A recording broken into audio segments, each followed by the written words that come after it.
This is Audible. Skyboat Media presents Masquerade for Murder, a Mike Hammer novel by Mickey Spillane and Max Allan Collins. This book is read by Stefan Rudnicki. For Gary Sandy, who brought Mike alive on stage. Co-author's note. Shortly before his death in 2006, Mickey Spillane told his wife, Jane, "When I'm gone, there's going to be a treasure hunt around here. Take everything you find and give it to Max. He'll know what to do." Working under the death sentence of pancreatic cancer, Mickey had already called me to ask if I would complete his final Mike Hammer novel for him, if that became necessary, which it did. The greatest, if most bittersweet, honor of my career. Half a dozen substantial Hammer manuscripts of 100 pages or more were found in the treasure hunt conducted by Jane, my wife Barb, and me. These 5 lost Hammer novels spanned Mickey's career from the late 40s through the mid-60s and on up to and including the Goliath Bone, which he was working on at the time of his passing. The 6 substantial manuscripts, often with notes, sometimes with roughed-out endings, were the first order of business. These have all been completed. A number of shorter but significant Hammer manuscripts, again sometimes with notes and rough endings, were also worthy of completion, including the writer's first attempt at a Hammer yarn, Killing Town 2018. Some less substantial fragments became short stories, 8 of which have been collected in A Long Time Dead, published by Mysterious Press. This time, as was the case with the previous Hammer novel, Murder, My Love, 2019, I am working chiefly from a synopsis with only a few tasty morsels of Spillane prose to interweave. As usual, I have done my best to determine when Mickey wrote the material so that I might set the novel in continuity to give the book its rightful place in the canon. The nature of the plot synopsis suggests Masquerade for Murder may have been designed for one of actor Stacy Keach's Mike Hammer telefilms or episodes of the TV series that ended in 1989, revived in 1997. I know that Mickey developed several ideas for TV producer Jay Bernstein, and in fact his novel The Killing Man, 1989, began that way until Mickey decided to go the prose route. It was too good to waste on television, he told me. Mickey also devised the ending of the otherwise abysmal Bernstein-produced, non-Keach Hammer telefilm Come Die With Me, 1994, a production Spillane disavowed. The synopsis would appear to have been developed either before or after The Killing Man, putting its action in the late 80s. I am placing it in the continuity right after that 1989 novel, the text of which places the action in 1988. This presents a Mike Hammer in his late 50s, somewhat younger than the calendar would have him, a mathematical improbability that did not bother Mickey Spillane one bit. You shouldn't let it bother you either. Max Allan Collins, September 2019.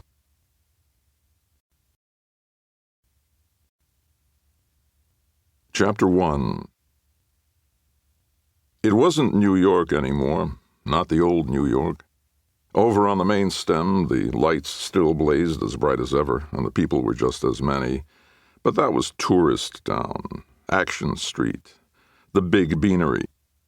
And when you stood on the corner of 2nd and 44th on a chill November night promising winter, and watched 5 lanes of taxis cruise by heading south in time with the signals, you knew you had kissed off the old New York a long time ago.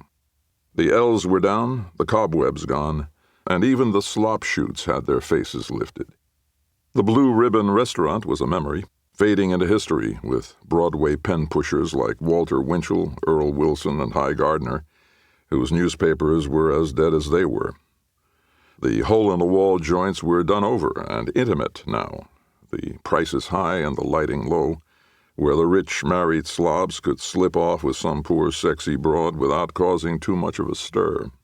Even the junk shops catered to class. Now they had hand-carved antiques signs over the doors and brand-new price tags on the same old worthless rummage.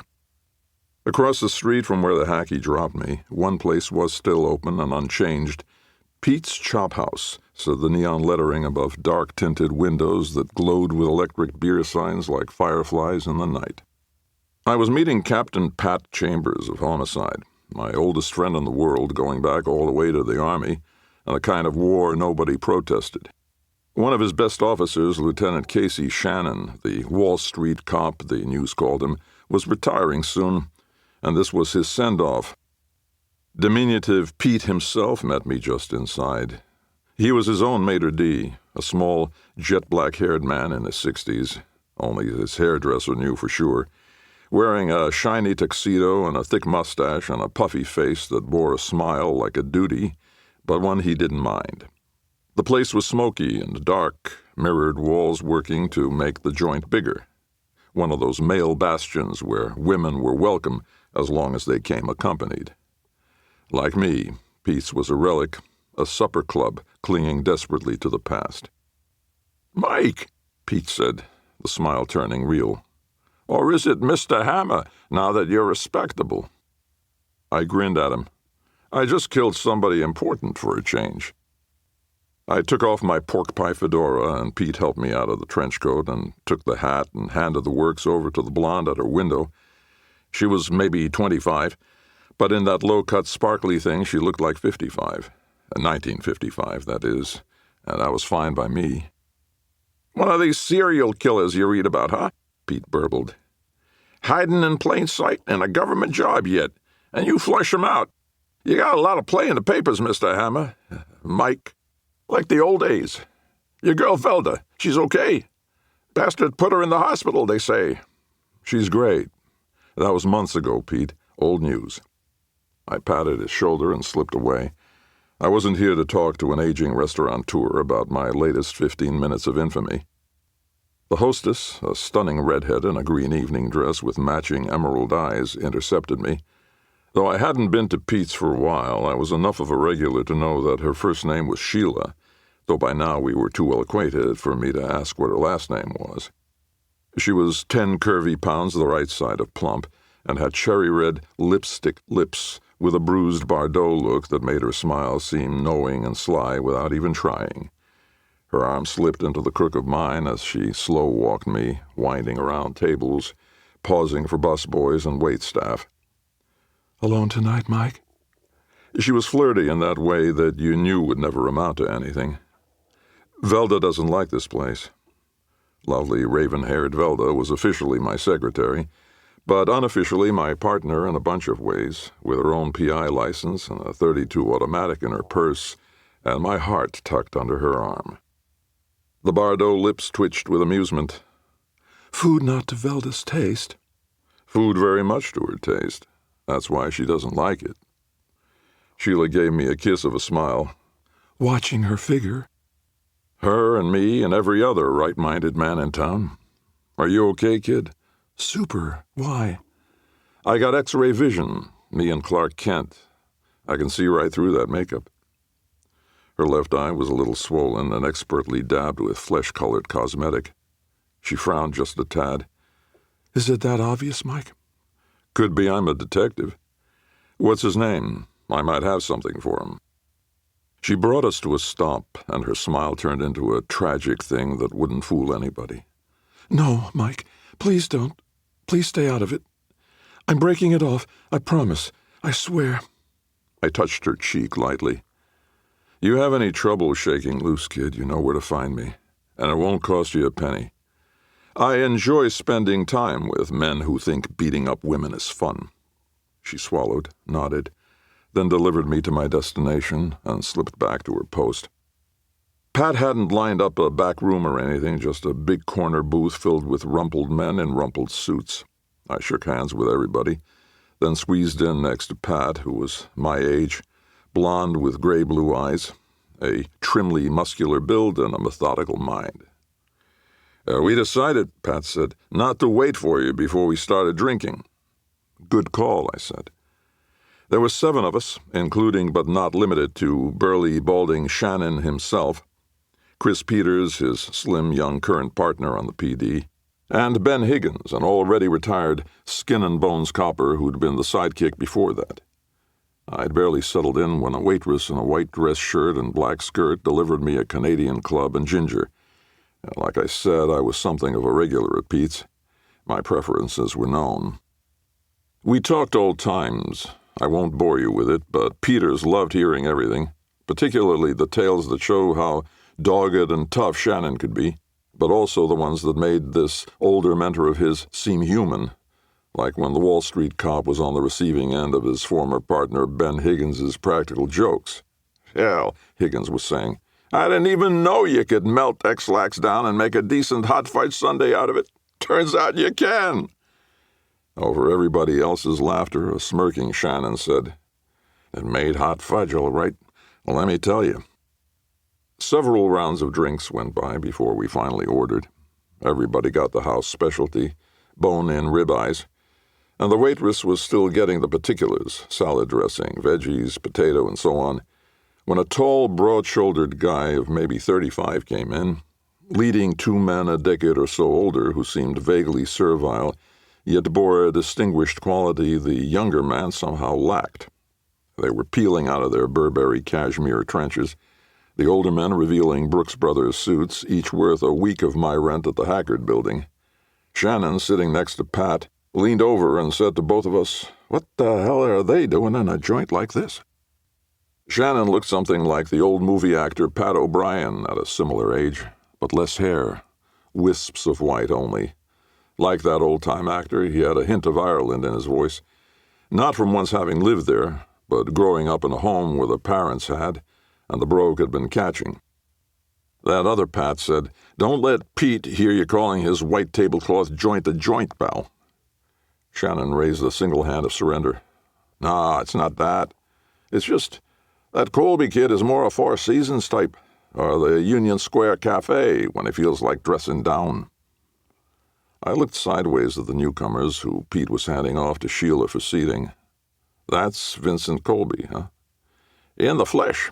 That's probably a good $2,000 worth of fabric and cut. Colby was not in mere Brooks Brothers. I made that beautifully assembled charcoal pinstriped affair as Armani, similar to one Velda had tried unsuccessfully to get me into. I had heard of this handsome young guy, read about him, profiles in the Sunday Times and New York Magazine. Ivy League school, Harvard business, wasn't it? Prominent in the family brokerage firm, Colby, Daltrey, and Levine. Eminently eligible bachelor, dating society girls. I asked Shannon, Is that kid as upstanding as his rep?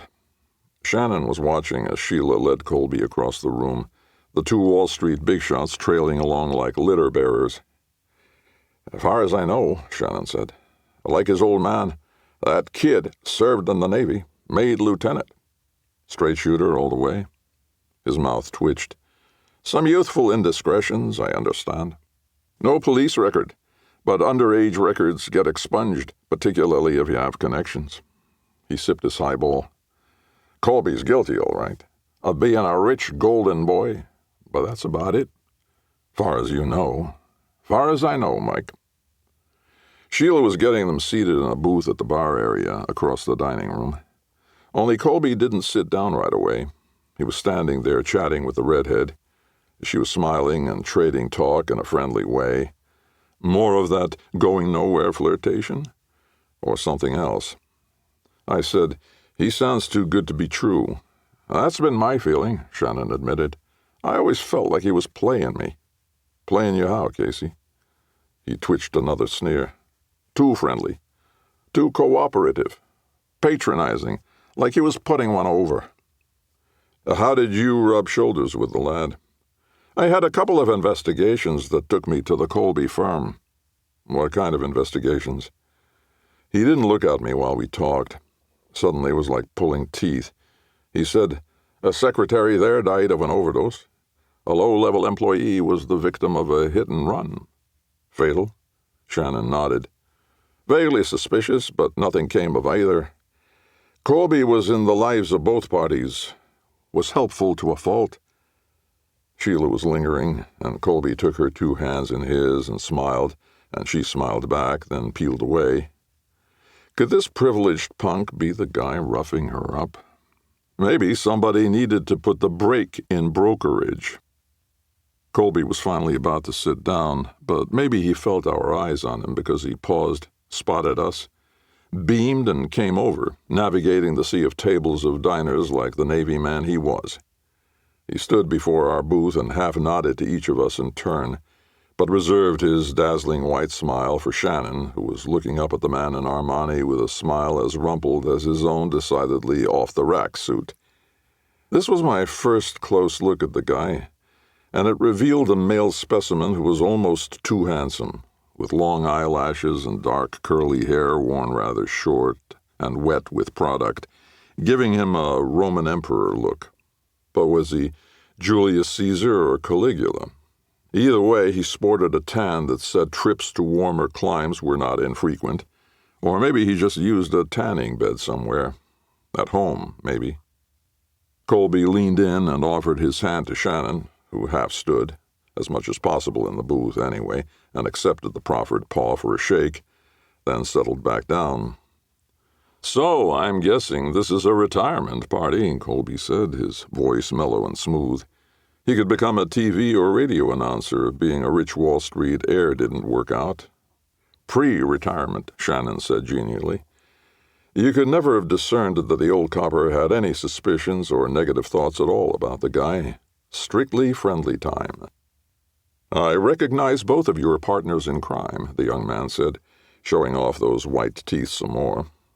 His nods were more acknowledging this time around. "Sergeant Higgins, Detective Peters." The teeth and pretty eyes came to me, and his smile settled in one cheek. "You're Mike Hammer, aren't you?" Guilty as charged.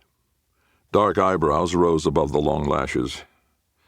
"That was some case you wrapped up a while back. Caused ripples from here to Europe. Stock market took a dive when those revelations about the CIA being infiltrated made the news." I gave him a smile. A little one, not dazzling at all. That wasn't my intention. To me, he was just a bad guy, a very bad guy who needed to be dealt with. Colby's smile went damn near pixie-ish. "By which you mean you shot him? Killed him?" I shrugged. He had a gun. A little one. Mine was bigger. The smile broadened in genuine amusement. And here I thought size wasn't everything. It isn't, but it doesn't hurt. If it's big enough, it does. He sighed, smiled again. No teeth now. "Well, gentlemen, I didn't mean to intrude. I just wanted to say hello to Casey here. Congratulate him on his retirement." He turned his eyes on Shannon. "See you later." He flipped a casual wave and ambled across the room, graceful in a masculine way. Handsome devil. Like Tony Curtis and George Hamilton had a kid. Women were looking at him the way men look at women. "Why is he so friendly," I asked, to a cop he encountered on a couple of suspicious death inquiries? First-name basis and everything? "See you later?" Shannon said, "We go to the same gym." I frowned. "I thought you went to Bing's like me." A shrug. "I used to. I switched to the Solstice Fitness Center a few months ago." I frowned deeper. "Over on Broadway?" Shannon nodded. "Isn't that a little pricey?" Bigger shrug. "I got a deal on a membership. Have a personal trainer and everything. Just 'cause I'm retiring doesn't mean I want to grow a gut." He kind of already had grown one, but I didn't say anything. Our food came. Crisp cold salad with iceberg lettuce and garlic dressing. The ribeyes thick and tender. Mine blood rare the way I like it. We shared 2 orders of Pete's legendary hash browns with onions, and the chow was such that conversation got mostly sidelined for a while. I was keeping half an eye on Sheila, and not just because she was worth at least that. On 2 occasions, Colby got up, and happy accidents let him come back into contact with her. Happily contrived accidents, I figured.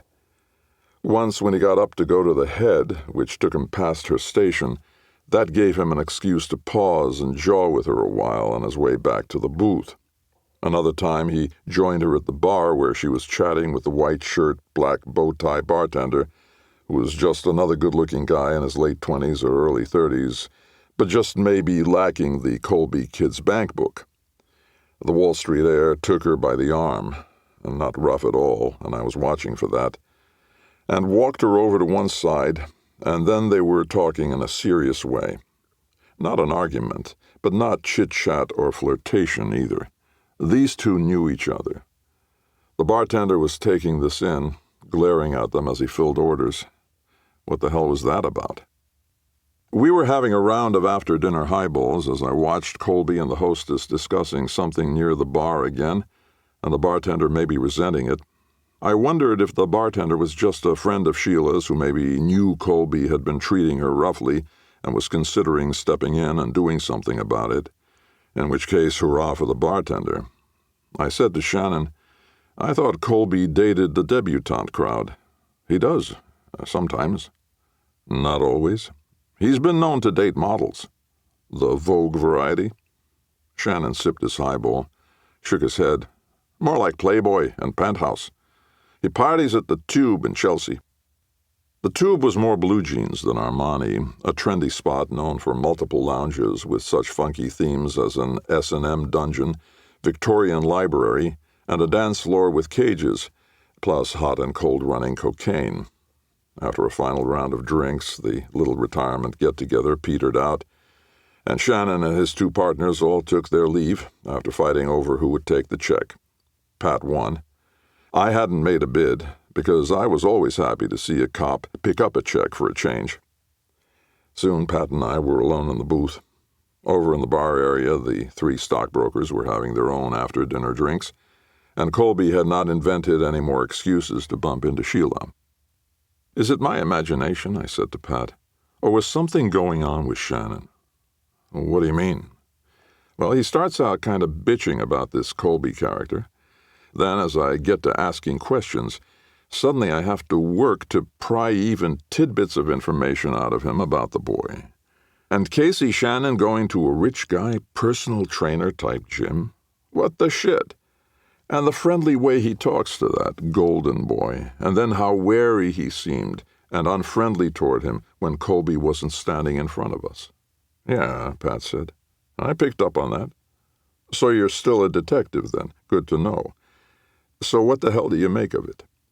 Pat sucked in air and let it out again. Feels like maybe he's doing some kind of undercover operation pertaining to Colby. Then, when you got interested, he pulled back. You know something I don't? I know plenty you don't, buddy. Then, with a shrug, Pat said, Hey, I'm his boss, and I sure as hell didn't assign anything like that. I leaned in. Could somebody above you have put something in motion? Maybe, he said, with another shrug and a shake of his head. But with a guy a few weeks out from retirement? Doesn't make sense. How about something personal? A case he wants to wrap up before he heads for the exit and pension land? Possible. Pat gave me that wry, sly grin of his. I have known certain assholes go off on private tears, now that you mention it. Screw you, buddy, I said, with my own nasty grin. As it happened, we almost followed Colby and his party out onto the sidewalk. Colby was saying goodnight to his friends and was just stepping into the street to jaywalk across the light eastbound traffic, apparently to his parked car, glancing back at them as he did with a smile and a wave. I'd already heard the squeal of tires from down the street, and the low-slung red vehicle came up so fast it might have materialized. Seemed to have come from just down the block, though, so the sports car hadn't picked up much speed when it clipped Colby, who tumbled across the hood of the car as the driver saw him and slowed, then picked speed back up when the man who'd been struck lay in a pile on the street. I didn't get much of a look at the driver, but I saw a ponytail, and it wasn't a woman, not unless she had a beard. Pat was yelling at the fleeing vehicle, then got his little notebook out to jot down the license number, but I could see the plate was smeared with mud, so that was a non-starter. Me, I was joining the two Wall Street gents in bending over their fallen friend, as the few cars out on the street right now were reducing speed and winding around us. Nobody else stopping to help or offer witness info. People suck sometimes. Colby in his Burberry was sitting up, holding his head with both hands, wincing, moaning. "Vincent," said one of his friends, leaning in, "Are you all right, man?" The other friend said, "Can you get to your feet?" Colby managed to nod, and with the help of both his companions, rose and hobbled over to the sidewalk, where a few pedestrians and some other diners from the restaurant were gathered for a gawk. The accident victim kept one hand on the side of his head. "Bounced, the young man said. "Off the windshield. Shit, it hurts." "We'll get you to the hospital," the first friend said. "Right now." That's when I noticed Sheila had emerged from the restaurant. She was standing there, agape, a hand over her mouth. She seemed about to go to Colby, but then, for some reason, stayed put. Still, she appeared on the verge of tears. The bartender showed up behind her. His expression was hard to read, but not impossible. Amusement flicked on his lips. That was a hint of a smile, all right, and reacting with even a hint of satisfaction at the sight of somebody who's just been hit by a car, that isn't normal. That isn't typical. That sucked even more than usual for human behavior. The bartender put a hand on her shoulder, supportive or pretending to be, and she patted the hand. Was that red-headed hostess in the middle of two men? Such triangles can have their violent aspects. Women far less good-looking than Sheila Hoozit have stirred up a shitload of harm without meaning to. Pat came up to the little group supporting Colby, falling in next to me, and held up his badge in its leather fold, saying, "I'm a police officer, Captain Chambers." He quickly took their names and jotted them in the notebook. Then he handed both Wall Street gents a card and asked for theirs. He would be in touch soon. "I'll take care of reporting this," he told them. "Can anyone here say what make that vehicle was?" The two gents shook their heads, and Colby ignored the question, busy with his headache. "Just a foreign job," I said. "Ferrari, maybe." One of the Wall Street guys, thinking it over, said, "Ferrari, yes, definitely." The other one was flagging a cab, and then they were piling Colby carefully in back, and they took off. Pat, hands on his hips, watched the cab drive away. "That guy is lucky to be alive." "Yeah." "5 will get you 10, he's a concussion case." "Yeah." He frowned at me. "Something bugging you, Mike?" "Don't know. Not sure. Come on, buddy, spill." I sighed. It was colder now, and I snugged the trench coat collars up. Just seemed a little off to me. Pat's grin was a scoffing thing. "Right.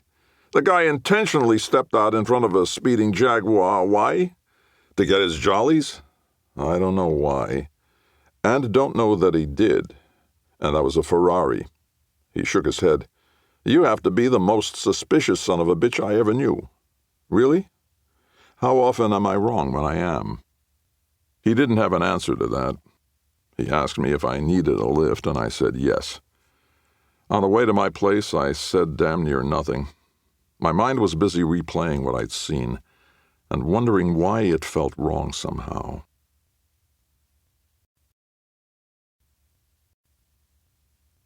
Chapter 2. Velda and I lived in the same apartment building, but in separate digs on separate floors. We were a couple in every way except a diamond ring and a marriage certificate, but part of me was set in my bachelor ways with my own quirky mode of doing things. For instance, I usually only spent the night with her on weekends. That was our wacko way of keeping work and play separate. And even then, I would go down to my own pad to shower and shave, then make a breakfast for both of us, and she'd come down and join me. Weekdays, she had her own schedule, heading to the office early, catching a bus. I would sometimes walk, sometimes run the 10 blocks to the Hackard building, changing out of sweats into fresh clothes I kept at the office. Certain mornings I worked out at Bing's gym, taking a cab there and later to the office. It all had a rhythm, a regularity to it, that seemed random unless you were keeping track. What never, or anyway rarely changed, was Velda getting in at the office on the 8th floor of the Hackard before me. She would get the coffee going, Dunkin' Donuts brand, the only way to fly, and organize any materials or matters that needed going over by either or both of us. Client phone calls, insurance reports, letters, invoicing, bill paying, appointments that took me out of the office, the routine stuff that doesn't make it into these write-ups. My job was to pick up fresh Danish at the little restaurant around the corner. I would bring 2, eat 1.5, and Velda would gorge herself on the remaining half. Like I told that red-headed hostess at Pete's the night before, my secretary/partner was watching her figure. And what a figure! This morning, like so many mornings when I came in through the pebbled glass door that said Michael Hammer Investigations, I was suspicious that Velda had heard my footfall in the hall and assumed the position, bending over to access a lower drawer of her file cabinet, presenting that world-class fanny of hers for my inspection and delight. Her attire this morning was typical, a black pencil skirt and a pale blue silk blouse.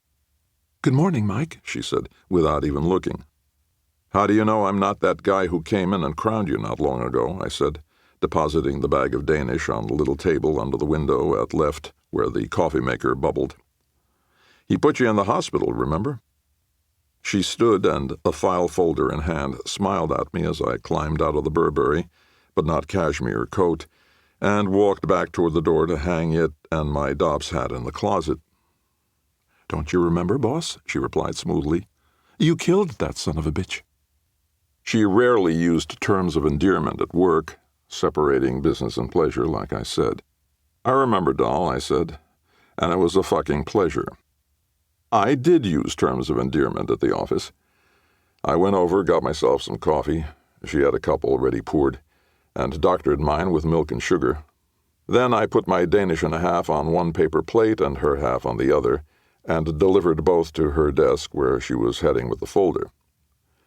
Velda had come to work with me within a few months of my opening this office, in this very space.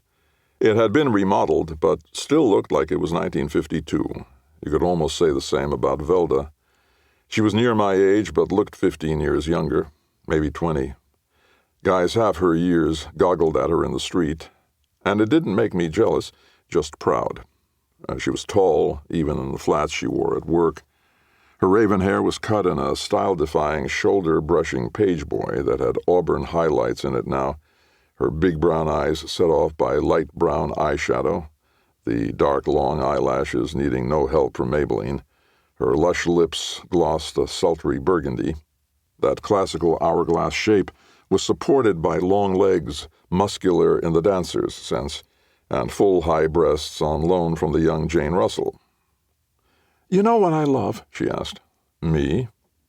She was gliding behind her desk, opposite the entry of an outer office just big enough to accommodate some reception chairs on either side, and our little coffee and snacks table under the left-hand window.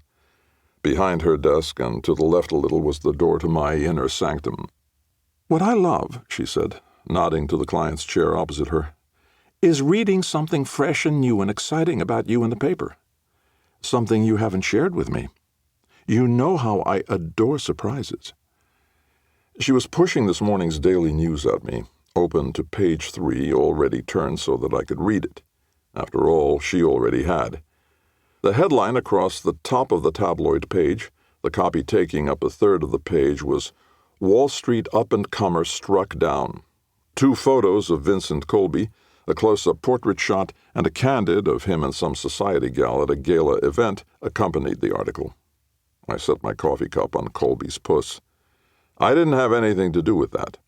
She wiggled a finger with a burgundy-painted nail at the paper. "You're an eyewitness, quoted and identified."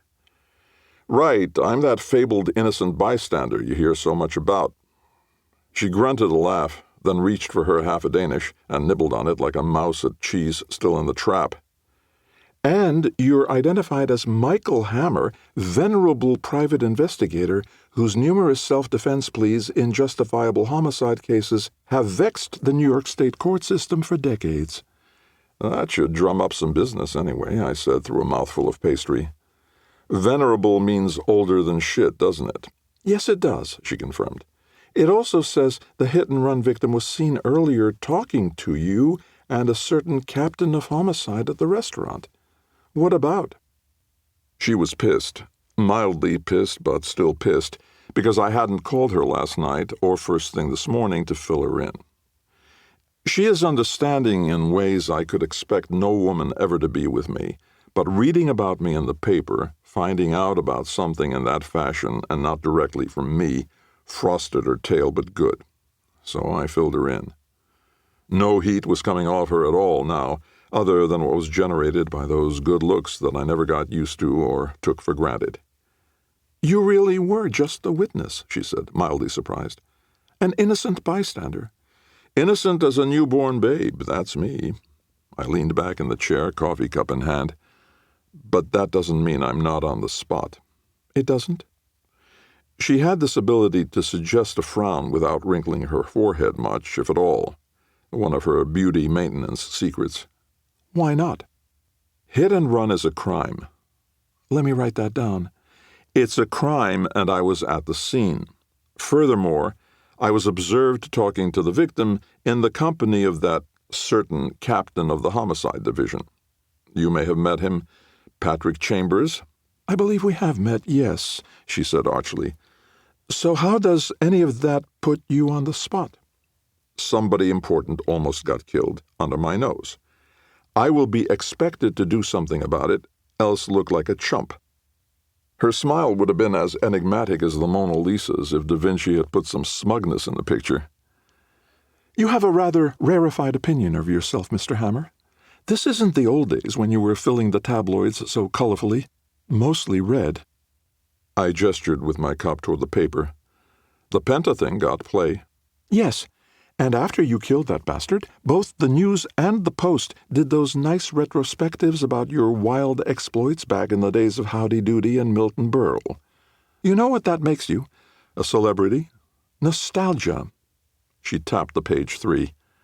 "Nobody expects you to solve this. Anyway, it's an accident, not attempted murder." "We don't know that." She studied me. Velda had me down so well she didn't have to study long. She put a dozen words of question into just one. "What?" I sipped the coffee. "Something's off about it."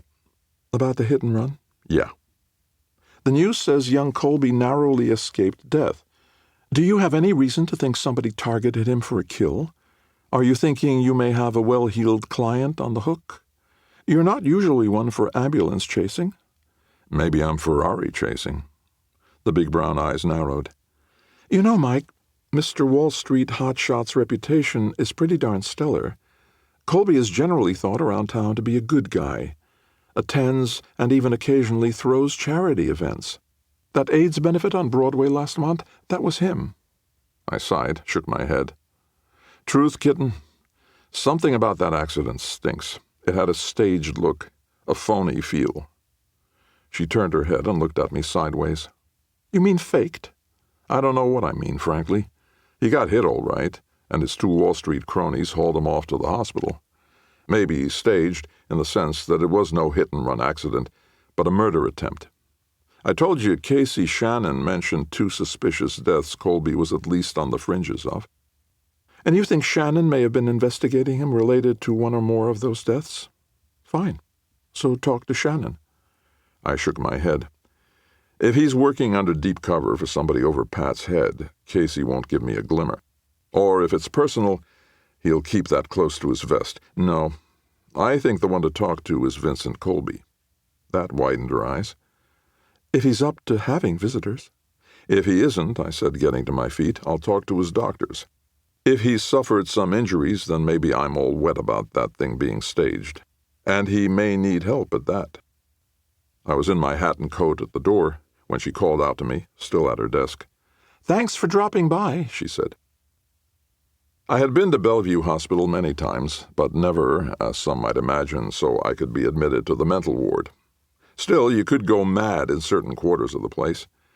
You could get spit on by prisoners in cuffs and orange jammies as you passed by, and you could pause to watch a dope addict slug a doc and make a break for it, while nurses and guards hustled after him to save their jobs. You could glance through doors into featureless rooms where the homeless had finally found a place to die, or others where addicts were shrieking and writhing. Down the hall, an undocumented Haitian might be dying of AIDS, looking like something out of a zombie flick.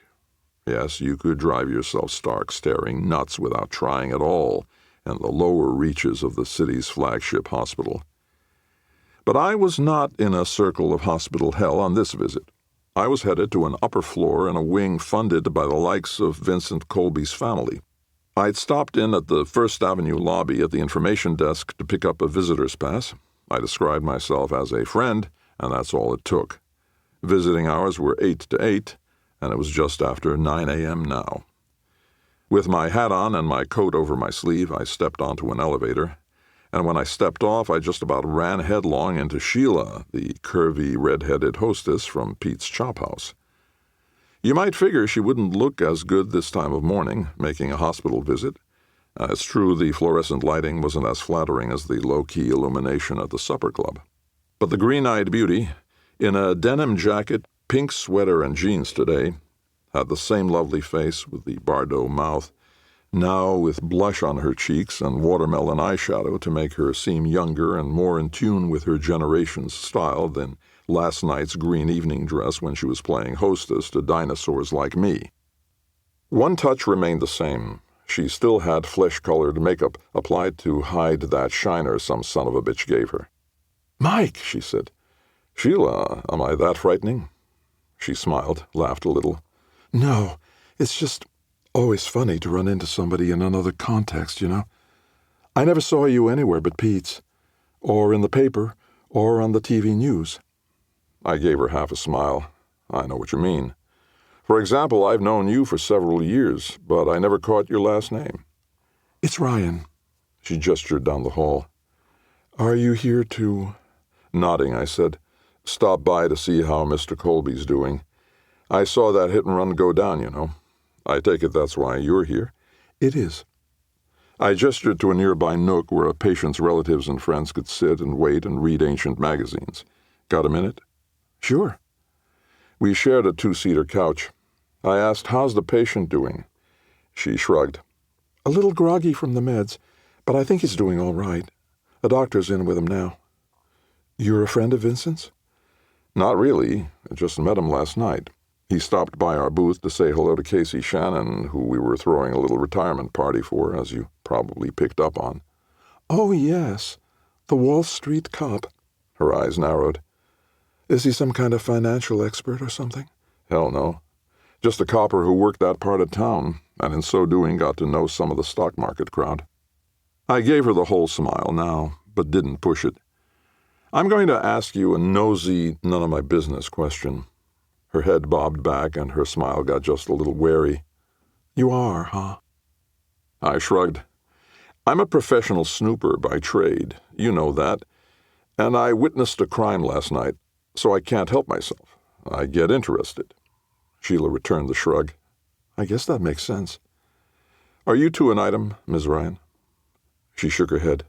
"No, we're just friendly acquaintances." "Are you asking me?" "No, of course not. I just meant I know him from the restaurant. He's a patron, a frequent one." Her shrug only involved one shoulder. "He's good-looking, very smooth, charming, and he likes to joke around with me. Just a fun flirt, nothing more." "Maybe. But I couldn't help noticing he seemed more than just casually interested in you." Her mouth smiled, but her forehead frowned. "You are a snoop, aren't you?" "Definitely." "Has Colby ever asked you out?" "No. We're just friends. Friendly." "Yet you're here visiting him at the hospital, first thing in the morning." She leaned toward me as if speaking to a backward child. "Mr. Hammer, I know him from the restaurant. He got hit by a car outside that restaurant. I was just being polite. Nice." "Did your boss ask you to stop by on the restaurant's behalf?" "No. I just thought it was, the right thing to do." She stood. "Mr. Hammer, I have a hairstylist appointment to get to, if you don't mind." I stopped her gently with a hand at her elbow. "Ms. Ryan, Sheila, was Colby responsible for that black eye you're trying not very well to hide?" The green eyes flashed down at me. "No! Really, Mr. Hammer, you're out of line now. I told you we are not, how did you so quaintly put it, an item? Anyway, never mind." "You're what?" "I'm already in a relationship." I got to my feet, and now I was looking down at her and her puffy eye. With somebody else who gave you that mouse, you mean? What, the bartender? You promised me last night you were breaking it off with your abusive boyfriend. I just figured it might be Colby. Her teeth were clenched. They were small and white and pretty. You were right the first time. I was. This is none of your fucking business. She marched off quickly to the elevator and stood there steaming a little while she waited for the car. I sat back down and frowned and tried to figure out why the back of my neck was tingling. This really was none of my business, fucking or otherwise. I had no dog in this fight, no client, no money riding. When had that ever stopped me? The girl was gone, but a doctor was exiting a room just down the hall, pausing to make some clipboard notes. I got up and made it down there in time to confirm that he'd emerged from the room whose number identified it as Colby's, the door to which was closed. "Excuse me, doctor," I said, when he'd finished his notations and was about to resume his duties, and noticed my presence for the first time. His name badge said Dr. Martin Cornell. He was about 40, with short dark hair, a trim matching beard, and alert but distant brown eyes behind wire-frame glasses. "Yes," he said, with as much patience as could be expected from a man as busy as he no doubt was. "I'm a friend of Mr. Colby's," I asked. "Would I be out of line asking how he's doing?" He thought about that for a moment, then apparently decided sharing his patient's condition would do no harm. "He suffered some bruises. Considering the circumstances, he's a lucky man indeed." "Great to hear. I was at the scene." "Were you?" "Yes, and he was complaining about a head injury right after the incident. That's what was worrying me. Vince and I go way back, you see." That seemed to mildly amuse the doctor. "Well, you must go back a ways if you call him Vince." "Oh?" "He made it clear to me in no uncertain terms that he prefers to be called Vincent." I grinned. "Yeah, I don't let him get away with that crap. When I knew him, we called him a lot worse than Vince. So, is it a concussion, or—" "Mr. Colby has all the common symptoms of a concussion, yes. Headache, dizziness, coordination problems. He's had some nausea and vomiting, blurred vision, sensitivity to light, sensitivity to noise, and so on." "How serious is it?" He flipped a hand. "Oh, we'll be releasing him later today. The effects of concussion are usually temporary, recovery complete. I'm only concerned about, well, nothing. Doctor, please, maybe I can help." He thought about that, then surprised me by putting a supportive hand on my shoulder. "I don't know, Mr. Colby. He was not my patient before today, but you should be aware, so that you're not alarmed or react in a way that would disturb him, that your friend may be suffering from one of the less frequent effects of concussion." "What's that?" "Behavior or personality changes." "Really?" "Can you tell me, what is your name?" "Hammer."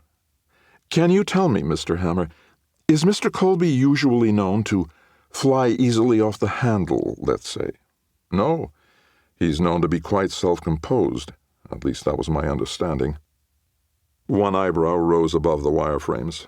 "Well, right now he's showing some definite ill temper. Not that ill temper is a common diagnosis of mine, but it's evidenced here.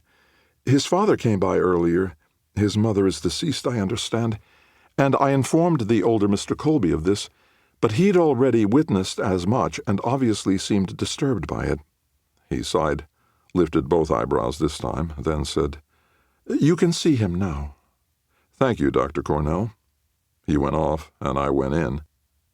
The room was private, not surprisingly, and spacious. Some flowers, quite a few really, had already made their way here, lining a windowsill and finding room on a nightstand. Vincent Colby wasn't hooked up to any hanging bottles with tubes stuck in them or anything, and he was propped up, casually watching CNN on the high-mounted TV. "Yes," he said, squinting at me as I stood at the half-open door. "Mike Hammer, Mr. Colby. We met last night at Pete's. I was just checking to see how you're doing. I saw that red-hot rod try to make a speed bump out of you." He smiled, gave me a curled finger gesture. "Sorry, I didn't recognize you. Vision's a little fouled up. It's like I'm looking through dirty glasses. Come in, Mike. And Mr. Colby is my father. I'm Vincent." I walked to his bedside. He looked much the same, tan and fit, though the curly hair was a dry, dark tangle now. He had a reddish-blue hematoma on his forehead over his left eye. "My secretary," I said, "is accusing me of ambulance chasing coming around here, but really it's just my damn curiosity getting the best of me, as usual." He was squinting at me again, or maybe that was a wince. "What got you curious? It was an accident, wasn't it? Not that I wouldn't like to get a hold of that son of a bitch." He demonstrated with clawed hands, and the eyes weren't squinting now. "Yeah," I said with a grin. "I've been there. You may have heard that I'm kind of known for settling grudges in my own way." He smiled. "Are they exaggerating?" "Understating. Look, I'm told I have a nose for certain things. Murder, for example. I don't seem to be dead, Mike. Well, this snout of mine can also sniff out attempted murder. Do you have anybody in your life who might like to see you turned into a stain on the pavement?" He risked a small shrug. "I suppose I have enemies. Work and private life alike, but not that kind of enemy. No, not at all." "Well, you think about it. Just don't think yourself into an even worse headache. But if there's something I can do for you, say the word. I can leave a card if you like." He grinned. Even in this lighting, it was dazzling. "Are you sure you aren't ambulance chasing?" I grinned back. "Pretty sure. You mind if I ask you something?" "Won't know till you do." Out in the hall, I ran into the hostess from Pete's, Sheila Ryan. "Are you two anything?" He started to shake his head, and then the pain of that stopped him. "No, we're just pals. I'm a regular and she's a cute kid. Joke around, flirt, you know how it is." I worked up a lascivious grin. "I just figured, guy like you, good-looking, with all that bread, and here she's just working at a mid-range restaurant." He frowned. "Figured what?" "I don't know. That she might be on the make.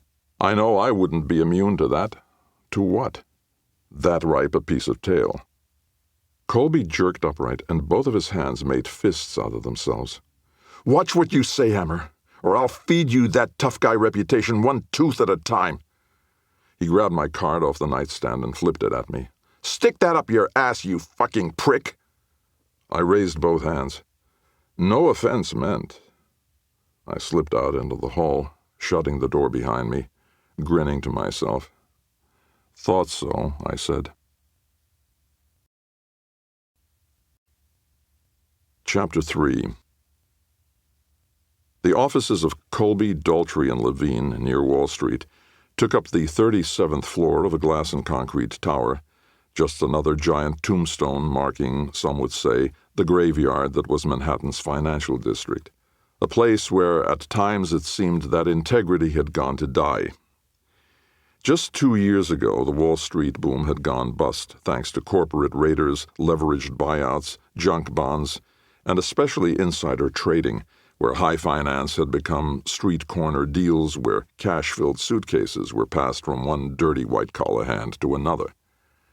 Though several weeks had passed, I'd been summoned to the Colby firm, retaining enough curiosity about that hit-and-run I'd witnessed to accept the invitation with neither hesitation nor query. After taking a cab from the Hackard building, I signed in at the Liberty Exchange lobby with a uniformed guy about my age who seemed even more surprised than I did to find my name on the approved list. I went on up. Soon I was strolling down one of several aisles that separated rows of jammed-together desks, making my way through this many-windowed yuppie warren as unnoticed as a towel attendant at a Turkish bath. Computer monitors cast their aquarium green glow on at least 100 brokers and sales assistants, almost exclusively male in phone headsets and suspenders and no jacket, nobody ever seeming to pause to take in a panoramic harbor view that started at the Brooklyn Bridge and extended to Governor's Island. They were working the phones, making cold call after cold call. Colder than the gray sky, they were ignoring out all those windows as they projected confidence and success in this vast, soulless, drop-ceilinged boiler room, worker bees basking in the same kind of fluorescent lighting that Bellevue dispensed to its patients. On the west side of the floor was a row of glassed-in offices, penning up slightly older individuals with designer suspenders and $200 haircuts. These offices had Danish modern furniture and a couple of green-glow monitors on separate low-slung tables behind desks the size of knocked-over refrigerators, with surfaces that somehow managed to be cluttered and orderly at the same time. I wandered in that direction, all the phone chatter around me like the buzzing of stirred-up hornets. As I neared the row of window-walled workstations, a familiar face behind the glass of the larger central office landed on mine. Vincent, for heaven's sake don't call him Vince, was on the phone, not surprisingly, and in addition to the two behind him, he had an extra computer monitor right on his desk. Like his minions, he was in shirt sleeves and suspenders, but his probably cost plenty more. That was the world we lived in now. Designer suspenders. Young Colby frowned at me. It was damn near a scowl. I smiled a little, put a touch of smirk in it, gave him a tiny tickle-the-air wave, like I'd spotted a child I knew playing in a park. Well, hadn't I? I took a right to go down a short hallway tucked behind a wall of photocopy machines. Here were offices you couldn't see into, with various executive vice presidents in them, assuming their doors weren't lying, the older breed of execs like those who'd accompanied young Colby to Pete's Chop House.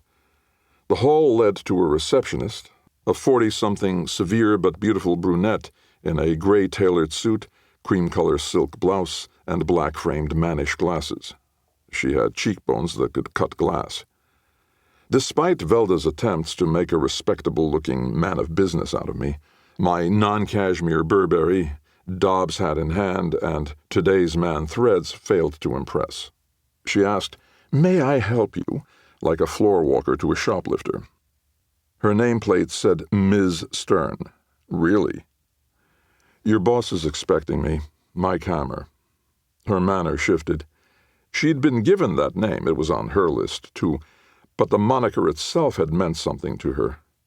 There was a time. "May I take your coat and hat?" she asked. Butter wouldn't melt. I nodded. She rose, and I gave them to her. "Now, if you'll take a seat," she said, squeezing out a smile, gesturing to the little row of chairs. "It will be just a few moments." In the weeks that had passed since my visit to Vincent Colby at Bellevue, my life and business had gone on. The peculiarities of the hit-and-run at Pete's and what I was now taking for a love triangle between Colby, Sheila Ryan, and whatever that bartender's name was, continued to linger. And linger for no good reason, as Velda would remind me, ever more impatient, whenever I brought it up. Then, this morning, Vincent Colby's father had called the offices of Michael Hammer Investigations, not this secretary or receptionist, whichever Miss Stern was, but Vance Colby himself, the president of the firm. Velda had been suitably impressed, so my ice queen here wasn't the first female today to underestimate me. And as promised, in a matter of moments, I was ushered into a world apart from that bustling boiler room out there. This chamber, with not a computer monitor in sight, might have been a financial district office 50 years ago.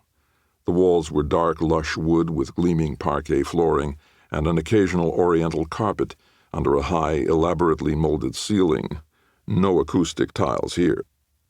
The furnishings were of fine wood with plush upholstery, and framed landscapes spruced up the palatial walls. None of this modern art nonsense that had only been around for 100 years or so. A fireplace big enough to accommodate a couple of St. Nics and their bags of goodies was overseen by a huge gilt-framed standing portrait of a middle-aged man in formal attire, circa 1920. The late Vernon P. Colby, a nameplate boldly read, who resembled a more severe, dignified, but every bit as handsome version of his grandson Vincent. The man who came trundling around a mahogany desk, which was smaller than a tank but not much, had similar facial features to his son and that of his own gilt-framed father.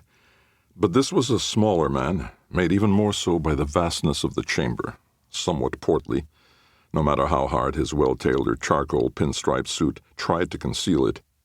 His silver hair lay in curls like his son's, that Roman emperor effect again, but his well-grooved face was home to a skinny salt-and-pepper mustache, while his gilt-framed father and window-enclosed son were clean-shaven.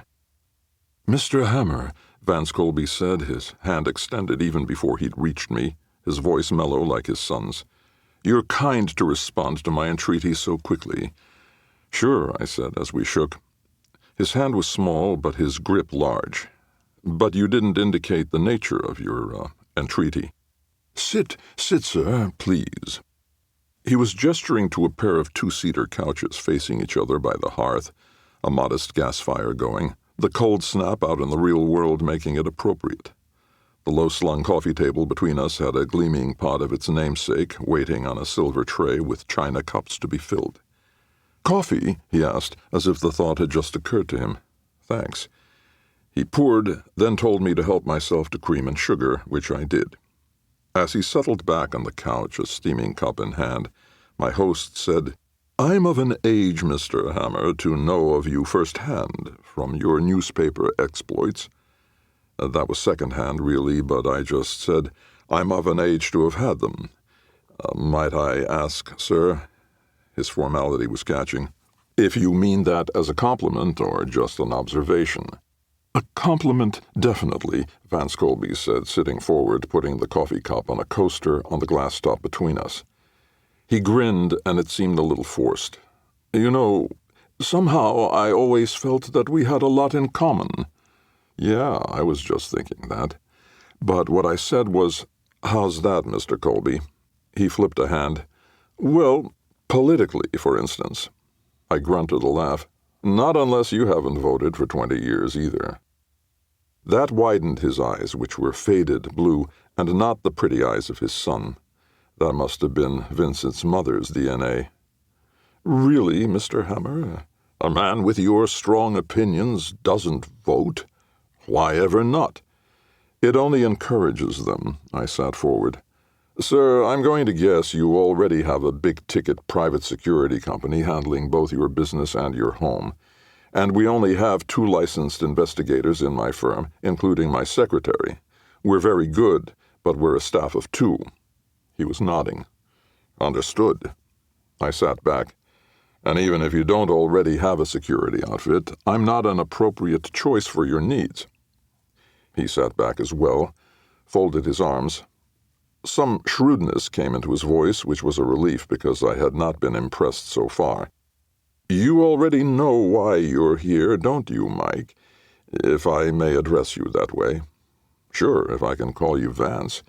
I sipped my coffee, which was world-class, like Juan Valdez himself had delivered it on his burro.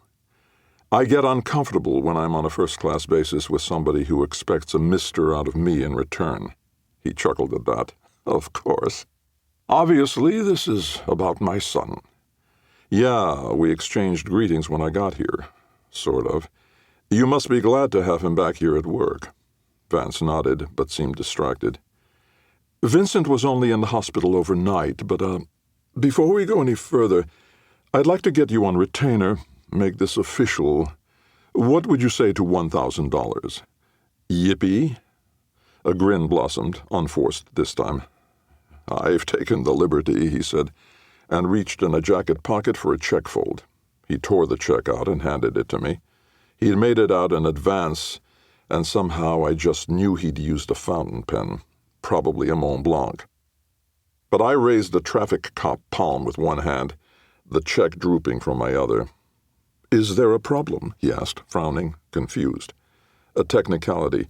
I work through an attorney. You become his client, and that grants us the attorney-client confidentiality privilege." His eyebrows went up, and so did the corners of his smile. "Very wise, Mr. Hammer. My terms are $250 a day, the retainer my minimum. You cover expenses. My secretary will give you a detailed accounting at the wrap-up." A hand flicked the air as if shooing a fly. "Let's call it $1,000 a day, bump the retainer to $10,000, and you cover your own expenses." "Sure." Having a rich client already had its benefits. "Unless there's out-of-state travel, that you'll cover." "Certainly." I carried a small stack of my attorney's cards in my wallet and got one out and handed it to him. Then my host rose, went to his mahogany monster of a desk, and filled out a new check with a fountain pen, crumpling the old one and tossing it in a mahogany wastebasket. This chamber was an office, after all. When I had the 10 grand tucked away, I said, "Now we can talk. If your son is back at work after such a short hospital stay, what's the problem?" Seated across from me again, he leaned forward, hands folded and draped between his legs. He had a look of paternal concern that every working private investigator knows too well. "Mr. Hammer," Vance began, and sighed, and was searching for words, when the words of someone else interrupted loudly. "What the hell is he doing here?" The door behind me slammed as Vincent Colby entered, stalked across an oriental carpet, talking to us as he approached, his face flushed, his eyes narrowed, brow furrowed, fists tight. The father looked up as the son towered. "Son, I'm engaging Mr. Hammer here to find the offender." Colby's fists went to his waist as he positioned himself at the end of the coffee table, his back to the fire, standing there like a demented Superman. "The offender? You mean the son of a bitch who ran me down? That offender?" "Yes," his father said calmly. "The driver." Young Colby turned toward me. He stuck out a forefinger in my direction, more casual than accusing, as if at a zoo identifying which chimp threw monkey shit at him. "I don't like this person," he blustered. "I don't like him one little bit." He was twice as loud as necessary, and he began to pace. "Hammer said offensive things about someone I care deeply about, and he's lucky I didn't break him in half then and there." Finally, his eyes landed on me, and his upper lip curled back. "But it's just not my habit to abuse the elderly." I crossed my arms and put my right ankle on my left knee as I took it all in expressionlessly. A comment or a grin from me would just make this worse. Nothing to do but wait it out. "I will find the offender," young Colby said. "I have a good idea what happened and who is responsible, and if I'm wrong, I know where to start after that. Son." Now he pointed at his father, and it was accusatory. "You shut up. Shut up and stay out of my life, old man. You interfere in my private affairs, and I will walk out of here and leave you to pick up the pieces." He turned to me again. "This old fool hasn't done a thing for this firm for 10 years. The ancient mariner here has no idea what it takes to run a company like this in this day and age. I doubt he knows how to turn on a computer." I knew. Velda had taught me.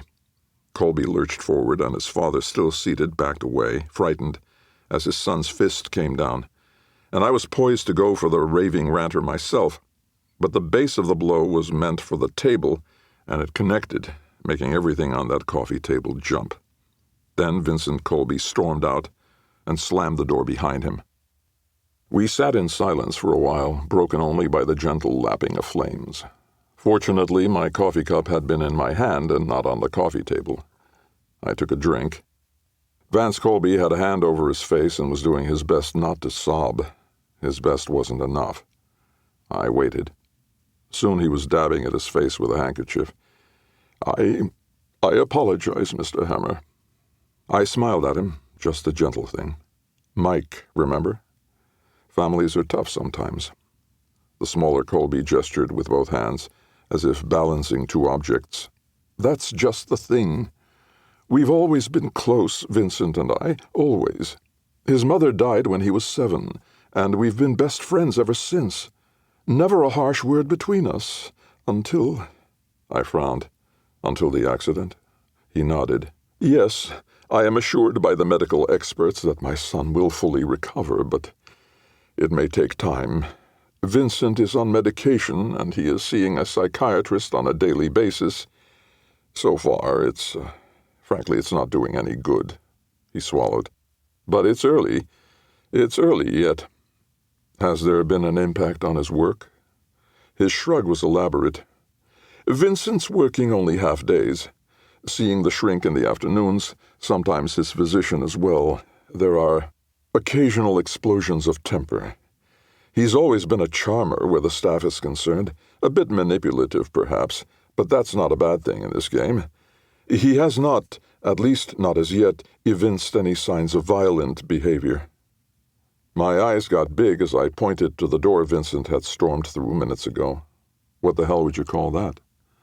He lifted a hand. No signs of physical violence, I should say. He's been short with his people and lost it with them, and they understand, but it shakes them. It's so unlike him. He's been such a great boss to them. He also... Oh, Mr. Hammer, this is hard. I know, sir. Go on. Vance swallowed thickly. When I get home tonight, one of two things will happen. Either Vincent will not remember any of this. Amnesiac bouts can come with certain concussion cases, I have been told. Or he may break down and cry and apologize. I am not generally a demonstrative man, Mr. Hammer, but I will hold my grown son in my arms. Hold him like a baby. And he began to weep. I went over and sat next to him, put a hand on his shoulder. It made me uncomfortable as hell, but I did it. Maybe it was the 10 grand in my pocket. Maybe I'm a human being after all. Not that being one is anything to brag about. Your son is correct, I take it, I said, when he had composed himself, still sitting next to him, that you want me to find the hit-and-run driver. He nodded. I do not feel the police have done nearly a thorough enough job on what is to them, I'm sure, just a routine hit-and-run. They have very little to go on, admittedly, but I fear they've dismissed this, or at least downplayed it, due to a victim who was not badly hurt. I shook my head. You're not helpless in this. Someone like you could make noise. You could make it known that Vincent's injury was anything but routine. He turned to me alarmed. That kind of publicity would have a terrible negative effect on this business. Daltrey and Levine, the 2 partners of mine on our masthead, are deceased, and I am semi-retired. My son is the moving force behind our operation.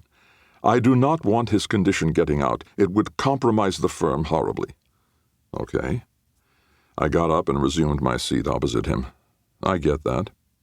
Slumped, hands clasped, he stared at the floor. Also, I feel there's a chance that something more might be behind this. You think someone might have been trying to kill Vincent. He looked at me, his eyes hard now. I do. My son has made enemies in business. He can be ruthless, which is necessary in this business. And you heard him talk about his own suspicions, though I'm afraid I have my doubts. That may be delusional behavior, another concussion symptom. But just the same, I'm already exploring that possibility. In what way? As you surmised, I employ a major security firm. He mentioned the outfit by name, and I nodded, said they did good work, assured him on that score they would do better than I could. So, if this is related to business, Vance Colby said, we'll assume they will find out. But if it's a personal matter, you will find out. Is that agreeable? It is. Sir, Vance, please. Vance, your son may be involved in a love triangle of sorts, which provides me with an immediate avenue to go down. His eyes tightened. I knew nothing of that. Had no idea. I only have a vague sense of it myself, but it's a start. Is there anything else you can think of? I make no judgment when I ask this, but could he have been involved in drugs, or any other illegal activity that would put him in contact with criminal elements? The father shook his head firmly. No drugs, certainly. He is something of a health enthusiast. Played rugby at Harvard. Lots of raw vegetables in his diet. Very limited intake of red meat. Vitamins. Works out at home in our exercise room. Doesn't smoke. Very little drinking. What's he normally like? His personality, I mean. His temperament. In work, my son walks a line between being conservative and, as I said, reckless. I'd generally call him moderate, but he will take a risk if he feels it's called for. He has always been a deliberate boy, maintains control, which is why it's so terribly disturbing to see him fly off the handle and go into such an erratic, violent tailspin. What exactly do you expect of me? Find the person driving that red sports car. And what? He held up 2 hands, palms out, as if in surrender. I'll leave that to your discretion. If this was truly an accident, turn the individual over to the police. If it does turn out to be someone striking out at Vincent personally, if that incident was a murder attempt, not an accident, or if the man turns out to have been a drunk driver, use your own judgment." I leaned forward. I spoke very quietly. "Vance, I want no misunderstanding here. Despite my reputation, you're hiring an investigator, not a vigilante." I gestured around me. "Even with all this, you don't have enough money to hire me to kill someone, or even knock them around. I'm not a hired killer, not a thug, no matter what some people believe. What if someone were to pull a gun on you?" "I'd shoot them, of course." He smiled. "That's good enough for me, Mike." Chapter 4.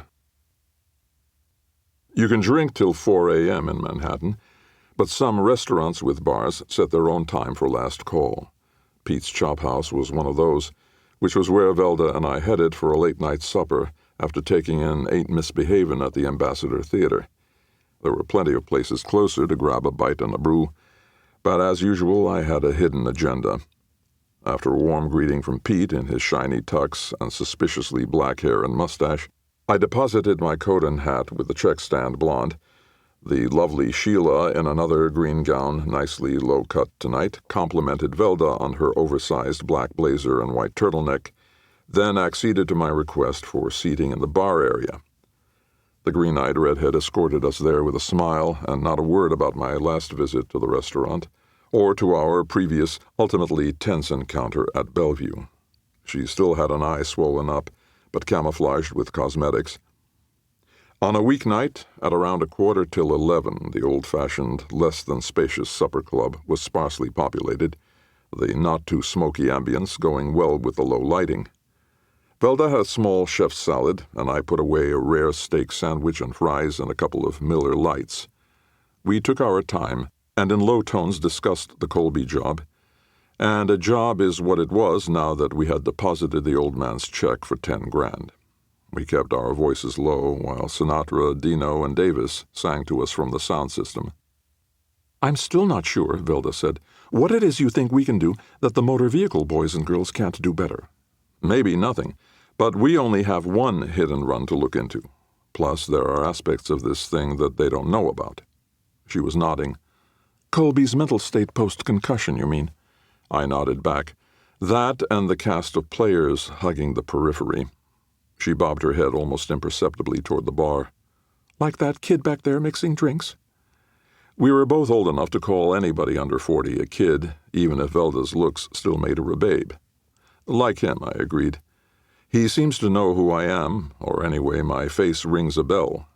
"You're a regular here, or nearly so. Maybe that's why." I shook my head. "No. I never saw him before that night when Colby got clipped by the Ferrari. He might have noticed me when I went out into the street to see if Colby's Wall Street cronies needed help hauling their pal's ass to shore." The bartender in his black bow tie and white shirt was glancing our way now and then with a kind of blank look that in a bartender reads as a scowl. He had a few filled stools to tend to. For cliff dwellers around here, this was a neighborhood bar, and he was going through the usual routine of making drinks to fill waitress orders, cleaning glasses, and wiping down areas after a customer exited. It was just that he seemed more interested in Velda and me than he did in his work. "Maybe he just digs older dolls," I said to her with a shrug. She kicked me under the table, gently, fairly gently.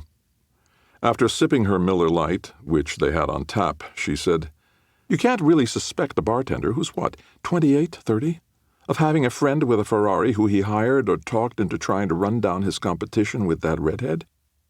I don't rule anything out, and I suppose it's worth noting that Ms. Ryan, over there manning her post, and with that shape, manning doesn't seem like the right word, does it? Don't you kick me again, or I'll kick back. Anyway, it's worth noting that she denies being involved with Vincent Colby, and appears to be involved with this specimen, and she won't even admit that one of her male harem gave her that shiner. "Which she still has to cover up with concealer," Velda said. "Assuming you're enough of a detective to have noticed that when she seated us."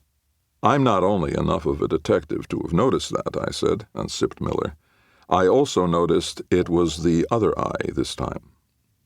Don't be impressed. Velda couldn't have copped to that, not having seen Sheila with that other black eye and only knowing about it secondhand from me.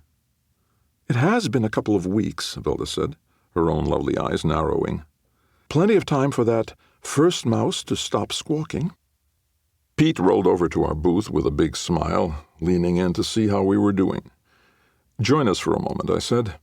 He glanced around, saw nothing needing his attention, and slid in on Velda's side of the booth. "It's good to see you again, Mike, so soon. Been too long between visits. I can't promise you one as memorable as last time, though." "Well, that's fine by me," I said. "But Velda and I are here for more than a late-night snack, good as that steak sandwich was. This is actually business." "How so?" I was keeping my voice down, way down, Sinatra providing cover. "I'm looking into that hit and run," I said, "working for young Colby's father. My client had given me permission to drop his name if I felt that would help, which with somebody like Pete it did." I continued, "Vincent Colby himself isn't pleased to have me poking in, but that can't be helped." Pete was frowning. He didn't seem thrilled that this was turning out to be more than host-patron happy talk. "Young Mr. Colby dines here frequently," he said, "but I don't know him beyond that." He lowered his gaze. "But, Mike, I'm not comfortable talking about my customers." "You'd be helping him." He raised a palm. "You said Mr. Colby was unhappy with you looking into—" "His father feels otherwise. I feel otherwise." Shaking his head, Pete said, "I still don't see how I can help." Velda put a hand on his sleeve and said, "Just another few questions, Pete, please. What could it hurt?" The restaurant owner swallowed. "Well, all right, but I reserve the right to decline to answer."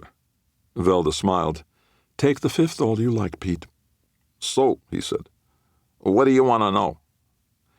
"You can tell me," I said, "if your hostess is banging your bartender." The crudity of that made him blink, but his answer was damn near a non sequitur. "I have several bartenders on staff." I gave him a narrow-eyed look that was less than friendly. "Not tonight, you don't. You know what I'm talking about, Pete." "Who I'm talking about?" He shrugged. "You mean Gino?" "If that's his name, I do. The dark-haired jamoke working the tap right now." "Yes, Gino Mazzini. Does a good job. Doesn't cause trouble. Not super friendly, not a tell-you-troubles-to type bartender, but skilled, efficient, not surly." Not surly. What a commendation. I said, "So, is he involved with Sheila?" Pete shook his head, but that didn't exactly mean no. "You should ask her that." "Okay, fair enough. But do you think she might be hooking up with him?" After a moment, he nodded. "Could she be involved with Colby, too? Banging both at the same time?" Velda frowned at me, then quickly smiled at Pete. "What Mike means, could she be seeing both of them?" "Right," I said. "I wasn't talking ménage à trois or anything." Velda rolled her eyes. Pete was shaking his head again. "You have to ask her. Right, I will. But right now I'm asking you. Which of them gave her those shiners?" His eyebrows rose. "What shiners?" "Pete." He swallowed. We'd been keeping it sotto voce already, but now he whispered. "The Mazzini kid did that. They're seeing each other. I think they live together in the village." "Which one's worked here the longest?" "Miss Ryan." He leaned toward me. "Mike, Sheila's been here for 4 or 5 years. You know that." "I guess I do. Where's she from?" Pete shrugged. "Midwest somewhere. Minnesota, Michigan, Wisconsin, one of those. She came to the city to be an actress, and it didn't work out, at least not yet. She's tops, Mike. Everybody loves her." "Sounds like that includes Colby and Mazzini." A palm came up. "I don't generally get involved with my employees' private lives." I ignored that. "What's the story with her and the rich kid? How often does Colby come around to the chop house?" "He's a good customer," Pete said vaguely. "Did Sheila already know him, or did they meet here? Was he maybe taken with her? She's an attractive woman." Velda said, "An understatement." The restaurateur sighed. "I believe they met here. They became friendly. They sometimes talk. They obviously like each other. They have good, chemistry." I said, What kind of experiments do you think they're conducting? Pete shifted in his seat. Please, Mike, this really makes me uncomfortable. You're asking me to talk trash about two good employees, and if that weren't enough, a customer who spends money like it's paper. You should talk to them, not me. Excellent idea. How about sending Sheila over? He frowned. She's my hostess, Mike. If somebody comes in, I'll shoo her over. Come on, Pete. I'm a customer too, you know. He pulled air in and let it out through as sickly a smile as I'd seen in a while. Fine, Mike. Anything you say. Pete slid out of the booth and went over to the hostess podium and spoke a few words, gesturing toward us. Sheila frowned. Not a deep frown, but a troubled look, and decidedly put upon. But she came over, striding now, not her usual glide. She stood before us with her chin up and her eyes down. She might have been a cop who came upon Velda and me playing hide the salami in some Central Park bushes. Something you wanted, Mr. Hammer. I gestured. You remember my secretary, Velda Sterling? Of course, Sheila nodded. Ms. Sterling? Velda nodded back, said, Ms. Ryan? And I said, Will you join us for a few moments? The hostess's smile was strained. Could it wait for another time? I am working. It's not busy, and your boss sent you over. We'll understand if a patron enters and needs your attention. Please. Like Pete, she chose to slide in on Velda's side. Sheila, I said, I'm working for Vincent Colby's father, looking into the hit and run that put his son in the hospital. Where you and I last spoke. She said nothing. The police aren't getting anywhere, I said, but of course they aren't aware of certain things. She said nothing. I'm hoping you'll be frank with me, I said, and confirm or convincingly deny that you and Colby are seeing each other behind your other boyfriend's back, and perhaps you can substantiate that this other boyfriend found out about it and wasn't happy. She said nothing. Velda gave it a try, saying, One of your two admirers gave you that black eye, the second in a couple of weeks. That's quite a collection you're racking up there, Miss Ryan. She said nothing. I asked, Was it your friend behind the bar? Gino's eyes were on us, burning like coals. She said nothing. I said, Or maybe Colby did it. Maybe you're not seeing him, but he's been hounding you, even stalking you, and you confronted him and he lost his head, demanding you break it off with Mazzini. Colby's a regular Jekyll and Hyde these days, thanks to that accident. She glared at me, and clenched teeth parted only enough for her to get out a few bitter words. I thought you were smart. You're the famous Mike Hammer, big detective. Famous enough, I said with a shrug. Big enough, too, maybe. But you imply I'm also not smart enough. Smart enough for what? The words came quick. Vincent hadn't been hit by that car yet when you saw me with a black eye. These outbursts of his were caused by that concussion, which hadn't even fucking happened yet. I grinned. So you two are an item. Even with her features tightened up in anger, she was a beauty. I told you before, we're just friends. I've seen the way he looks at you, honey, and it's not the way you look at a friend. More like a famished man views a meal. She huffed a feminine grunt. Believe what you like. Velda touched the young woman's arm. Miss Ryan, Sheila, please understand. All we're trying to do is help Vincent Colby. She shook her head, seeming more frustrated than angry. What does it matter who hit Vincent, in what car? How does that help him? He's been hurt. He's having a terrible time of it. He might have died. She choked back emotion. All right. I've been seeing him. At first he pressed so hard, he was so insistent, it made me uncomfortable. And I was seeing someone else. Gino, Velda said. Sheila nodded. Yes, but Vincent was so attentive, so tender, so... It sounds silly, but adoring. Her eyes went to Velda beseechingly. You probably know what it feels like, Miss Sterling. You're a lovely woman, a stunning woman. You've had men adore you, haven't you? I said she has one right now.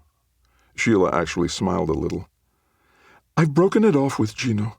We're through. He knows that. Velda said, He gave you that eye. She nodded. But I've moved out on him. We were sharing an apartment in the village. I'm with a girlfriend now. Gino is past history, but it's just tricky. It's hard to still work where he does." "Must be," I said. Velda said, "Here's the thing, Ms. Ryan. We're not just trying to find the hit-and-run driver.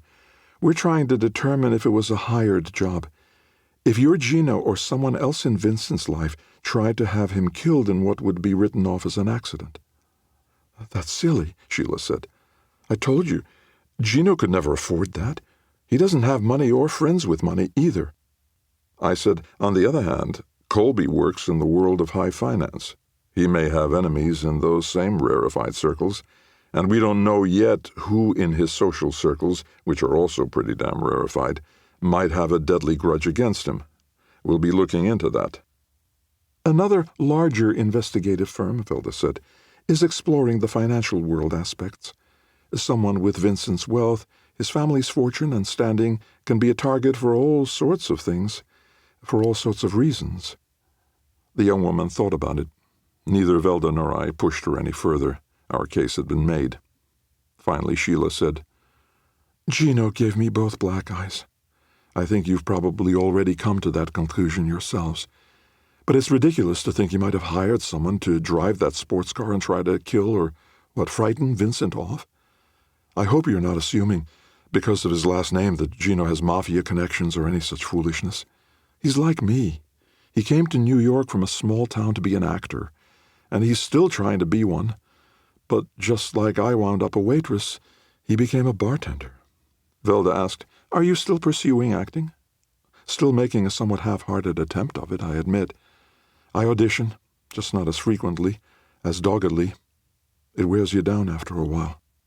I said encouragingly, "You're not a waitress, you're a hostess." She laughed a little. "You sure know how to build up a girl, Mr. Hammer."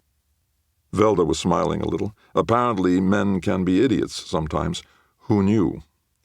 Sheila said, "Before you go, I'll give you my phone number at my girlfriend's. I'll help you any way I can. I'll encourage Vincent to cooperate. He isn't always Mr. Hyde. Even now, he's usually Dr. Jekyll." She got up, smiled, and nodded pleasantly. And now, when she returned to her post, the hostess in green glided. "Getting somewhere," I said. "I feel bad for her," Velda said. "Why's that?" "She's gone from an abusive boyfriend to another guy with a terrible temper. Of course, that doesn't mean Vincent would strike her or anything, but it's an unsettling possibility." I shrugged. "Well, it's helpful to know she's cooperating with us now." Velda nodded. "It is. But I think before this goes any further, I should talk to Casey Shannon and get the skinny, as he sees it, where Vincent Colby is concerned. There's a couple of other suspicious deaths on the fringes here." She touched my hand. "I forgot to tell you, Mike, I spoke to Pat this afternoon on some follow-up on that Penta case." "Oh?" "He said in passing that Shannon has gone to the Keys for a getaway vacation. We'll be out of town 2 or 3 weeks anyway. There's some old gal friend of his down there he's going to be shacking up with." I put on a wistful look. If only I had an old gal friend to shack up with. "You want to get kicked again?" We paid at the register, and I collected my hat and coat from the blonde near the door. Pete approached and was his old smiling self again. "Everything work out okay with Sheila?" he asked. "She came away in a good mood, Mike, so you must have behaved yourself." "Velda's a calming influence." He was closing up, the place almost empty. Last call here was 1 a.m., and the clock was 15 minutes fast, as was the custom in so many bars. We stepped out into crisp autumn air, my favorite time of year. Traffic was light, and we'd have to walk to the nearest corner to grab a cab going in the right direction. I paused to give Velda a quick verbal reconstruction of the hit and run, painting the picture as best I could. "Wouldn't have happened," Velda said, "if he'd parked in that ramp down the block." "Are you kidding? Rich guys hate to pay." An unfamiliar hand settled on my shoulder, hard enough to squeeze through the topcoat fabric. "You better fucking listen," a baritone voice snarled. "You son of a bitch." It was the bartender, his breath visible in the chill, coming out his nostrils like dragon's breath. Gino Mazzini was handsome in a Travolta sort of way, Dark-haired, olive-complected, with big teeth that looked nasty with that upper lip curled back. "You stay away from my girl. Leave her alone. Hear me? Stay the hell away from her, old man, or I'll put you in a damn wheelchair." I should have decked him then and there, but I might need to interview him later, and beating him to a pulp might alienate him. So I said, "Cool it," holding my hands out, palms open. "I'm investigating that hit and run and had a few questions for her, that's all. She's in no trouble, and you may have noticed I already have a girl." I saw it coming, the sucker punch that would have brought up my steak sandwich, and I bobbed to one side, my hat flying off. But that just got me off balance enough for him to turn his missed blow into a swinging backhand that knocked me to the sidewalk. Now I was ready to see anything and everything that this prick could send my way, and that included the kick he aimed at my ribs as I lay sprawled on my side. I caught his foot in two hands in midair and yanked it like I was uprooting a small tree, and the world went out from under him, but obligingly came up to meet him, and the way he landed on cement on his back like that had to hurt like hell. His breath whooshed out like a dam bursting, and now as I got to my feet, it was my turn. I stomped on his stomach with one foot like he was a big goddamn bug, and then stepped away as he curled up in a fetal ball, hugging himself, his moans stitched together with whimpering. Somebody in the restaurant must have seen the fun out the tinted glass windows, because Pete and a few patrons, and of course Sheila Ryan, came bounding out onto the street. Nothing so impressive as a hit and run to gawk at this time around, just a scuffle that had ended in pain for the shit who started it. Only then I got greedy. I leaned in and straddled him and grabbed him by his white shirt and pulled him up to where I could grin into his face. "Not as easy," I said, getting ready to smack him one more time, "as hitting women, is it?" But he was younger than me, and for all his pain he managed to swing a fist into my side. The bartender had some power left because it was enough to knock me off him. He was just getting up, ready to come at me again when his eyes opened wide. He could feel the snout of the little .32 automatic at his temple.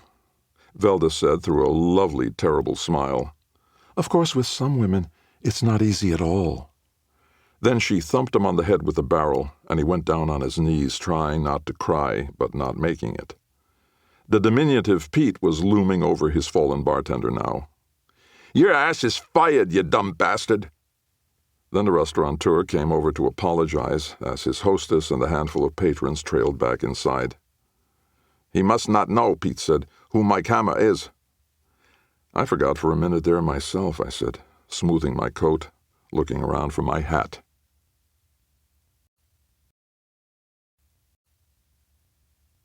Chapter 5. The next morning, behind the door with Captain Pat Chambers' Homicide Division lettered in gold-outlined black, I was sitting across from my old friend in his painfully modern, glassed-in office at One Police Plaza. I was sipping coffee laced with my usual milk and sugar, my coat and hat hung up with his on a metal tree. We were waiting for a call from a guy he knew on the Accident Investigation Squad. With his own cup of coffee going, black, Pat was in shirt sleeves and loose tie, and he was scratching at his blonde head of hair as he studied me. Cops were wearing their hair way too damn long for my taste these days. "Mike," Pat said, leaning back in the old anomaly of a brown leather swivel chair he'd brought over with him from the ancient Center Street HQ. "You stay up on things. Always seem to know what's going on in your field. Right on top of whatever new tricks the bad guys are up to." "I try, buddy. Thanks for noticing." Then came the zinger. "So how is it you're so backward when it comes to making use of modern technology?" My laugh was short but not sweet. "What are you talking about, Pat? I have a top private forensics lab where I can get things checked out when need be.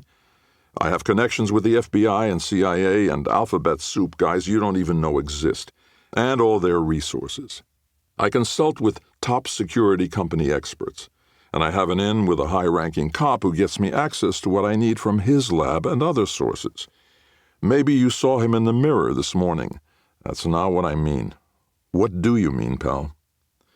He gestured vaguely toward me with his free hand. "You and that old service Model 45 you carry. M1911, referencing the year that antique dates to. The so-called Colt government. It's big, it's heavy, and you haul it under your shoulder like something out of an old black and white movie. Hell, man, why don't you go over to Frelix and get yourself something state-of-the-art? You can afford it. For a couple of seconds, I just looked at him, then let out a grunt, uncrossed my legs, set the coffee cup on his desk, and sat up. Then I slipped my hand inside my jacket, under my left arm, and slid the piece free of the holster. I regarded the weapon. The bluing was thinning out, the butts were well worn, and the edges of the thumb rest were nicked. But it had that satisfying, machine-clean, oily smell, and felt alive in my hand. "It's like me, man," I said. "An oldie but a goodie." Still leaning back, Pat was grinning as he flipped his jacket back to pat the S&W 38 and the speed rig on his hip. "Modern technology," he said. "You should give it a try." "Why?" I tossed him a nasty grin. "Think you could outdraw me, Pat?" Smirking, he said, "What, you figure this is the Wild West or something? You bet your ass I do. You've been out on these streets. You know how the stats read." His eyebrows flicked up and he shrugged. "No argument, buddy." "Anyway, you're forgetting something." "I am?" "Sure. The old Western gunfighter rule." His grin reversed itself. "Which is?" "Don't ever try to outdraw a guy who already has a gun in his hand." I let him have a look down the big hole at the end of the barrel, watched him as he sucked in a breath. Then I chuckled and snugged the gun back in its leather womb. Pat waited a second before he breathed out and said, "Damn, Mike. The old gunfighters also said never draw a gun unless you intend to use it. Man, you're a real pisser. You scare the hell out of me sometimes." "Just sometimes?" The phone rang, and Pat grabbed the receiver. The call didn't last long, but most of the talking was on the other end, while Pat leaned forward, jotting on a notepad and saying, "Uh-huh," now and then, till he thanked his guy and hung up. He rocked back. "Guess how many red Ferraris there are in the greater New York City metro area?" "I don't know, 20? "You're close. 320. 417 statewide." I grunted something that was almost a laugh. More people have dough than I thought, and decent taste. Do I have to tell you what that means? Red's a popular color. But we both knew what it really meant was that although the case was still in the active pile, the hit and run outside Pete's Chop House a little over 2 weeks ago was already a dead issue. I asked, "Didn't those dicks come up with anything?" He smirked again. "I'm going to give you the benefit of the doubt that by dicks you mean detectives. They did, actually. Several eyeball witnesses saw that red sports car hauling ass from the scene. Mud-smeared plates fore and aft. A bearded guy with a ponytail, which is what you saw, right?" "Right." "Not enough to identify him?" "Not enough to identify him. Anything else?" Pat sipped more coffee, nodded. Beyond the windowed walls, the bullpen murmured with slow-moving but constant activity. "Yeah, there is," Pat said. "We know the guy turned left on Lex and sideswiped that newsstand on the corner. Paint samples were gathered, so if the right red Ferrari gets itself found, out of those 320 or 417, we'll have our man."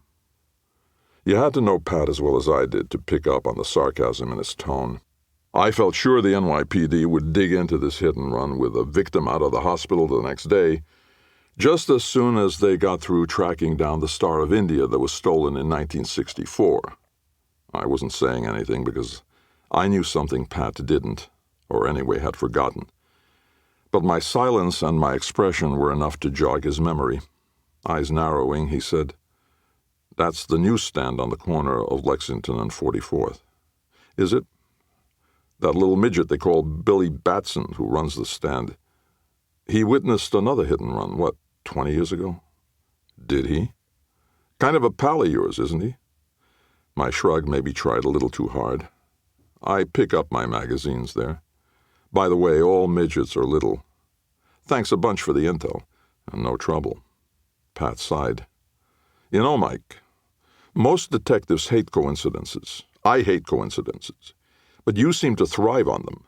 Hell, you seem to attract them. You mind if we change the subject to something besides what a disappointment I am to you? Do I have a choice?" I leaned forward, set my empty coffee cup on his desk. Is there a number where Casey Shannon can be reached? You told Velva that he's shacked up with some old honey of his somewhere in the Florida Keys. Nodding, Pat said, That's what his last partner, Chris Peters, told me. But Chris also said Casey left specific instructions he didn't want to be bothered. Meaning he didn't leave a number. How about an address? Not that I know of. The gray-blue eyes narrowed. Why? I sat back in my chair. Shannon said he ran into Vincent Colby during the course of 2 separate suspicious death inquiries. I remember that conversation, Pat said, nodding again. But he didn't indicate Colby was a person of interest, much less a suspect. I thought you said you were working for his old man, Vance Colby, the Wall Street big shot. I am. So whose side are you on in this thing? What thing? Pat closed his eyes. Then he opened them and said, Sorry. I should have remembered that you're only interested in truth and justice. Don't forget the American way. Do I need to remind you what your rich client hired you to do? No. But he did anyway. You're looking to find out who was driving that red speed buggy and bring him in. That's the job. Pat leaned forward. In other words, Vance Colby has hired you to do what the entire New York Police Department and its considerable resources aren't capable of? Why, how do you think they're doing? He lifted a forefinger and waggled it at me. I'm guessing you think that accident was no accident, that it wasn't a hit and run, but a hit, period, one that didn't take. I'm looking into that, yeah. He raised 2 open hands as if he were holding them out to catch somebody, but didn't care if it worked. A hit for what reason? I know a lot of people who would like to kill their brokers, but I doubt very many go through with it. Now I leaned in. I'm not looking into that side of it, Pat. The old man has specialists in high finance on that score. I'm strictly digging into young Colby's personal life. Pat shrugged. Well, I told you. Vincent Colby's clean. I think there may have been some youthful indiscretions, but if so, they've been expunged. That happens under certain circumstances, even if you aren't wealthy. Which the Colbys certainly are. So, Captain Chambers, should I talk to Chris Peters, or do you want to do it? Half a smirk settled in a cheek. To see what Chris knows about those 2 suspicious deaths somehow tied to our boy Vincent? I can handle that and get back to you. You don't even have to remind me that I work for you, civic-minded taxpayer that you are. The sky looked as cold and gray as the towers of commerce crowding it, my breath smoking like I hadn't given up Lucky's all those years ago. Winter really seemed to be getting ahead of itself, and if snow started in before the leaves were off the trees in Central Park, I was going to be pissed. I had the trench coat lining in and a wool suit on, the pork pie squatting on my head, keeping my head warm but not the sun out, because there wasn't any. I couldn't quite bring myself to putting on gloves, but you can bet my hands were in my topcoat pockets. At his newsstand on the corner of Lexington and 44th, Billy Batson was bundled up too in his striped red and black stocking cap, green plaid, woolen scarf, padded quilt jacket, gray flannel trousers, and high-top sneakers. But his cotton gloves had the fingertips cut off, so he could handle with ease change and paper money too. Like Pat had said, Billy was a midget, but as little people went, this one was on the tall side. And the next time you see The Wizard of Oz, see if you can't spot Billy looming above the rest of the munchkins. No joke, he's there.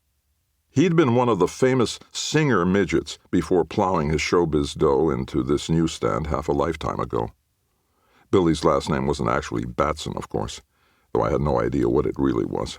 Back in the 50s, he'd had the finest newsstand display of comic books on any Manhattan street corner, and still did, though Spider-Man and the X-Men had long since banished Blue Beetle and Black Cat. So it was no surprise that Billy's nickname was Captain Marvel's secret identity, since that's who newsboy Billy Batson in those funny books would turn into after crying out, Shazam! But the Superman people had sued Captain Marvel out of existence in the early 50s, breaking the real-life Billy Batson's heart. Then, not long ago, the company that killed the character revived him themselves, and boy was Billy proud. He gave those new comic books prime display space, and those who knew the significance Sometimes out-of-town comic book collectors who had heard of the real-life Billy Batson would come by to have him autograph the latest issue of what was now called Shazam. Billy was a wizened little guy these days, even more so than years before, his mug a swirl of wrinkles swallowing up his features. But his eyes were bright and his dentures white, and not much got past him. "Got the new guns and ammo and ring for you, Mike," he said, reaching under his counter for the pull mags. "Playboy, too. Little lefty for you these days, ain't it?" "Do I look like I buy it for the articles?" Those dentures flashed. "Then should I maybe put Cavalier back on the list?" "Nah, it's got a little raunchy for my taste.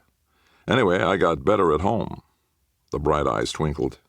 "I'll say you do. How is Velda?" The modest-sized man had a giant-sized crush on Velda. "Big and beautiful and mine, Billy," I told him, accepting the magazines and paying him for them. "Don't you get any ideas." He got my change for me, the bills from his cash register, the coins from the changer at his waist. "You can't stop a guy from having ideas, Mike. Say, we got something in common." "Besides being in love with my secretary?" "Yeah. I read in the news you was a witness to that hit and run a few weeks back. Some rich Wall Street guy, huh? Hurt bad, was he?" I shook my head. "No, he's fine. But that's why I'm here. The cops from the accident investigation squad talked to you?" His eyes got big. "Yeah. I damn near got hit myself, you know." I didn't know. He sold the Times to a customer, then resumed his tale, gesturing melodramatically. "I was packing up for the night when that buggy came screaming around the corner, up and over the curb. It's sending me diving for cover and taking a piece of my stand with it. Mags knocked all over hell." "Show me." He walked me over. The left side of his stand, just below the display counter, had some rough grooves in it, and a chunk of ancient wood was gone, revealing a lighter shade, a fresh wound in its aged hull. I asked, "Did they hit the headlight or more like scrape the side of the car?" "Front right headlight, Mike. And I heard the glass shatter. I told the cops that, but neither one wrote it down. Maybe they got good memories." "What did they do?" "Took some paint samples," Billy said, then smirked and shook his head dismissively. "But they was half-ass all the way." "Yeah?" He sold a Sports Illustrated to a guy, then held his hands out, palms up. "I tried to tell 'em. They wouldn't listen. You know, I'm short, not stupid. That was a special Ferrari, Mike. I told them it was. But they just made me for some old kook." I put a hand on his shoulder. "That's not my opinion, Billy. What was special about it? There's no shortage of red Ferraris in this town, I'm told." He was shaking his head before I even finished. "That wasn't just any Ferrari, Mike." He waggled a forefinger at me. "I'm into sports cars, you know." That put some wild, funny images in my brain, but I didn't let my grin get out of hand. "Really?" "Really." The little guy sold a New York magazine and some certs to a pretty young woman. "Yeah," Billy said rather grandly. "I read damn near all the periodicals. News, sports, People, Variety, you name it. I'm my own best customer. I just never buy anything. I never miss Car and Driver, Motor Trend, hell, even Hot Rod. I told those dumb cops I was an expert. He just laughed and said, 'Sure you are, Pop.'" Billy had me sold, both that those cops were dumb and that he wasn't, not about cars anyway. So I asked, "A specific Ferrari how, Billy?" He wagged a forefinger at me. "That was a F40, built to satisfy Enzo Ferrari's dying wish. Old Enzo said he wanted to create the best car on planet Earth. He took his cue from the 288 GTO, know it? That F40's one fast, powerful ride, my friend. Did you notice a spoiler on the back of that baby when that guy got clipped?" "I did," I said, nodding. "Takes away from the sleek look of it. But I could learn to live with that if somebody gave me one for Christmas." "Well, without that spoiler, Mike, in a ride with a top cruising speed pushing 200 miles per hour like that, it wouldn't be a bullet that took my camera out, but metal and fire and asphalt. It's simple aerodynamics, you know. No spoiler, and you could take off like a rocket going straight up. And what goes up goes you-know-where." He sold another Times. I put a hand on his shoulder again. "All the years I've known you, Billy, and I never picked up on you being a car buff. What do you drive, anyway? I figured it would be bad taste to ask him if he had to use blocks for his feet to reach the pedals. Billy Batson batted the air, made a face, which with that mug was saying something. "Aw, hell, Mike, I can't drive. Never bothered to learn. What's the point? In the city?" I took Velda out for lunch at Charlie's Deli. It was one of those gimmick places with lots of 50s nostalgia by way of Elvis on the jukebox, vintage advertising signs on the walls, and gum-snapping waitresses in poodle skirts. But the food was authentic, even if the atmosphere was ersatz. Velda had a salad with chicken, and I chowed down on a pastrami, corned beef, and Swiss on rye coleslaw on the sandwich. Billy might be right that it wouldn't be a bullet that took Mike Hammer out. I filled her in on my conversation with Pat and shared what I'd learned from Billy, including that the pride of singers' midgets still had a tall yen for her. "Opinion," I said between bites. She shrugged. "I think I'll stick with you, Mike. Billy has a nice business going there, but you may make the grade one of these days." I tried not to smile and failed. "No, I mean, do I share what Billy told me with Pat?" "That the Ferrari in question is a special model? Possibly rare?" "Yeah." "It's what a good citizen would do." "So, no then." She smiled, spearing a piece of broiled chicken from the salad. "I didn't say that exactly, but you're not wrong. If Pat goes to the accident squad clowns who caught the hit and run, they might track those leads down, maybe, but who knows what they'll do with it if they do." I sighed deep. It's been over 2 weeks. That ride's had its bodywork done on the QT by now. Maybe the NYPD's finest will prove it's been worked on, but even so, we're still looking at a hit and run with no real description of the driver, no license plate number, and a victim who spent a single night in the hospital. "Right. Or," she said, and chewed chicken, then swallowed it, and continued, "I can call my contact at Motor Vehicles and ask her to run a check on how many— what's that model called again?" "An F40. She shrugged. Her silk blouse was pink today, and she did a bang-up job filling it. "I could call my friend and see how many red F40 Ferraris are in Manhattan and the state of New York. I'll also ask if either one has been reported stolen and then perhaps turned up on the street somewhere, either with some slight damage or no damage at all because it was repaired before being dumped somewhere to be easily found." The Platters started singing Only You, and they could have been talking about Velda. "I ought to marry you, doll," I said. "You think?" The answer was 2. 2 red F40 Ferraris in Manhattan, and that constituted every one of them in the state of New York.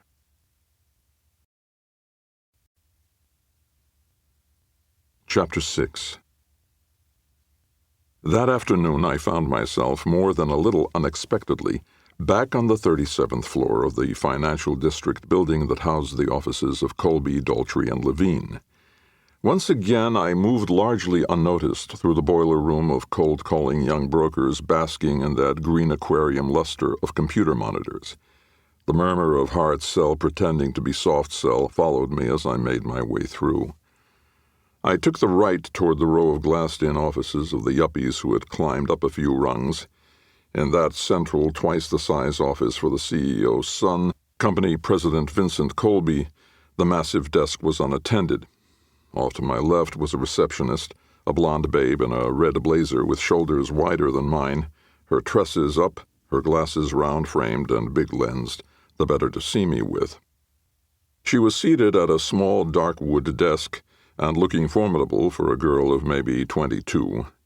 "I'm Mr. Hammer," I said. A mouth worth looking at, its deep red lipstick outlining in black, smiled in a businesslike fashion. "Mr. Owens is expecting you. May I take your coat and hat?" "Sure." She did, stowing them in a nearby closet, then returned to her desk and used her phone to say Mr. Hammer was here. She listened, said, "Yes, sir," and hung up. Very sweetly she told me, "Just knock, and you'll be admitted." Should I say Joe sent me? She frowned in confusion. "Why would you say that?" "A joke. A little before your time." "Damn. I had to get newer material." "Knocking will be sufficient," she said, and gestured toward a specific office. Her nails were the color of her mouth. Even with a doll like Velda at home, I couldn't help wondering what being 20 years younger for an afternoon would be like. Off to my right, down the hall of exec VP offices leading to the CEOs, another receptionist was looking my way. The old man's 40-something guardian at the gate, that no-nonsense brunette in the black-framed masculine specs, snugly curvy in a brown striped power suit. The ice queen with the glass-cutter cheeks apparently remembered I'd been a welcome guest yesterday, because she granted me a slight nod and a slighter smile. I grinned and waved at her enthusiastically like a kid from a back seat. It actually made her smile broaden a little, and maybe she even stifled a laugh. You still got it, Hammer, I thought. If they were over 40, anyway. The inhabitant of the office labeled William J. Owens, managing director, saw me approaching. A blonde yuppie under 30 in the mandatory shirt sleeves and bright suspenders, dark orange. He was just hanging up his phone and motioning me in. I did so. He was handsome in a Beach Boys go-to-college way, hair tousled on purpose and frozen that way with product. His eyes were blue and heavy-lidded, making me think grass, not coke, was his likely recreational drug of choice. His nose was misshapen as a result of a break or two that indicated he had once been athletic. Maybe he still was. His mouth was small and clenched. If I were a cruder man, I'd say it reminded me of an anus. "Mr. Hammer," he said, half rising, extending a hand for me to shake. I did. It was slippery. He gestured for me to sit in the client's chair. I did. "Appreciate you seeing me, Mr. Owens," I said, at such short notice. When he spoke, the little mouth sort of blew a kiss, combined with the other thing that orifice reminded me of. That was disturbing. He said, "I was intrigued when I heard who it was. Who you are. My father used to get a kick out of reading about you in the papers, back when you stirred things up around town." I just smiled and nodded. Everybody's father seemed impressed with me. He sat forward, cocked his head, and folded his hands. On the low-slung cabinet behind him, a trio of green monitor screens glowed, their cursors pulsing. "What's this about my Ferrari?" Yes, one of the two F40 Ferraris in Manhattan had turned out to belong to an employee of the Colby brokerage firm. This young exec, in fact. I had called the other F40 owner, an attorney named Randall with Weiss and Lambrusa, a firm with a pricey Broadway office and a big reputation. The attorney had told me that his vehicle was housed at a private garage and that he'd used it just this past weekend. It hadn't been stolen, and he had not noticed signs of damage. I took down the information about where he stowed the wheels to see if somebody there might have borrowed the Ferrari, but that could wait. An F40 owner who worked at Colby, Daltrey, and Levine seemed a more logical priority, and a higher one. Despite what Captain Chambers had said about my thriving on coincidences, really I was just as wary about them as the next detective. I just didn't view every coincidence as an impossibility, or for that matter a conspiracy. After all, the young exec had a high-paying enough job to be one of that elite group of Manhattanites who could afford to own a Ferrari F40. I had made this appointment by phone through that Red Riding Hood out there. The receptionist had checked with Mr. Owens while I waited on the line. All she had available to pass along were my name and my desire to talk to Owens about his Ferrari. I hadn't expected that paltry info would lead him to getting on to talk to me directly, and was surprised when I got the go-ahead to come around. Right around, if possible, which I had. "Obviously, you're aware," I said to my mysteriously cooperative host, "that your associate Vincent Colby had a narrow scrape with a hit-and-run recently." His shrug was a tossed-off thing. "Of course. And I'm relieved. All of us are that Vincent wasn't badly hurt, although, well, we're all relieved." I put an ankle on a knee. "If you were about to say that you're concerned about the after-effects of his concussion, that's no surprise to me. I'm working for Vincent's father, looking into the accident." The tiny mouth tightened. "Yes, I know." I frowned. "Vance Colby told you?" Owens widened his eyes, but they didn't lose their sleepy look. "Well, I work closely with Vincent. He's more the big-picture guy around here. I'm essentially the office manager. We're friends since college. Not a lot of secrets." "So you know about his fits of temper?" His laugh was abrupt, cutting itself off. "Recent days I've been on the wrong end of them. Yes, a few times. And let me tell you, Mr. Hammer, this is something very new and most disturbing. I've known some cool cats in my time, but few cats are as cool and collected as Vincent." That's the impression I got from his father. Losing that cool of his seems out of character for Vincent Colby. The blonde broker squinted at me, as if trying to bring me into focus. "So what's the connection here between Vincent's hit and run and my Ferrari? You can't be implying that it was my car that gave him that narrow escape. My F40 is in the shop and has been for a good month." That didn't mean someone else couldn't have used it. But I kept that thought to myself and instead asked, "Did Vincent mention to you that a red Ferrari was the vehicle in question?" Frowning, nodding, Owens said, "He did, actually. He even kidded me about it. Where were you at the night of November or whatever it was? But, Mr. Hammer, there must be 100 red Ferraris in New York. Actually, 417. His head rocked back a little. "Wow. Well, I admit I'm surprised. I thought I was in rather select company." "You are. There are only 2 F40s in Manhattan." His eyebrows went up. They were so blonde they were barely there. "Oh, well, I can see why you're here then." "Would Vincent be familiar with your car? Has he ridden in it?" With a slow, thoughtful shake of his head, Owens said, "No, not that I can think of. No, never. You said a few moments ago you're friends." Now he nodded, giving it a little more than was necessary. "We are, but we work together. Rarely socialize these days, and when we do, it's in the city. The only time I drive that car in town is when I'm heading out into the country, and Vincent hates the country. So he wouldn't have recognized the F40 even if he'd seen it coming." His eyes tightened as he thought about that, or pretended to. "I don't know that he's ever seen it," Owens said, "but he's heard me talk about it enough. The way a proud father talks about his kid, I suppose. I don't have any, kids, I mean. Mr. Hammer, that vehicle is being worked on.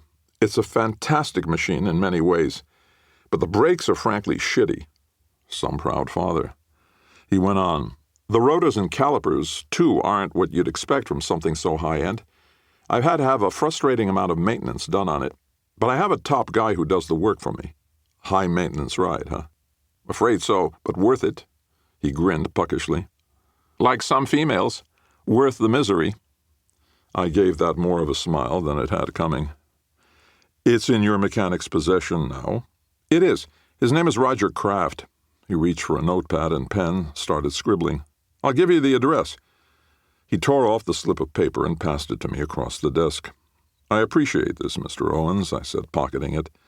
"What does Kraft look like, by the way?" "Look like? Well, he's about 40. Your size, a little heavier." "Ponytail, beard?" "Heavens, no, neither." "Not Roger. He's an ex-Marine." That pinched mouth managed a grin. "He would gladly pummel any man who wore a ponytail." "If that ever comes up," I said, "I'll know who to ask." I thanked him and stood. He got to his feet as well and said, "I can't imagine how or why my F40 could have been used in that despicable way, but on the very long shot that it was, Mr. Hammer, would you please let me know?" "You'll be the first," I said. I was barely out the door when the ice queen guarding Vance Colby's gate called out, "Mr. Hammer, a moment, please." I walked down to her desk. She'd pretty well melted by now and seemed downright pleasant, saying, "If it's at all convenient, Mr. Colby would like a few words." "Any particular ones?" I got a real smile out of her. Every secretary and receptionist in town loved me now. She said, "You can go right in." I did. Vance Colby was seated on one of the facing couches near the fireplace again, flames going full throttle. People his age get cold easy. Really cold when they stop breathing. "Please join me, Mr. Hammer." I went over and did that, sitting opposite him. He had a snifter of brandy waiting. We'd graduated from coffee. He poured me a glass and I accepted it. Tasted fine, although what does a beer guy know about brandy? The plump little man with the trim mustache, wrapped up in another well-tailored pinstripe, poured himself some brandy, but set the glass down. "I am surprised to see you back at Colby so soon," my client said. "Have you something to report?" I hadn't come to report at all, of course, but he did have 10 grand's worth of my time. So I said, "Just an interesting wrinkle or two." I told him that I'd confirmed the NYPD was not exactly setting up roadblocks to nab the hit-and-runner. His assumption that they were blowing off the incident would seem to be right on. I also let him know that a specific rare model of Ferrari had been the vehicle. Then I informed him of the Ferrari F40 whose owner was parked down the hall. "You'll most likely find," the old man said, unimpressed, "that's merely a coincidence." Everybody today was telling me what to think about coincidences. "William Owens is a good boy," he said, as if I'd suggested otherwise. "He and Vincent were at Harvard together, met on the rugby team. They think the world of each other. Those two are the future of this firm."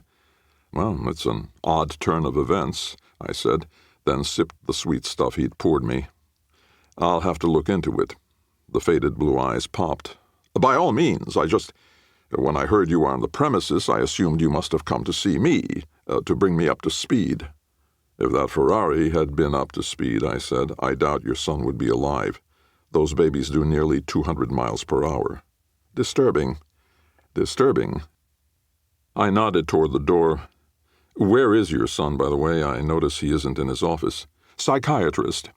Every day, for now at least. He had a bad one last night. Blew up at me again."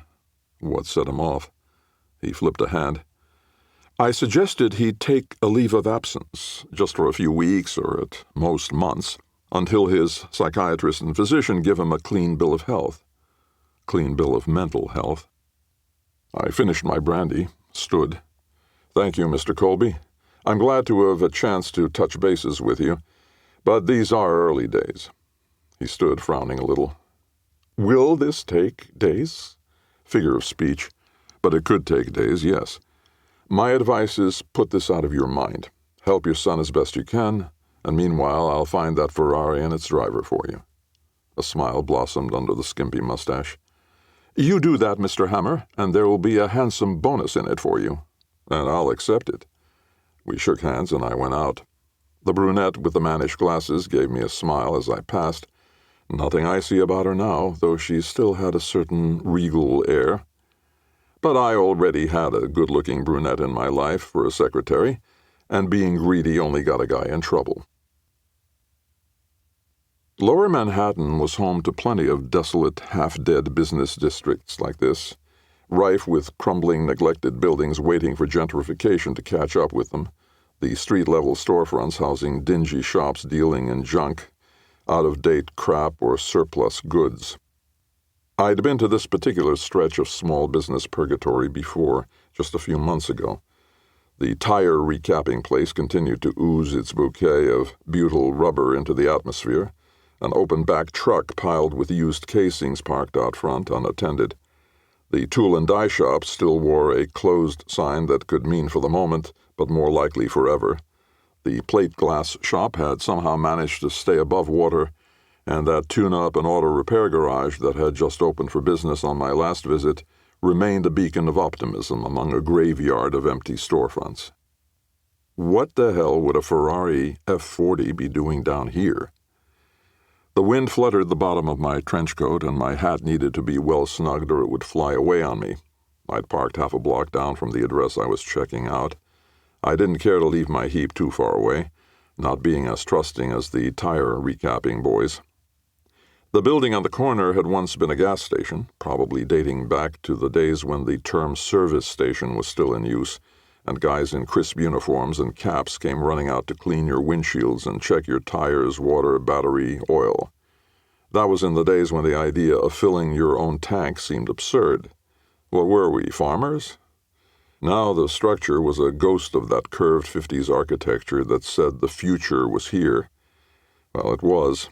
A future with its windows painted out, black, giving no view onto the space where once you paid for your gas with cash more often than credit card, and bought candy bars and chewing gum before helping yourself to free road maps. One of those blacked-out windows had white lettering saying Craft Automotive, apt only, with a phone number. I tried the door and found it unlocked, just barely ajar. Cracked it further, hollered, "Hello?" and got no response. I pushed it open and stepped inside. No counter remained in a gutted sales area that was now an office, with a metal desk, several filing cabinets, and old shelves used to stack automotive catalogs and instruction manuals where cans of oil and other supplies had once lined up like military. Closed doors at left and right still said men and women. I moved into what had once been the service area, and still was to some degree, with 2 car lifts, workbenches along the walls, tools on pegboards, and the smell of oil. But the garage was clean, almost surgically so, cement floor included. Behind the lifts, and in front of the back workbench, a black full-car cover shrouded a shape that, with the distinctive half-showing star-shaped hubcaps, told a story. I pulled off the car cover, and the red Ferrari said hello. My mouth dropped. I was looking at the fastest, most powerful, and for that matter, most expensive car Ferrari ever made. I checked the passenger side of the vehicle for signs of exterior damage, but there were none. I'd driven stock cars in my reckless youth, but sports cars were out of my league, and that midget with the newsstand knew a hell of a lot more about them than I did. Still, my eyes told me that maybe some bodywork had been done around the front right headlight. Back in the office, I did what any self-respecting private detective would do in a place of interest whose front door was left unlocked. I snooped, starting with the filing cabinets which held old invoices in their upper drawers and nothing in the lower ones. Onto the desk. There, the usual business junk shared space with a few surprises, like the .38 Police Special in the right-hand drawer and a box of ammo in the drawer beneath. Well, a small businessman had the right to protect himself, didn't he? Of more interest, and much more suggestive, were 3 items in the bottom left drawer, the only items in that drawer. A false dark brown beard, a small bottle of yellow liquid labeled spirit gum, a dark, long-haired wig with a ponytail. I shut the drawer, glanced around. Only 2 places left to check. The men was unoccupied. The same couldn't be said for the women. A male figure, slumped, hunched over with head hanging, was seated on the toilet, its lid down, his pants up. Even sitting, he was obviously a big man, easily as big as me, burly, not fat. His head was shaved, arms hung limp. Feet, in rubber-soled work boots, were askew. He wore the navy blue coveralls of the mechanic he was, or had been. Carefully, using his ears, I used both hands to lift his head back.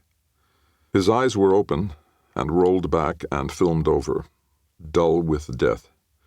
His tongue-lolling mouth was open as if seeking breath or sustenance, or perhaps an ability to speak, all of which would be forever denied to him. His face was blue, with need of a shave, which would be up to his mortician now. None of that was what was the most disturbing thing. That distinction was left to his upper torso, which was caved in so deep that the top half of his jumpsuit was puckered. He might have taken a cannonball to his chest cavity. I took a look at the floor leading into the women, and could see the trail of dark rubber from his heels as he'd been dragged, already dead, into the cubicle. In this black-windowed room, next to this desk, someone had somehow shoved this man's chest in. The squad car preceded Pat Chambers only by a few minutes. I gave the pair of blues the basics, but waited for Pat to give out chapter and verse. He went around taking it all in, from the dead mechanic in the women's room to the Ferrari, the black cover, which I had not replaced. "Sorry about my prints," I said. We were standing outside now. The crime scene guys were in there shooting their pictures and collecting their evidence. We were just 2 guys who had both quit cigarettes a long time ago, whose breath was smoking and the cold nonetheless.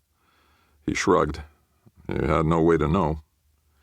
His unmarked Chevy Caprice was parked on the cement apron of the place where 3 gas pumps had once sprouted. His radio on the dash squawked for his attention. He went over to it, climbed in, grabbed the mic, and, sitting there with the car door open, listened and talked a while. I rocked on my heels and waited. Pat had called R&I to run Roger Kraft through, and this appeared to be the callback. He strolled over. Like me, he was in a trench coat and hat. Mine cost more. We taxpayers are stingy bastards, except where we're concerned. Roger Kraft has a record, Pat said. Armed robbery down south. Series of smash and grabs at, you'll love this, gas stations. Long time ago. After that, he was in the service, motor pool guy. Working for Ernie Bilko, probably, I said. He owned this shop, Pat said, nodding behind us. But I don't think he went straight. Robbery Division suspects him of being the driver for a crew that's been hitting small banks upstate. And now he's gone, I said, and mankind will just have to bear up. You ever see anything like that? The Ferrari F40? Just when it clipped Vincent Colby. No, I mean the way that guy died. His fucking chest is sunk in like Popeye punched him. A fist didn't do that, even with spinach.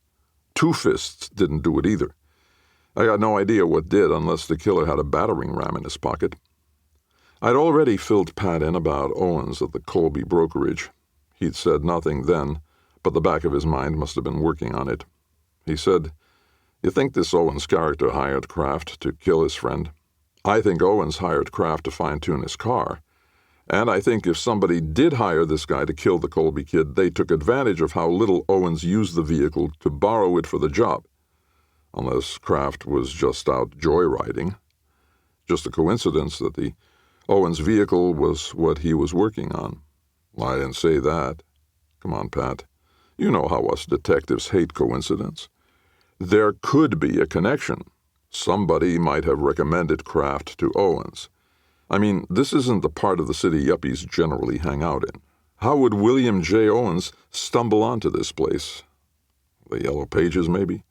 I doubt Kraft was even in the Yellow Pages. This looks like a sub rosa operation. Not big enough to be a chop shop. I frowned. No. But if Kraft had a reputation for doing good work on high-end rides like the F40, he might get access to machines that could really go, for use with that bank heist crew you mentioned. You need to talk to your contacts in robbery and see if the MO includes getaway cars with impressive pedigrees. Pat was nodding. Sometimes you think like a detective. You cops ought to try it. Pat's radio squawked again. More talk, more listening. When he clicked off and returned the handset to its slot, he made a note in his pad and then came over, his expression grim. He planted himself in front of me and said, "You're not going to like this. Tell me anyway. It seems something didn't smell good inside Casey Shannon's apartment. The super called it in and our guys broke in and found Shannon there. Not in Florida," I said. "Not shacked up with an old honey. No. Dead on the floor for a week anyway. And here's the part you really won't like. I already don't like it, I know. But get this. Somebody caved his chest in."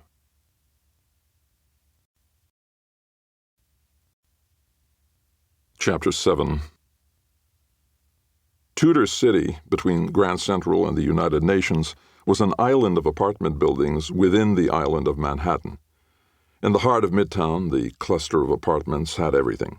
2 lovely parks, great shopping, swell dining. Also the rent-controlled 1-bedroom apartment where Lieutenant Casey Shannon had lived for 20 years, ever since his wife divorced him and he'd moved here from Queens. The apartment had everything too: hardwood floors, a separate foyer, a good-sized living room, a full kitchen, a bathroom with windows on the quiet north side of the building, and its 1 bedroom was damn near as big as the living room. One of 150 apartments in a building built in 1929, before the crash, with a doorman and a laundry room. These digs had it all. Everything but a living occupant. Shannon was sitting on the floor with his head slumped, his back against a couch that had stopped his fall. He was in white blue-flecked pajamas under a maroon robe and wearing slippers. His chest looked sunken, a terrible blow of some kind having created a crater that sucked in the fabric of its garments, twisting the cloth like the striations of a spent bullet. A big, damn spent bullet. But there was no firearm involved in this homicide, and for that ghastly indentation to have been the work of a fist or even two fists, it would require an Andre the Giant-sized killer. When Pat, hand in hand, looming over the grisly corpse, said quietly, "Shit," it was more like a prayer than a curse. The windows were already up to air out the smell of death, the job not yet done. I said, "I didn't know Casey as well as you, buddy. I mostly go back to when he was working with you 10, 15 years ago. But I knew him enough to know he was a hell of a cop. The best." Pat gave me a hard look. "This one's mine, Mike." "The case, you mean? Or the kill?" "Both." I shook my head. "No promises, pal. If I get my hands on who did this, I'll take him out. You know I will."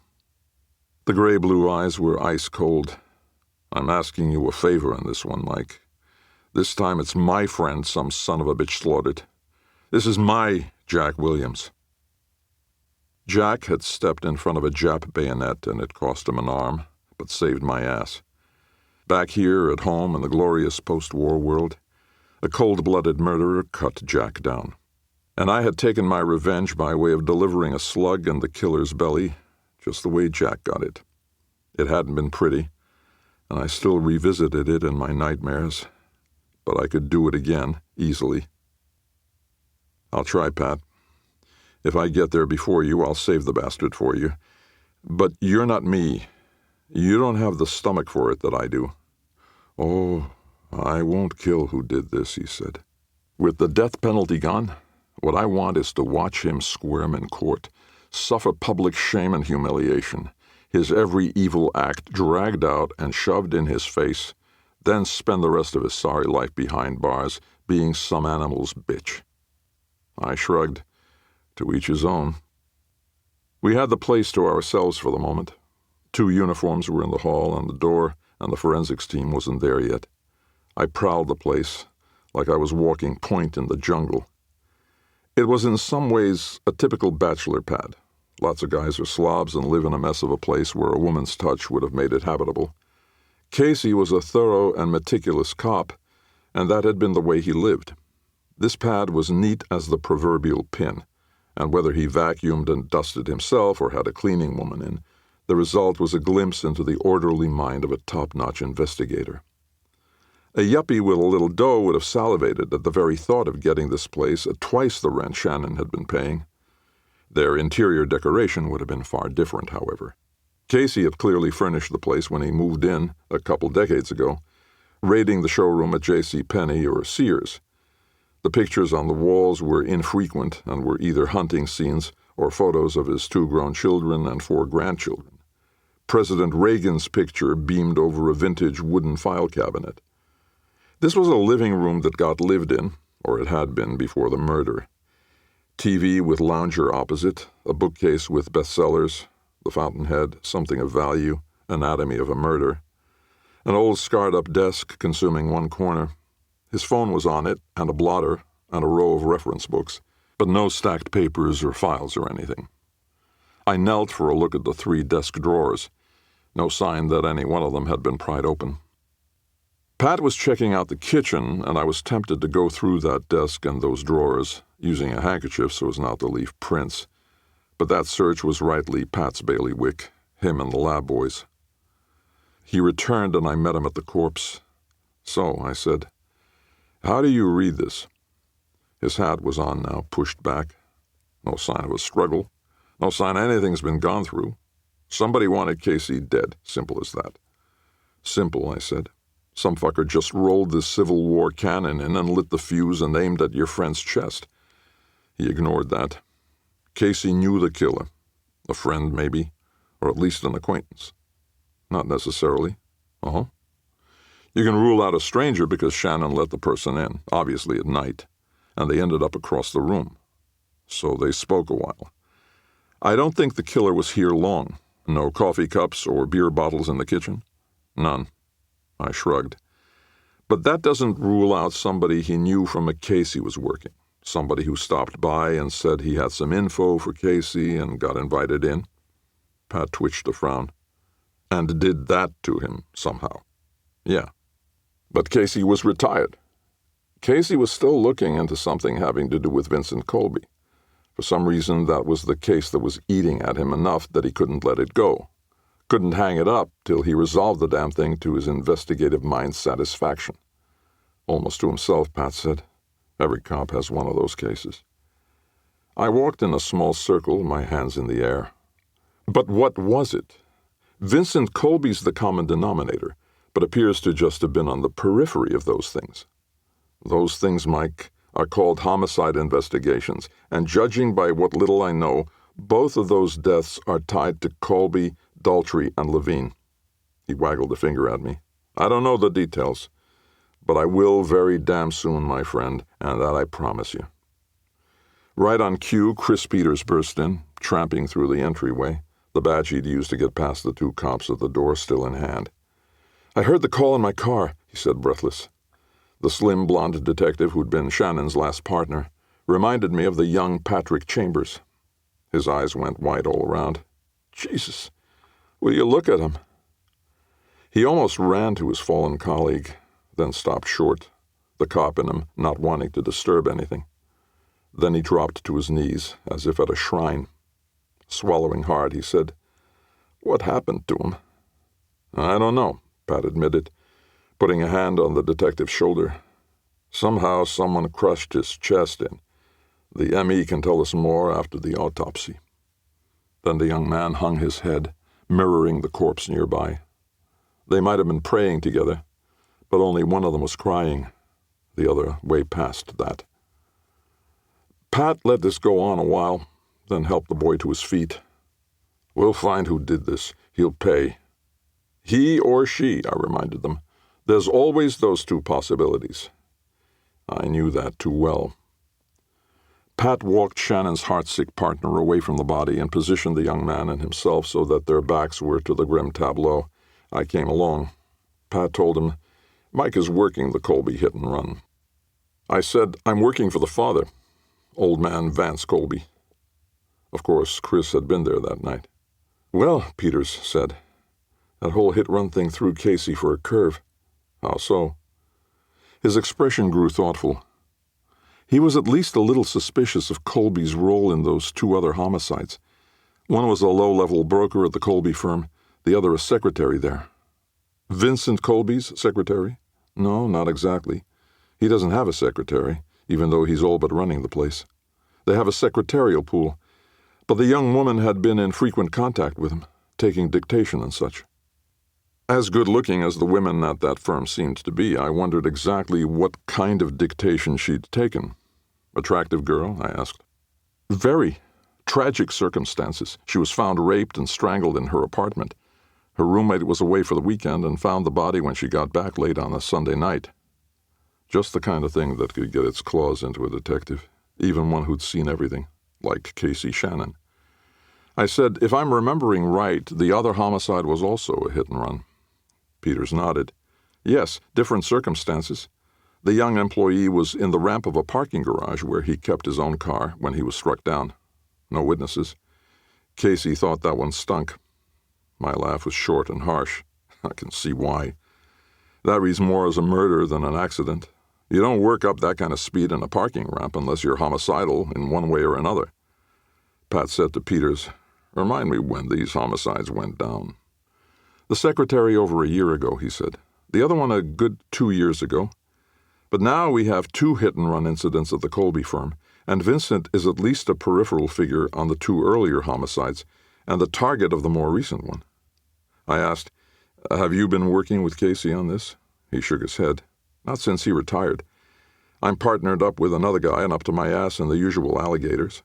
And even before that, I was encouraging Casey to let the Colby thing drop. We weren't getting anywhere, and we had bigger fish to fry. Other fish, anyway.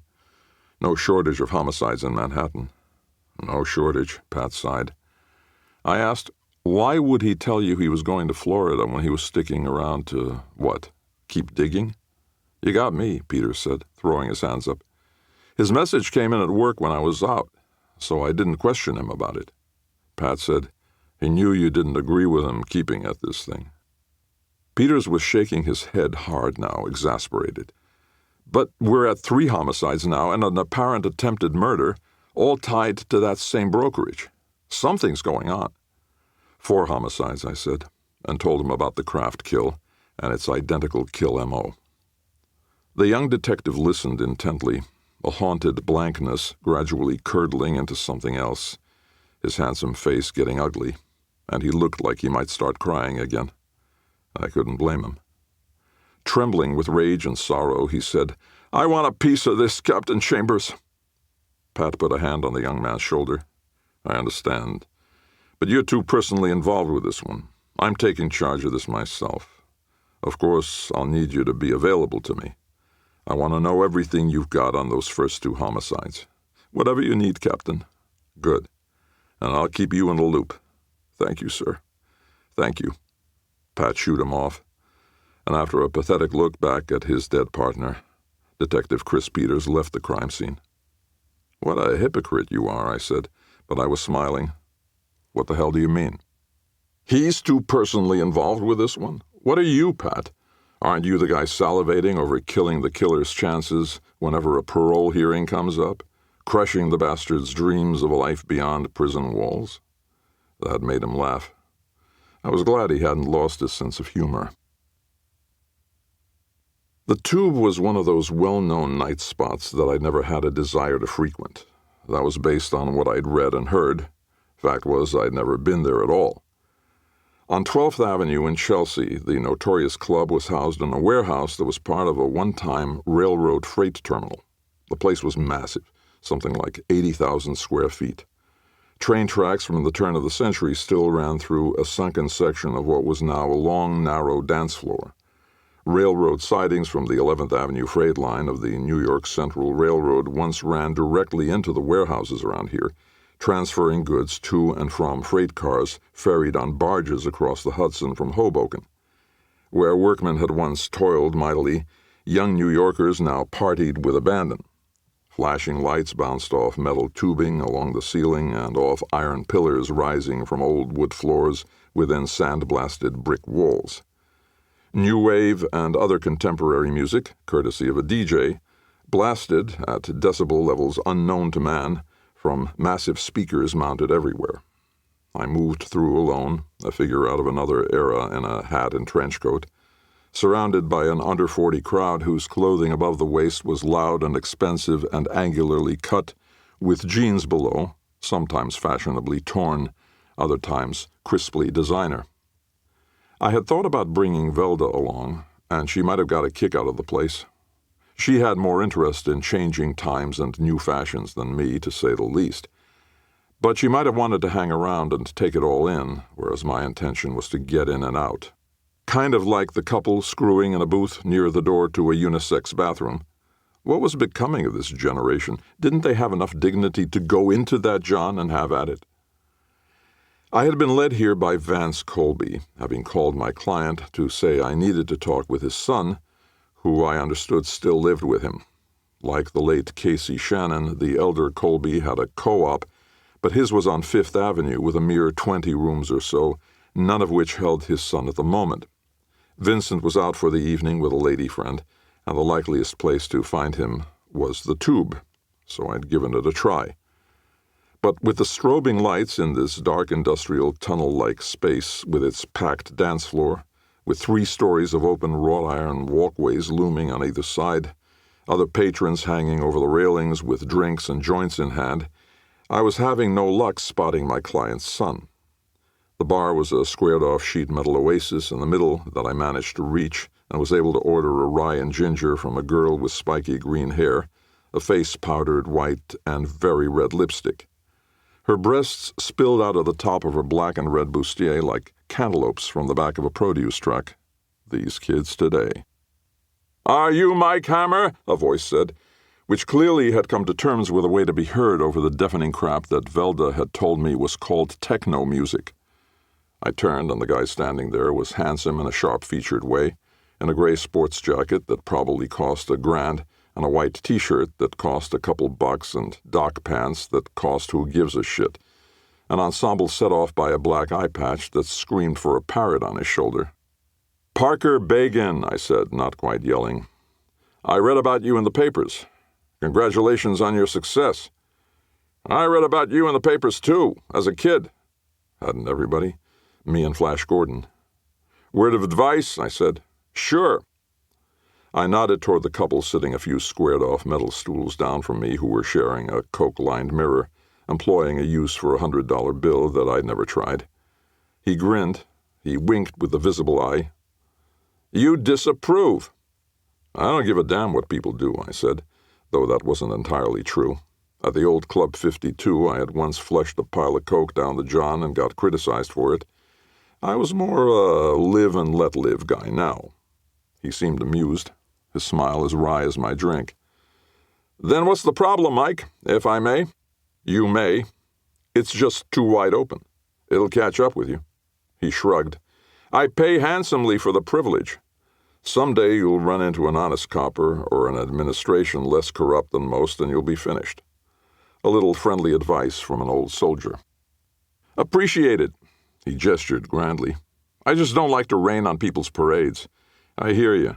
Look, I'm trying to find Vincent Colby. He frowned just a little. I said not to bother him. He's in no trouble. I work for his old man. Consider me a friend of the family. The techno-crapola stopped, and a song I recognized came on. Heart of Glass, Blondie. Kind of liked that one, besides which the singer was a foxy little thing. But that song was an oldie, for this place anyway. Like me. My host said, Well, Vincent's here, out on the dance floor somewhere, I'd expect. I could probably find him for you, unless he's up in the dungeon. That's his favorite of our special rooms, and I'd hate to bother him. The fabled S&M room. Every boy needs a hobby. I said I'd appreciate you trying. He patted me on the back. Listen, Mike, you're welcome here any time. I don't believe those crazy rumors about you flushing a fortune in coke down the drain. Yeah, you're right not to believe everything you hear. But why do you want my business? He grinned big. I don't want your business. I want your presence. Another wink. I'll put you on the list. Most of the lists I'm on start with the letter S. What's this one about? It's about you not paying for drinks or food or any damn thing under this roof, including a cover charge. Celebrities are what keep this place going. I haven't been a celebrity in a long time. Sure you are. You have great camp value. I had a feeling he wasn't talking about me being an Eagle Scout back in Brooklyn. He patted my shoulder. Don't worry, I'll find Vincent for you. He headed into the crowd and turned colors with the flashing lights. When people saw him, the way parted like the Red Sea for Moses, then the Blue Sea, then the Green Sea. Within 2 minutes, Vincent Colby and Sheila Ryan, hand in hand, emerged from the frantic crush of dancers and stood before me where I sat at the bar. Like I was the principal and this was my office. The couple was indistinguishable from the other revelers. Wild tops, blue jeans, him in Reeboks, her in Mary Jane's. Vincent, I said with a nod. Ms. Ryan? The curvy redhead nodded back, but her date looked a little sick. Mr. Hammer, Vincent said, also skilled at working his words above the noise. He seemed embarrassed. I'm afraid I was rude to you the other day. I hope we can start over. Sure. Is there anywhere in this place where we can talk without yelling? He gestured toward the front. Just step outside, maybe. That work for you? It does. I downed the rest of my drink and followed them as they moved between the dance floor and the booths. Not many people were milling out front. It was just a sidewalk along a city street, and cold. Our breaths steamed. Vincent slipped his arm around Sheila's shoulder, who placed a hand on his chest. Gino who? I said, Casey Shannon was murdered. What? Agape, he said. My God, what happened? I filled him in, including the crushed chest cavity, and told him about the similar fate that had met Roger Kraft, the mechanic used by his friend and co-worker William Owens on a certain Ferrari, the one that had been tentatively identified as the vehicle in the hit-and-run at Pete's Chop House. Sheila looked stricken, and Vincent didn't look much better. This is a nightmare, he said quietly. A freaking nightmare. We're now at 4 homicides, and you're near-miss hit-and-run, I said.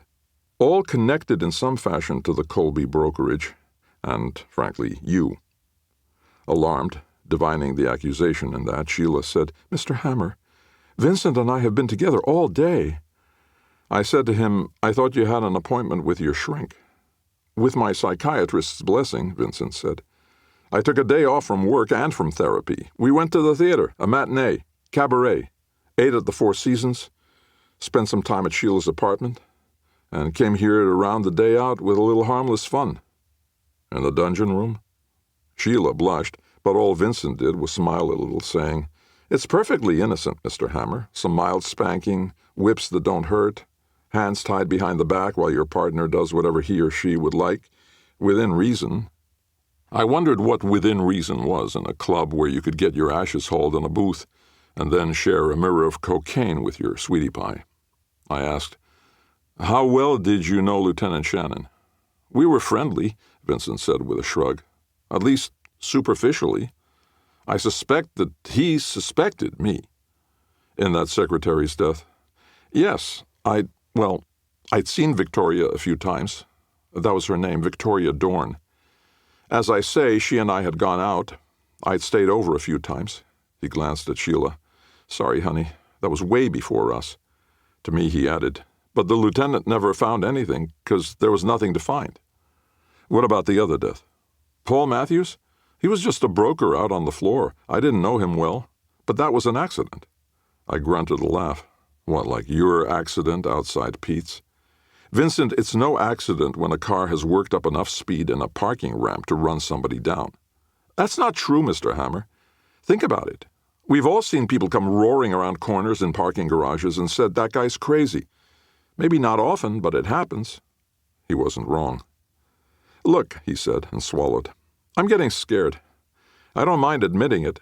Somebody's killing people, and if it wasn't for me being a target myself, I'd say whoever it is trying to lay blame on me." "Frame you," I said. He nodded. "It sure feels like it. Sure looks like it." "I thought you wanted me to stay out of this." He shook his head slowly. "I was wrong, Mr. Hammer. I was way out of line at Dad's office. I'm trying to work on this temper of mine flaring up like it does. I really can't control it yet. I am getting help. You know that." Sheila hugged his arm. "He's trying. He really is." "I gather that," I said. His chin went up slightly. "Mr. Hammer, I want your help. I need your help. And I'll cooperate in any way I can. You can start by telling me whether you think Shannon was still zeroing in on you." A sigh. "I can't really say. We were friendly at the gym. But, I felt he got a membership there just to watch me, get close to me. I got a Columbo vibe off him.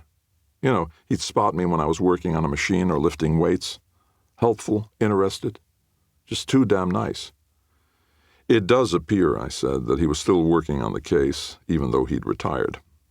Shannon seems to have lied to his partner, Chris Peters, saying he was leaving for a few weeks for some R&R in Florida." "Why would he do that?" Vincent asked. "Good question," I said. Chapter 8. After 2 days of getting nowhere chasing down leads Chris Peters provided, a morning workout seemed in order. The Solstice Fitness Center on Broadway between East 19th and 20th had little in common with my gym of choice, Bing's, where boxers and businessmen in sweats worked the bag and wore out machines. At Bing's you got a high school phys ed feel, and equipment often in worse shape than you were. You could rent a stained towel with holes for $1, and endure lockers so small that you soon learned to arrive already in your sweats, unless you didn't mind going straight to the dry cleaners for a post-workout press of your incredibly wrinkled suit. The Solstice, on the other hand, sported 3 levels with a top floor suspended over the main one, where men and women pedaled stationary bikes and climbed ropes and ran in place like the starting gun of the New York Marathon would go off any second. Clients, male and female, in matching gray and white togs from the in-house boutique, slow-jogged over to the juice bar or maybe for their massage. Disco on formidable speakers rivaled the sound level of the Tube's techno-tripe, and the locker room was operating room clean, the lockers themselves roomy with towels included. The endless array of equipment gleamed like a 1930s Hollywood movie nightclub, with all the weight machines, treadmills, and stairmasters you could ever hope for, though no bags to punch. Personal trainers supervised about a third of the clientele, and in various areas, coaches worked with groups. It cost $30 for a one-time workout, which made me regret not going on expense account. I was the sole soul in sweats from home and easily the oldest person there. I put in a good workout, and the 6-foot guy about 30 who'd checked me in came over as I sat on the edge of a leg weight machine toweling off. "What do you think, Mr. Hammer?" His voice was as husky as he was, muscular but not muscle-bound. A blandly handsome, bullet-headed guy in a black T-shirt, matching polyester sweatpants and gray sneakers. He had a name tag that said Rod and a whistle around his neck. "Is Solstice for you?" "I like all this equipment," I said. "Where I've been going, the machines seem tied up half the time." "We have a special going." "Yeah?" $15,000 a year, regularly $25. Bing's was $50 a month. Of course, I had to pay for towels. I stood, wrapped the towel around my neck. "You wouldn't happen to know who I am, would you?" "You're Mr. Hammer." That's what I thought. "My badge is in my locker," I said, which was a good way to make him think I was a cop without lying. He didn't have to know it was a private investigator's buzzer. "Casey Shannon was a member here, right?" His expression didn't shift at all. That was in the papers and on TV. He was killed, huh? Terrible." Rod here didn't know how terrible. Pat Chambers was holding back the exact cause of death. Blow to the chest was as far as the statement to the press went. "Terrible," I agreed. "You mind answering a few questions, Rod?" "No." He gestured toward where I'd checked in. "We can go in the office if you like."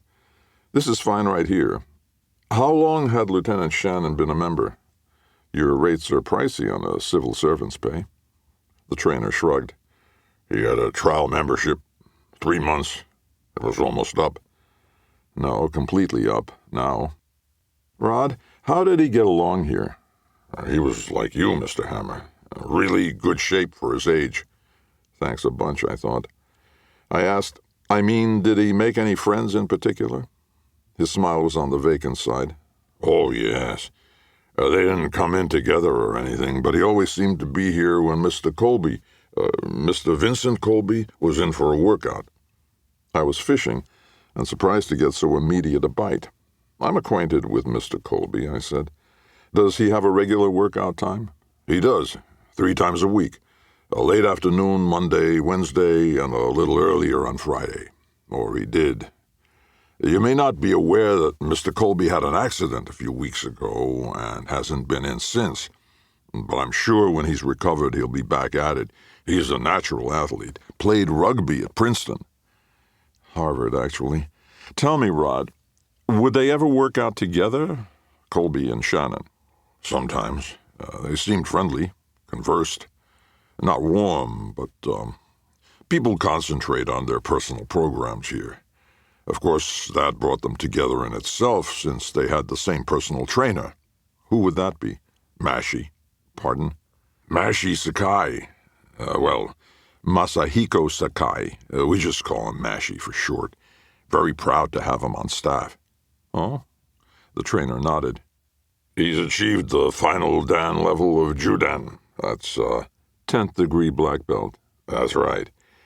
But Mashi does more than just teach martial arts with us. Oh, he includes that in the training, but as part of an overall fitness program, if you're interested. He's here right now if you'd like to talk to him, just finishing up a class on the 2nd floor." The black-trimmed white room upstairs that I slipped into was divided in half, one section with polished wood flooring for exercises, the rest shielded by a green mat for sparring. Each wall had a framed kanji print. Along the periphery of the matted area, a dozen students watched as a little slender, round-faced man in his 50s, wearing the traditional loose-fitting uniform called a karategi, was squared off with a much larger, younger man similarly attired. Of course, the larger, younger man was not wearing a black belt, which proved a factor. The two faced each other, poised for hand-to-hand combat. The small, round-faced man made a quick sidestep, placing his right leg behind the bigger man's left leg, taking him down with a wham. Both men rose, bowed. Then the shorter one said, "Now that move, the Ouchi-gari, or Great Inner Reap, is an effective, simple way to bring your opponent down, unless he or she anticipates you and employs an ashi-barai, a foot sweep. So try a hooking motion, not a reaping one." They went through the routine again, with the sensei demonstrating the slight variation as the bigger man whomped down once more, poor bastard. Again they rose, bowed. The student returned to the periphery with the others. Their teacher reminded them of the time and day of their next class, bowed, dismissed them, and they bowed in return, then trooped out, looking beaten and tired. Their sensei didn't appear to have broken a sweat. The martial arts teacher turned to me. I was over on the slick wood floor watching, as if he'd known I was there all along. Perhaps he had. His smile was almost angelic as he approached and held his hand out. "Mr. Hammer," he said. I took the hand, shook it, neither of us trying to impress the other, and he took it back. "You're Mr. Sakai." A head bow. "Call me Mashi. Everyone does, even my wife." I looked at him curiously. "Did Rod give you a call that I was heading up to see you?" Tiny shrug. "No, I just recognize you. From the papers and TV." Well, he was over 50. "How can I be of service, Mr. Hammer?" No need to talk badges with this guy. "If you follow the papers," I said, "you probably know your client Casey Shannon was killed recently." "Murdered, yes." His expression turned somber. "A shame. Good man. Fine man. But I felt he was at Solstice under false pretenses." "Really? Why is that?" His smile was a fleeting thing as he gestured toward the mat. "Shall we sit?" We went over and sat like Indians, the Mick and the Jap. Half a lifetime ago we might have been in foxholes in the same war. Different foxholes. Sakai picked right back up. "I believe he was here not seeking fitness, but to investigate another student of mine. Vincent Colby. Yes." He raised a gentle palm. "I should not have qualified that. When he first came to Solstice, Lieutenant Shannon came to me privately and asked a few questions." "What specifically?" "Nothing specific. Generalities. What was my opinion of Vincent Colby as a person? I said I found him affable and hard-working, a good student. I explained that my context was not sufficient to discern more. I asked him what he was looking for. His answer was remarkable." "Oh?" "He said he was looking for a killer." I nodded, thinking about that. Was there hostility between Colby and Shannon? Tension? No, they were friendly. Not warm, a faint smile. "Other than the sweat we work up here," said the guy who didn't seem to be able to work up a sweat. "So I would say," the sensei said, "Lieutenant Shannon was not certain of Mr. Colby. Was Vincent Colby a good man or a bad man? Or, like so many of us, something in between?" The lieutenant sought the answer.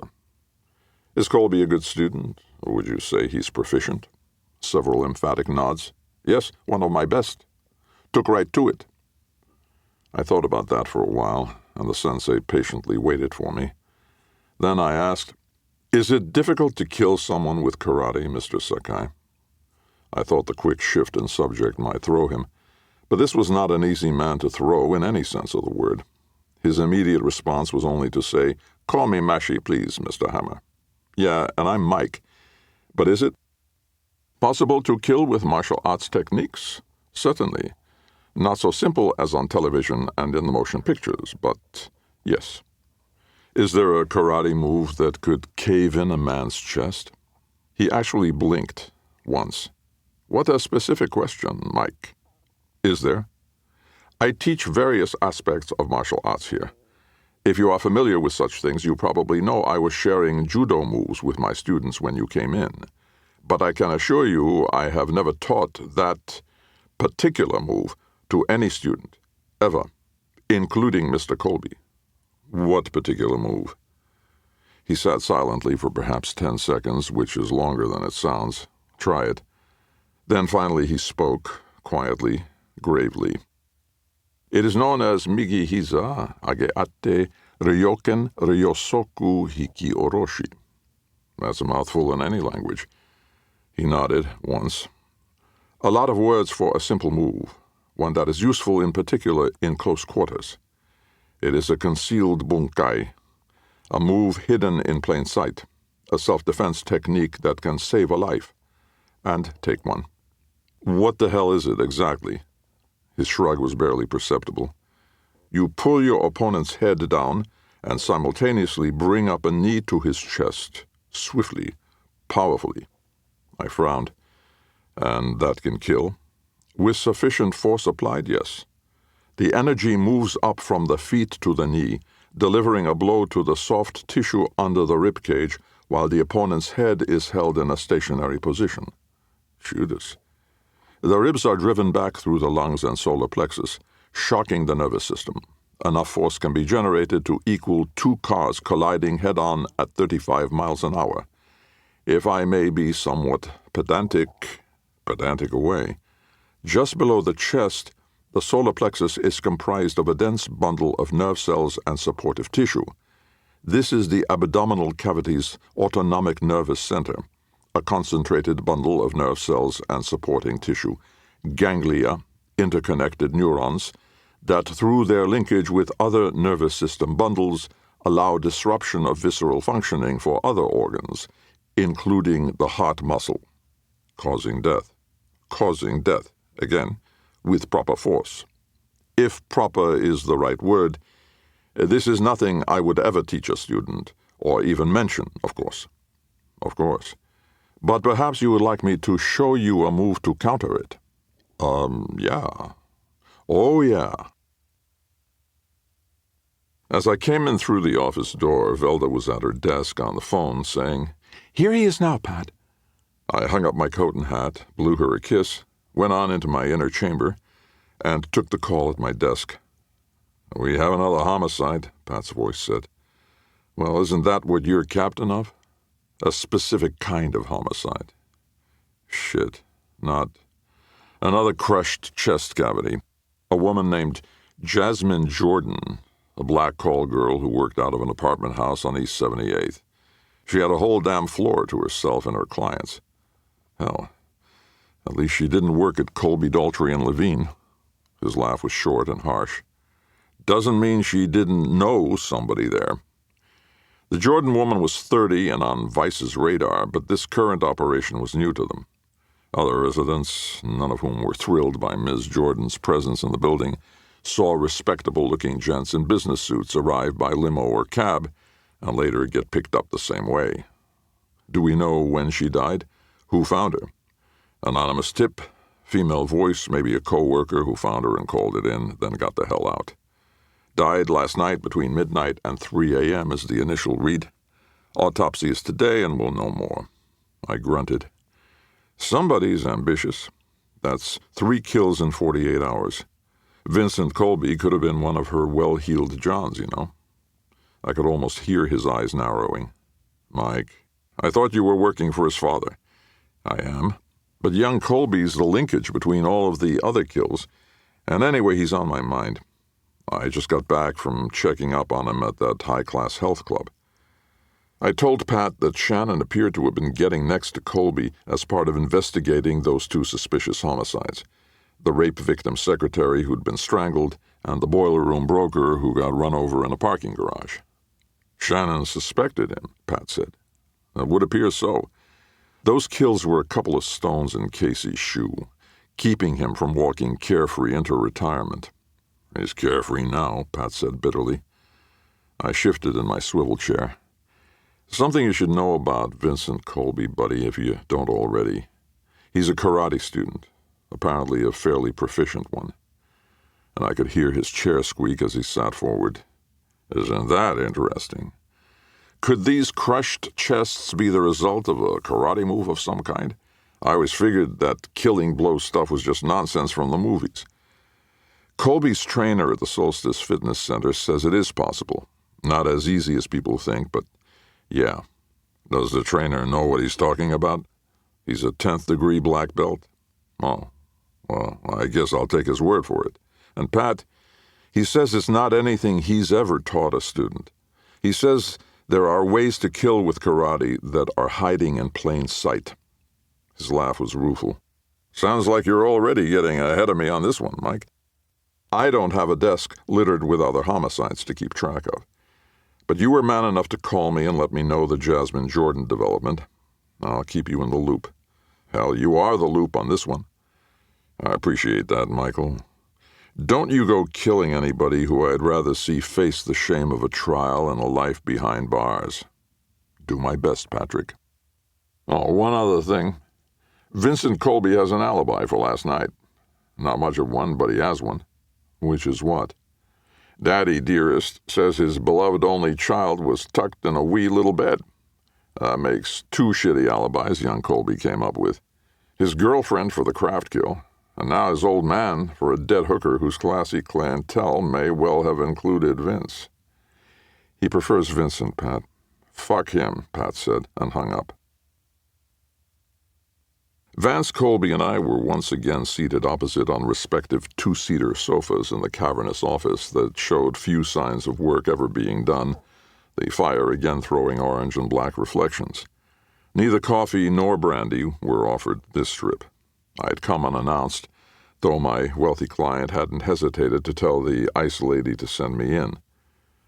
My son was at home all evening, Mike, he said, perhaps a bit too casually, arms folded as he leaned back on the plush overstuffed sofa. Is it possible he slipped out while you were asleep? His shrug was brief. I'll tell you what I told the police. I have trouble sleeping some nights, and last night was one of them. I was up till dawn watching television and reading, and would have known if he left. I wound up sleeping till noon, coming in late. Good thing I'm the boss. Good thing. He gestured with an open hand. If you'd like the name of the films I watched on American movie classics, I can provide them. And the book was Bonfire of the Vanities.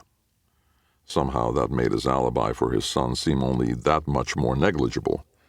No, I said, I'll take your word for it. That was a lie, but he was my client, and I'd banked his check. Several servants can back me up, he said, if need be.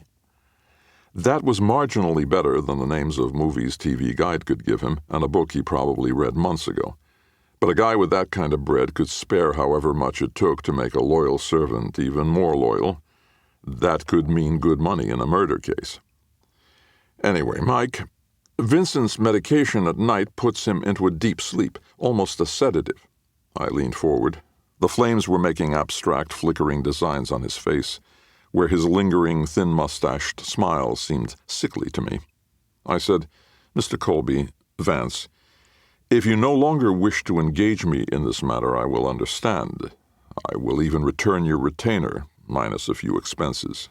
Why would I do that? Because there have been 3 murders since I undertook this job, I said, including this call girl who died while you say your son was sleeping last night. And I'm old-fashioned. Murders on my watch piss me off. Plus, they're bad for business. Your point eludes me, Mike. The point is that if you're lying to me about Vincent being home last night, all night, or if I discover that your son is responsible for these killings, any of these killings, I intend to turn him over to Captain Pat Chambers. He was nodding. Of the Homicide Division, yes. I spoke with him earlier. Well, I would expect you to. Captain Chambers was a close friend of Lieutenant Shannon's. Pat will make sure that, if your son is guilty, Vincent will spend the rest of his life in prison. That doesn't worry me. Really. Yes, my son is innocent. His brow tensed. And I very much want you on the case, Mike, clearing my boy. I sighed, patted my knees, stood. So be it, I said. He stood, too, and offered his hand, and I shook it. A firm shake, but moist.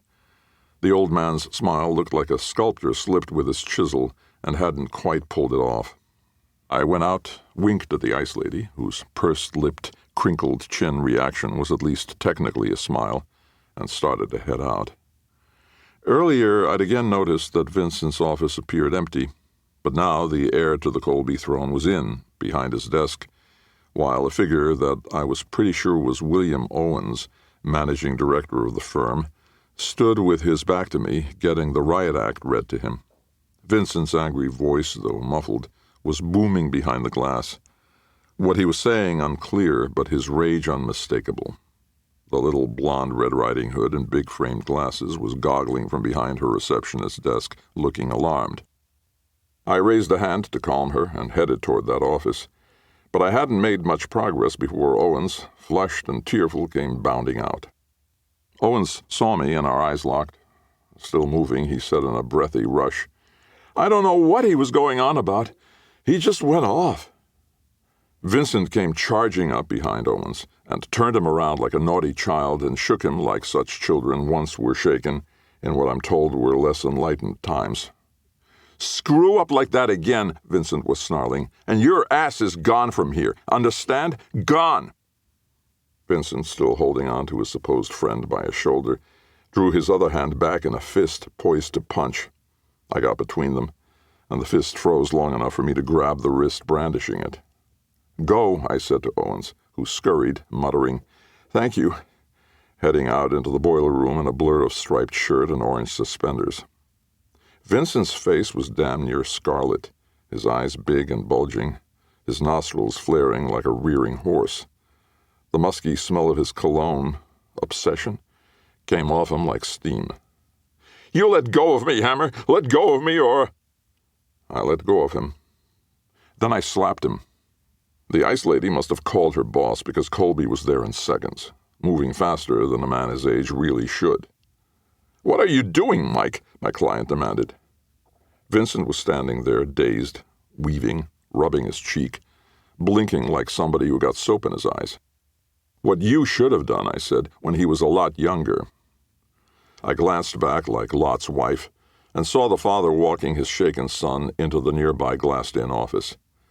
As I made my way through the boiler room, all eyes were on me, even the ones in headsets engaged in the latest cold calls. I saw a lot of smiles.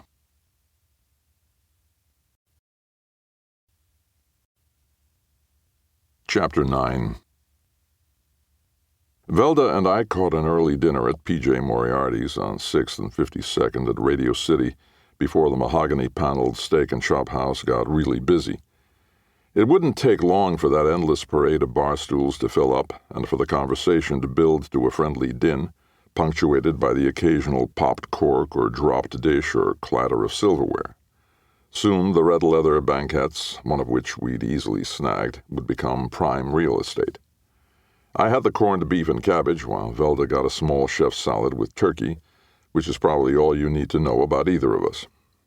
The only business we discussed had to do with an arson investigation for one of our best insurance clients. We didn't go over the Colby job until the coffee had arrived, and I was done with the cheesecake. Velda had 2 petite bites, the kind of cheesecake she embodied taking discipline. I filled her in on the trip to the Solstice Fitness Center and my return visit to Colby, Daltrey, and Levine. "Either Vincent is playing me," I said, "or somebody is trying to frame him. We've got death by a forbidden martial arts move and young Colby studying with a 10th-degree black belt trainer. We've got a series of murders all connected in some way to our client's son, and one of the victims a cop who was looking at Colby like Ahab eyeing that white whale." At the end of her workday, Velda still looked fresh, the arcs of her dark hair touching the wide shoulders of a lime silk blouse that needed no pads to be in fashion. She frowned in thought over the rim of her coffee cup from which she'd just sipped. "Do you think Casey Shannon was convinced of Colby's guilt?" I shook my head. "Probably not. Casey was still investigating." "What kind of unofficial case file did your friend Shannon leave behind?" "Nothing's been found, and Pat and his crew, including the top forensic guys, gave Casey's pad a thorough shake." And came up with bupkis, at least as far as I know. Pat is stingier with information than usual." "Any chance they missed it?" I shrugged. Always a chance of that. And if Casey had come up with something, either indicating Colby's guilt or someone else's— She was nodding. "And hadn't moved on it, It could still be somewhere in that apartment. She sipped coffee, her expression growing thoughtful. Then she said, "The police are finished with the place, aren't they? Can't you get in and have a look around yourself, Mike?" I smirked. It's still a crime scene, baby. Closed off with old yellow tape with "Do Not Cross" in big black letters. Why? Don't you have scissors? That deserved a smile, and I gave her one. Normally, Pat would let me in, but he's only dealing me cards he thinks he can use my help on. He wants Casey's killer himself. He doesn't want me spoiling his fun. Half a smirk dug briefly into a pretty cheek. Because you just killed a bastard, whereas Pat wants to prolong the agony. Some people just aren't nice. A waitress came by and refilled my coffee. I nodded thanks, then stirred in sugar and cream and said, "There won't be any cop on the door or anything, but I could be seen by a neighbor working my little lockpick routine. Still, it might be worth the risk." She gestured with a tapered hand, its nails bright red. Why not get some help? Call Shannon's peach fuzz partner, Chris Peters. You said he was pretty broken up about his mentor buying it. If they were that close, good chance he has a key. I sipped and smiled. "Doll, you could get by on looks alone, but you don't.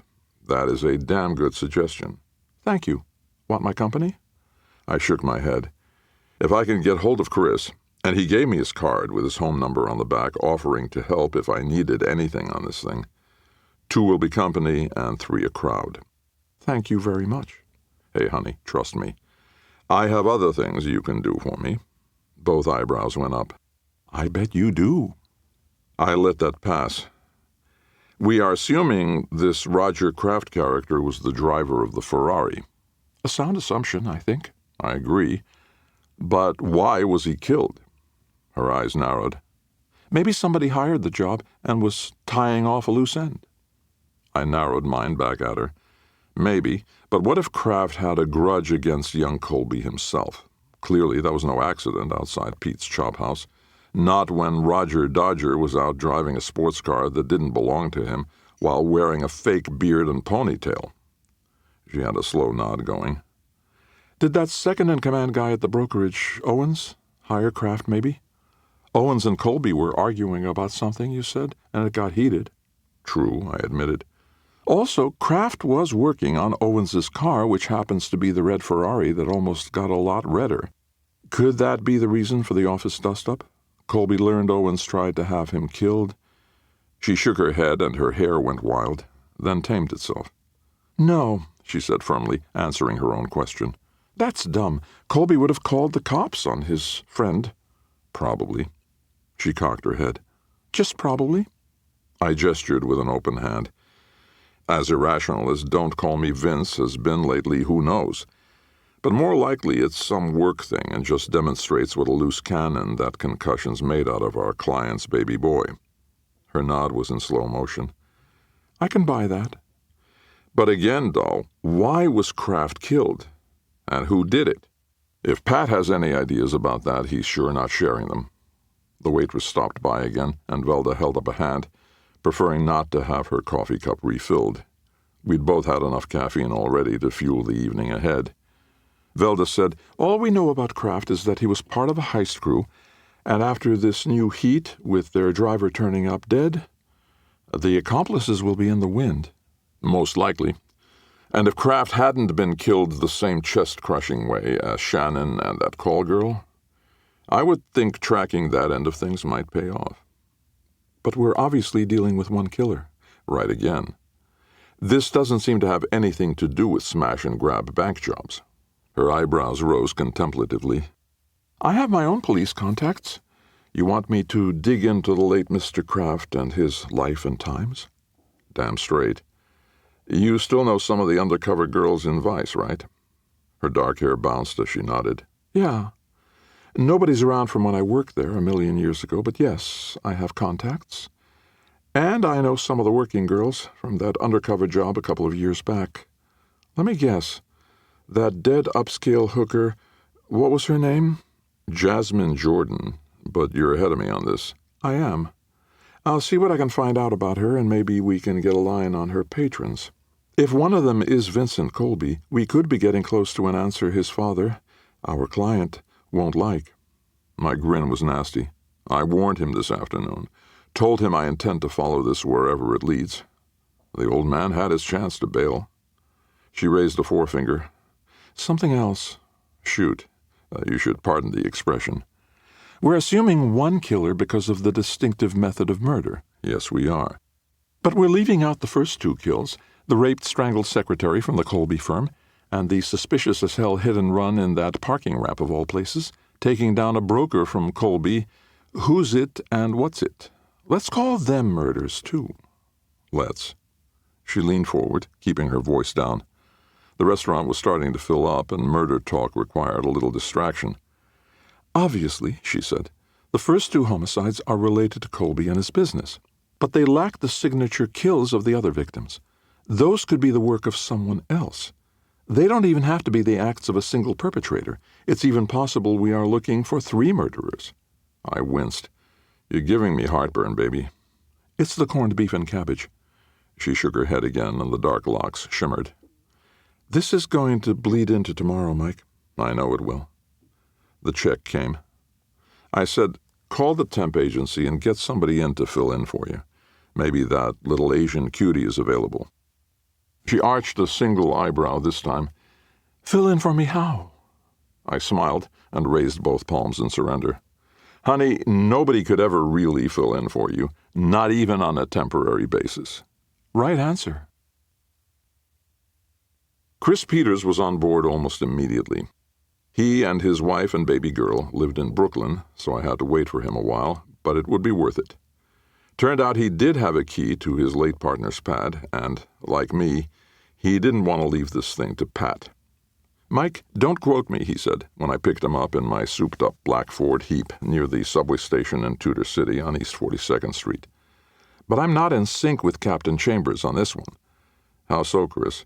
"Let's just say I'm less anxious to bring Casey's killer in alive." The slender blonde cop was dressed for work, a tailored suit jacket with room around the waist to hide bulges of gun and gear. The unofficial NYPD policy was dressed for a meeting, ready for mayhem. I was garbed similarly, though my ensemble was set off by my pork pie fedora. Batman doesn't go out without his cowl, does he? A kid like Chris, even on detective duty, went bareheaded. I parked on a cross street a couple of blocks from Shannon's apartment building. Our breaths were smoking. As we walked quickly along, nudged by the chill, I mulled what the young cop had said. We'd just paused before heading behind the place, where Chris knew of a rear door adjacent to the service elevator. Luckily, the building was on a corner, and the doorman wouldn't get wise to us. I said, "You leave the vigilante shit to me, kid. You got a career going on the PD. Me, I got asked to leave a long time ago." "You were a cop once, Mike?" "Most PIs were. I was making too much noise on the street when I was your age, and they stuck me on a desk, which was the same as firing me, as far as I was concerned." "I hear you." I put a hand on his shoulder. "If we're approached in there, you show your badge and make the trouble go away. I have a badge, too, if it comes to that, but it says private investigator on it." He was nodding, breath pluming. "But either way, if we're caught at this, I play the cop card." "Damn skippy. You have a key given to you by your late partner. You have a right to cross a police crime scene barricade.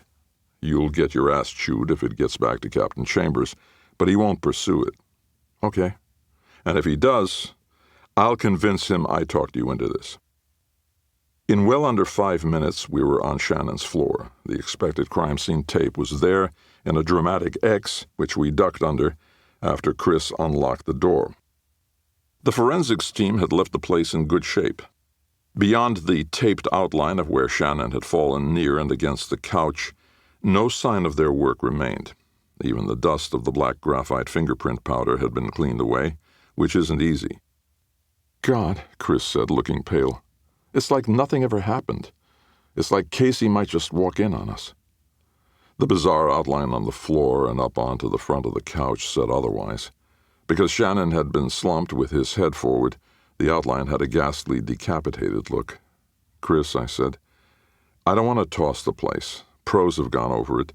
We won't be gutting cushions or dumping out bureau drawers onto the floor."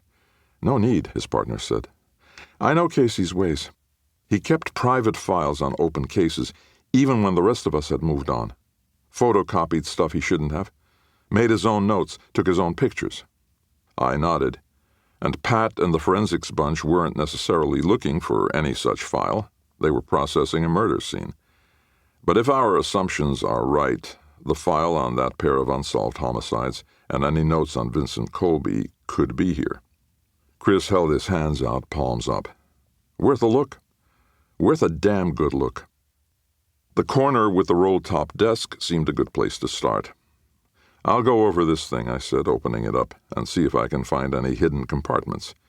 These old behemoths have more secrets than a haunted house. The remark lingered oddly. We were, in a way, in a haunted house right now. The nearby file cabinet was a dark-stained oak vertical 4-drawer affair. Supervising above were 3 framed items, 2 commendations for valor on either side of the color-framed 8x10 of President Reagan, signed to Casey. Take a look at those, I said. Chris took them down. All 3 were sealed in with brown paper, nothing taped to the backs. I told him to hang them back up, and he did. You go through the file cabinet, I said.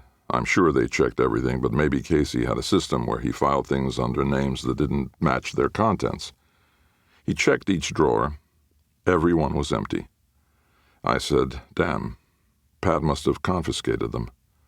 I'll take out the drawers and see if anything's taped in back in the cabinet itself. That seemed a little desperate to me. Casey would have wanted easy access to that particular file, and that made for a lot of trouble getting to it. Maybe it lay under the bottom file drawer, though. All you'd have to do is pull the drawer out, and underneath would be the secreted file. But no, nothing. I fared a little better. I did find a secret compartment, but only family photos within. Casey's late wife, his kids when they were kids. I collected these and dropped them in my suitcoat pocket. The grown versions of those youngsters would be coming in for the services in a few days. Shannon would get the complete police funeral with honor guard and a sea of blue in attendance. There'd be an end-of-watch call, officers from Casey's division gathering around a car's police radio as a dispatcher issued a call to Lieutenant Shannon, with silence the response. A second call would go out and get the same silent response.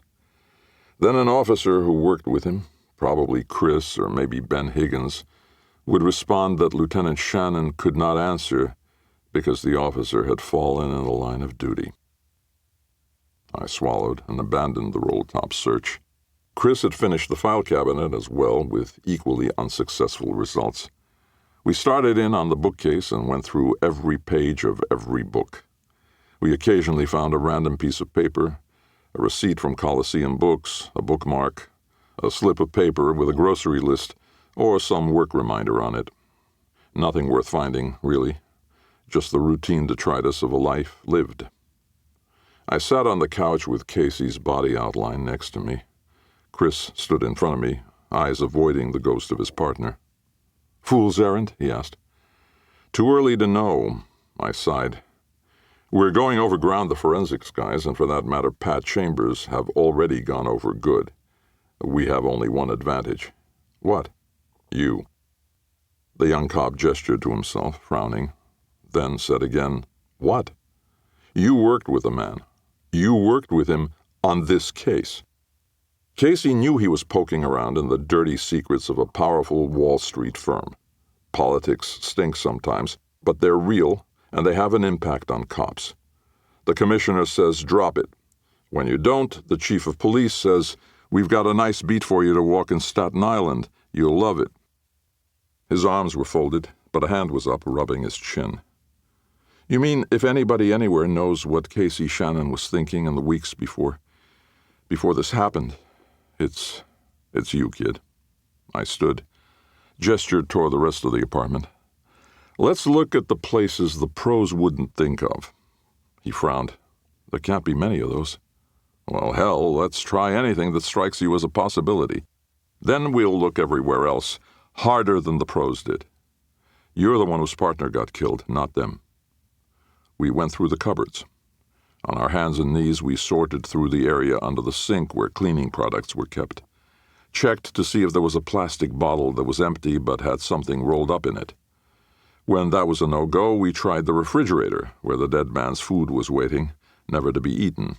I figured maybe the box of frozen pizza, still in its plastic wrapper, might give up a prize. And it did. A frozen pizza. Back into the freezer it went while we headed into the bedroom.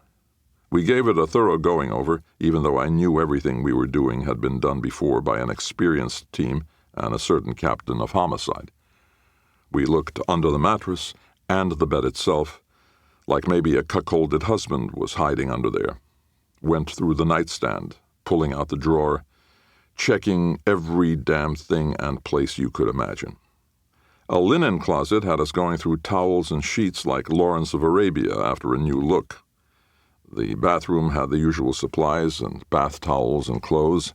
The medicine cabinet contained everything from a few prescription meds to razor blades and corn pads. The clothes closet gave us nothing special, just more of the specially cut-for-a-cop suits and some sports clothes, including an ill-advised Hawaiian shirt. A cubbyhole above the closets had suitcases which we dragged down and went through and found lots of empty. All these closets reminded me I hadn't bothered with the front one. We wandered back into the living room, feeling defeated, and I looked in at fall and winter coats and a shelf with a collection of hats that put Casey on the same dinosaur list as Pat and me, only Casey was already extinct. In the bottom of the closet were galoshes and sandals, but also something else. I knelt. 2 good-sized unopened boxes, one low-slung, longer than it was wide, much like the one Velda's VCR had come in. The other was a cardboard cube with something heavy inside. Both were from Radio Shack. Tandy 1000 TX, I read from the lower writing box. Computer? Yeah. Chris was kneeling too. And that's a monitor to go with it. I think the keyboard's in the box with the computer. The packaging looks new. Did Shannon know how to use one of these gizmos? Velda has a word processor at the office. Chris nodded. Yeah, he had one at work too. His brow furrowed. You know, if Casey's file was on a floppy disk, all that material would be in Pat's hands by now. I think we're on that fool's errand we talked about. I glared at the boxes. Let's get in these things. We hauled the boxes out, popped them open. But it soon seemed obvious this was their first trip out in the wilds. They were covered in taped plastic, which we removed. We wrestled with the things, but they were new all right, even smelled new. And there were no floppy disks at all. Okay, kid, I said, as I slid the boxes back in the closet. I stood and closed the door on our great discovery. We better get out of here before somebody calls the cops. Mike, do you think anybody would mind if... He seemed embarrassed suddenly. No, I shouldn't, but shouldn't what? He walked over tentatively and pointed to the framed photo of Reagan on the wall above the file cabinet. Casey said, after he was gone, he wanted me to have that picture. Said his boys are a couple of know-it-all liberals, and he swallowed thickly. You think it's okay if I take it now? I was over there quick. Take it down. Thanks, Mike. Save your thanks. Get that thing down for me. He reached up and plucked the framed picture off the wall, and puzzled, handed it to me. I turned it over, looked at how the back was sealed up with brown paper. It didn't look tampered with, and the seal was tight.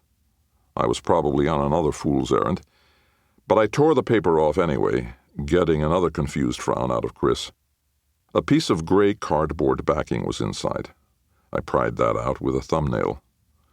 There, behind our president, was a 3.5-inch unlabeled floppy disk. I grinned. Thank you, modern technology. Here, kid, you take Dutch's picture.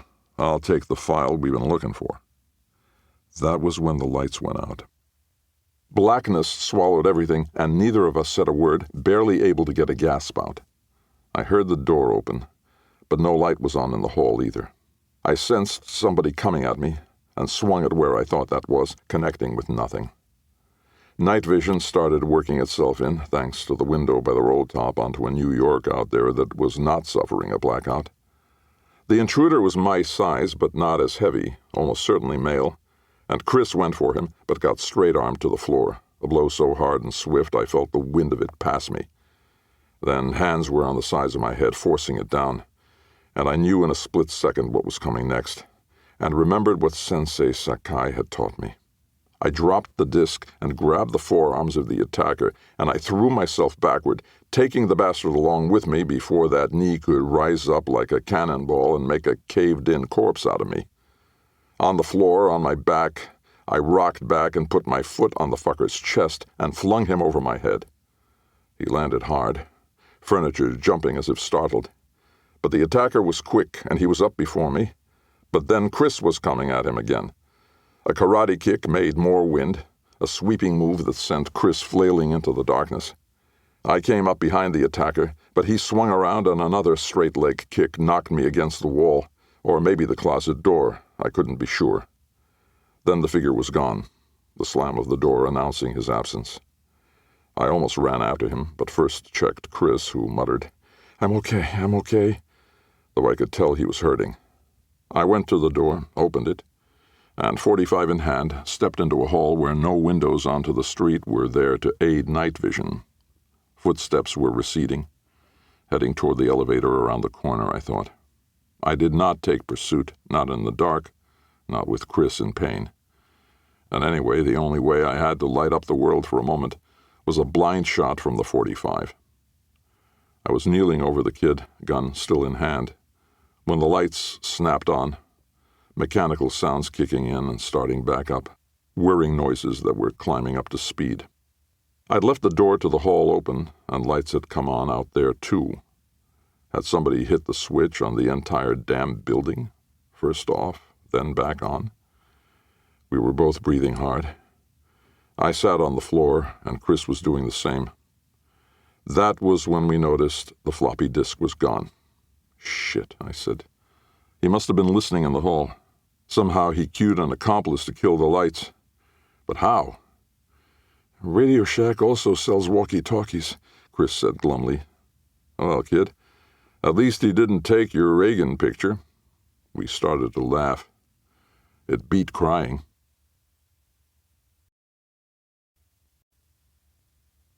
Chapter 10. The night mist was going to turn into something. The sky's rumbling stomach said so. Whether it would be rain or snow remained to be seen. Right now it just filled the air, giving soft halos to streetlights and a neon-reflecting slickness to the street where headlights sent smudgy beams into a darkness that would only get darker. That dust up in the dark at Shannon's pad may have almost killed me, but that had been a matter of avoiding a knee to the chest. Otherwise, I felt fine and didn't figure I showed enough damage to attract Velda's attention when I headed for our regular back booth at the Old English Tavern on 3rd Avenue. We'd agreed to meet at 10, and I was on time. She was already there. I slid in opposite her and noticed she was frowning, just a little. She was still wearing the lime silk blouse and forest green skirt she'd worn to work, and looked just as fresh as when she'd walked in the door this morning. "What happened to you?" she asked. Apparently I didn't look so fresh. I said I didn't think it showed. Her eyes tightened. "You got a little limp going there." "Come on, baby, I'm never limp around you." All that got was a smirk. She said, "Spill." I spilled. Midway through the story, a waitress who knew me well enough to deliver a Canadian club and ginger without asking did so. Velda showed nothing in her expression, not even concern. Well, she did wince when I reported that thrusting knee that tried to be my Valentine. She had a Manhattan going, which she sipped as I reported, and when I'd wrapped up, she said, "You can't be sure Casey's file was on that disc." "Reasonable assumption," I said with a shrug. "It was a backup, probably, squirreled away for Chris to find when that framed photo came his way. Casey went to some trouble sealing it up. Looked like it came straight from the framers." "You didn't see the guy who jumped you?" I shook my head, sipped the CC and ginger. "No, just enough light from the window to make out the shape. Good-sized guy, my size.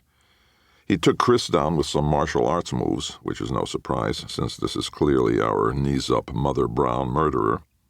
The gag seemed appropriate in a pub. Her eyes remained tight. You didn't get any sense of the attacker beyond being a male and your size? I got a whiff of his aftershave, his cologne, whatever. Obsession. Her eyes opened a little. Unless you were just smelling yourself. Velda had got me a little bottle of the stuff for my birthday. She thought the name was funny considering my personality. Plus, she'd read in the Times that forest rangers in central India used the fragrance to lure a man-killing tiger out of the jungle, thanks to a certain pheromone used as an ingredient. I didn't know, she said, amused, but her expression thoughtful, that you'd started using it yet. I haven't, I said. Not after you told me the secret ingredient was scraped up from glands near a civet's anus. She chuckled, but got serious again. And your attacker tonight was wearing the stuff? Yeah, unless he'd been giving a civet a rim job. She almost did a spit take with the Manhattan, but she managed to ask, I don't suppose you know anybody who uses that cologne? Actually, doll, I do know of one. Well? Our client's son. Vincent Colby? Vincent Colby. Who, she said, is about your size and is proficient, his sensei says, in martial arts. For a beginner, anyway. Roger that. Speaking of which, find out anything about the late unlamented Roger Kraft? She nodded. He had another profession besides getaway car driver. He was a stuntman, working a lot of the films and TV shows shot in the city. He had the build for it, I said. Velda glanced past me toward the front of the place, then patted the air with a palm. Lily is just coming in the door. Be nice. Who's Lily? And I'm always nice. Velda gave me a look. Lily is the other call girl who worked out of that suite with Jasmine Jordan. She agreed to meet with you. Here's a picture of Jasmine Jordan, by the way. It tells a story. Velda slid a color 5x7 studio photo across to me. It told a story, all right. A full-figure shot of a handsome, voluptuous woman with a milk chocolate complexion that seemed light against a dark chocolate leather catsuit and very high-heeled black shoes. In her right hand was a riding crop. I tucked it away. Velda had gone to intercept the young woman, and they stopped at the bar to get the newcomer a drink. She was tall and appeared to be slender, but was wrapped up in a tan-hooded raincoat with only a little showing of what seemed to be a lot of long, permed platinum hair. Only nylons and glittery red shoes showed, like she'd just arrived back from the land of Oz. She had entered from a dark night that was getting wet enough to justify the raincoat, but her big-lensed, white-framed sunglasses were less explainable, unless she was a movie star. If so, I didn't recognize her. And if anonymity was what she was seeking, Lily, Velda had said her name was, it wasn't working. Everybody in the bar, which was half full, as optimists like me would say, was looking at her. New Yorkers who won't give you a glance on the street were happy to stare indoors. But then Lily and Velda tucked themselves in across from me in the booth, and the pretty if somewhat hard young hooker was forgotten. This is my boss, Velda said. Mike Hammer. You may have heard of him. Sorry, no, she said in a little girl voice, the kind of Judy Holliday pipes that probably got some of her clients off. She tugged back the hood and revealed my prediction about a mass of curly, permed, white blonde hair had been correct. Call me Mike, I said. Call me Lily, she said with the tiniest smile. Thanks for talking to us, Lily. You were Jasmine's roommate? We lived together, she said with a nod. I knew Ronnie since high school. That was her real name. Or anyway, Veronica was, like the Ronettes. She was a couple years older than me. We both had bad family scenes and caught a bus together and got the hell out. We were a couple of runaways who got lucky. How so? Do I have to say that two girls who fell into a life of prostitution hardly qualified as lucky? She frowned above the big sunglasses and asked, You don't need the whole story, do you? Just enough to get my feet under me, honey. Okay. She sipped her drink, a Bloody Mary, and folded her hands. Her nails were painted red like Velda's, their sole similarity beyond being lookers. Well, she began, a pimp approached us at the bus station, and he took to both of us right away, thought we had potential. He trained us. For Ronnie, the S&M scene made a sweet setup. She didn't even have to do the guys, just punish them till they came. She worked out of various apartments over the past 6 or 7 years. How old are you, Lily? 27. She was good-looking, but you'd say 37. Ronnie had it better than me because she worked at home, she continued. Working at home is really great. I went to the clients, hotels mostly. My specialty was costumes. I dressed up like little girls, schoolgirls. Catholic girls are really popular. I bet they are. I have a little Bo Peep costume one regular really likes. Most of these clients just pleasure themselves. I hardly ever do the deed, and if I do, it costs them. Jasmine, Ronnie, never did the deed? No, she hated men. That's what was so cool about her being in that profession. No sex. And she mostly was the dominatrix. Velda asked. Never the submissive? Much less often. But even then it was bondage, discipline, not sex. Sometimes it got out of hand, though. She had one client, well, everybody has a client like that. Like what, I asked. Who pays extra for you to go too far. Tell me about this client. She shrugged. I don't know much, don't know his name, but I do know he was rough, a real sadist. But the money was good, and he never went too far. And this bus station pimp still gets his cut? She flashed a smile. Her teeth were nice, on the small side. No, that's part of what made us so lucky. He got killed. Some other pimp slit his throat. He got his cut after all. She was saying, which is sad in a way because he was good to us, way better than most. We've been freelance ever since. Solo vendors, no organized ring, no pimp. We have arrangements with taxi cab drivers, hotels, law firms, businesses, the M&B game. Manufacturers and buyers. Our clients wear Brooks Brothers, she said. I never walked the street in my life, Mike. Neither did Jasmine. Maybe she was lucky, but Jasmine hadn't been. I asked, did one of those Brooks Brothers types kill Jasmine, do you think, Lily? Her forehead furrowed. Almost has to have. She wouldn't let a stranger in. A cop with ID, maybe. It would be clients, mostly regulars. Sometimes referrals from those places I mentioned.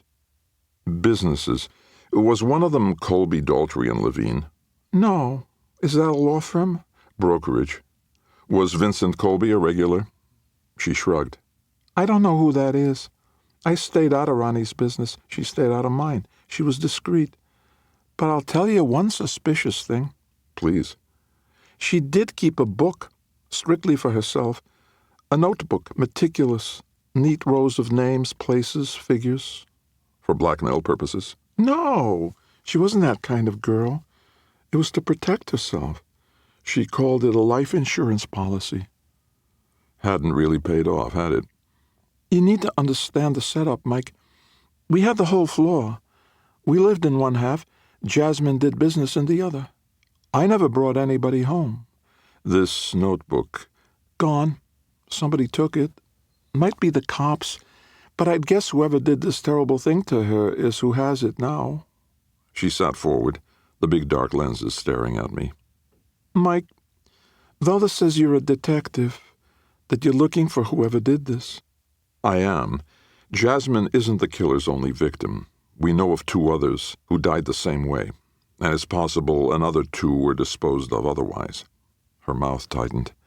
Disposed of? Sorry, that was a cold way to put it. You girls had been friends for a long time. We weren't friends, Mike. You weren't? She took the glasses off. The flesh around her eyes was swollen, puffy, and red. Redder still were what had been the whites of her eyes. Lily had been crying. Lily had been crying her heart out.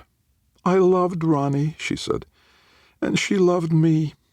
She began to sob, and Velda put an arm around her and gave me a tortured look. Lily had no tears left, but the crying, that may have only just started. Finally, it eased up, and she gave us her phone number, saying she'd do anything to help that she could. If we wanted to look at Jasmine's dungeon and their living quarters, she'd accommodate us if we liked. I said we might take her up on that. She asked, Can you find the one who did this? Count on it. I don't mean to insult you, Mike, but You look like a man who could kill somebody if you felt like it." Velda seemed amused by the hooker's good judge of character. I said, "Are you sure you've never heard of me?" Her little smile seemed almost embarrassed. "I remembered while we were talking. You killed that Penta character. It was on the news." I did. The ravaged eyes bore in on me. "Will you kill Ronnie's killer, Mike?" I promised a friend I wouldn't. "That's too bad. That's a shame." But this friend is a cop who will see that the killer goes away for a long, long time. "That's something, anyway." She put on the sunglasses and slipped out of the booth. Velda scooted out too, to give her a hug. When Velda returned, she said, "That special client of Ronnie's who liked to get rough, what's that tell you?" Well, two things come to mind. Vincent Colby frequents the dungeon room at the Tube. That's one. And those black eyes that Sheila Ryan habitually gets. We may have been reading that wrong. What if it's our client's son who's been battering that babe? Our client's son? Who wears obsession? She half smiled, shook her head. The one who knows some martial arts? Maybe after the hit and run outside Pete's Chop House, the dark side of Vincent Colby came out to play. I was nodding. The bunkai knee-kick kills didn't start in till he had the concussion. I got out of the booth, threw some bills down to cover the damage, said, "You go home, doll. This long night isn't over yet." Her hand found mine. "You must be dead on your feet, lover. Come home with me. Let's get some rest and start back in on this tomorrow." I shook my head. Our killer isn't taking any time off. I don't like the way the players in our little cast keep thinning. It's only 11. Like the song says, I'll knock on your door around midnight. "Around midnight," she said, not arguing. The mist kept promising rain, while the sky's occasional rumble made a threat out of it. Only the glowing signs of chain retailers, B. Dalton, and fast food, Nathan's, burned through the haze to break the spell of the old bohemian village that lingered on tree-lined streets where the buildings were too low-slung to create a skyline. The wet night would not dissuade the dealers and muggers from frequenting Washington Square Park, though the former had the decency to set up shop on benches, while the latter clung to the darkness, the cops a no-show in an area mostly left to its own devices. Yet the village remained a state of mind, where rebels and outsiders, artists and scribblers, hustlers and dreamers, converged on disorganized streets that turned the grid of Manhattan into a game of pickup sticks. You could still play chess here, catch a foreign film, groove to jazz, eat midnight pizza, and get hopelessly lost. I was neither tourist nor newcomer to a part of town that said, "Go screw yourself and welcome all at once." And knowing the growls and looks and downright refusals from cabbies who hated village fairs because of those goddamn streets down there, I drove myself. My black Ford always spooked residents into thinking it was an unmarked car, which only amused me. The apartment I was looking for was on Morton Street, in a brick mid-block 5-story with a fire escape riding its face. The trees along here were skimpy, with autumn making way for winter, and parking on the street was scarce, but I found a spot 2 blocks down from my destination. When I'd used the phone at the pub, I got the Ryan girl's friend, who she was staying with, who said Sheila was out but expected back shortly. The friend said I could come around, her voice chirpy and sociable and vaguely familiar. It still seemed that way when she buzzed me up. On the 3rd floor at number 302, I saw why. The blonde in her early 20s who answered the door, with her hair all permed and teased, as if Marilyn Monroe's hair had exploded but in a good way, was the Red Riding Hood receptionist/secretary from Colby, Daltrey, and Levine.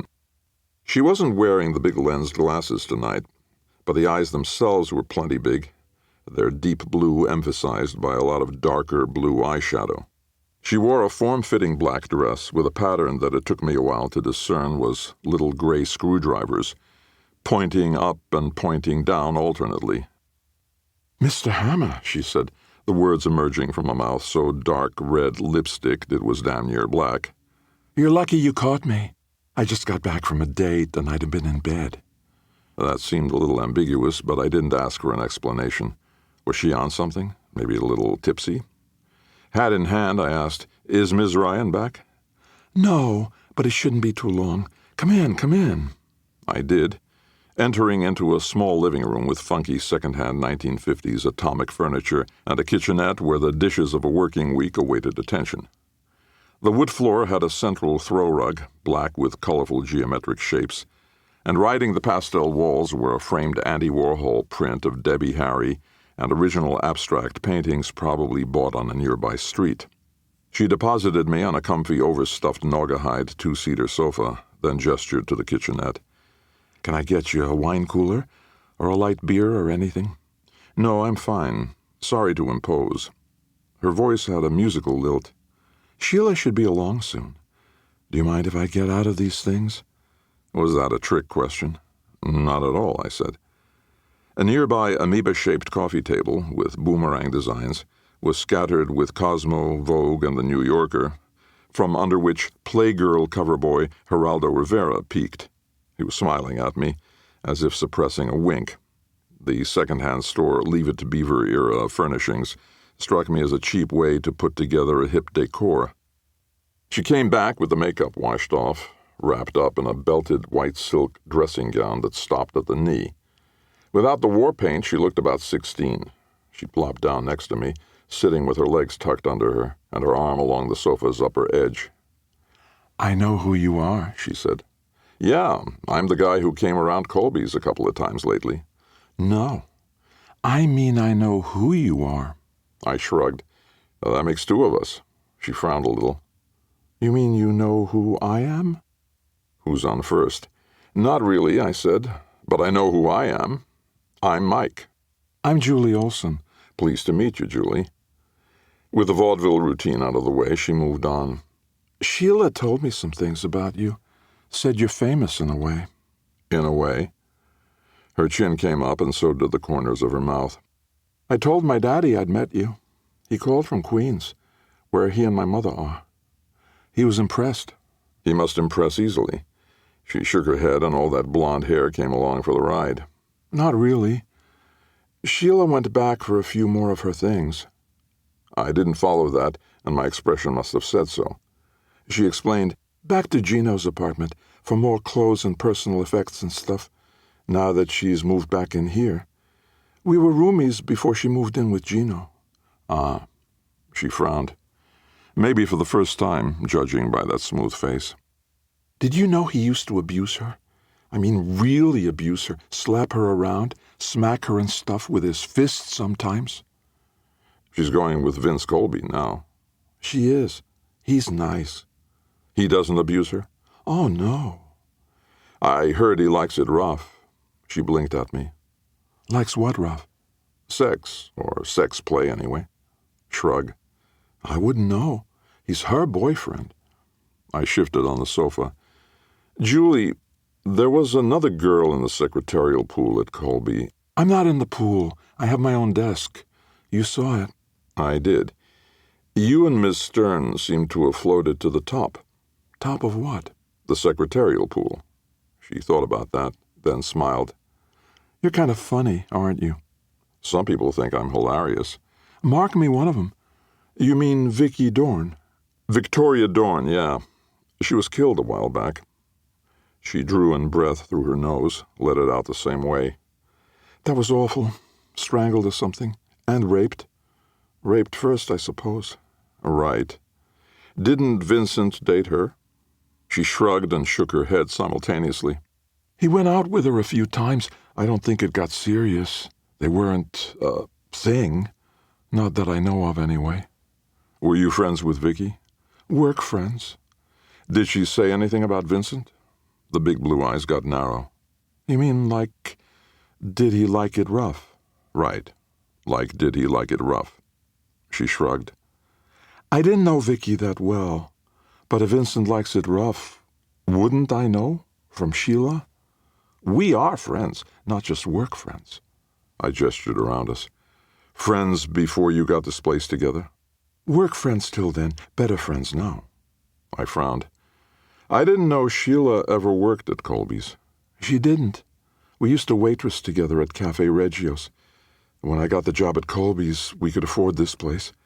She'd stop by there sometimes, and that's when Vincent saw her and, liked what he saw.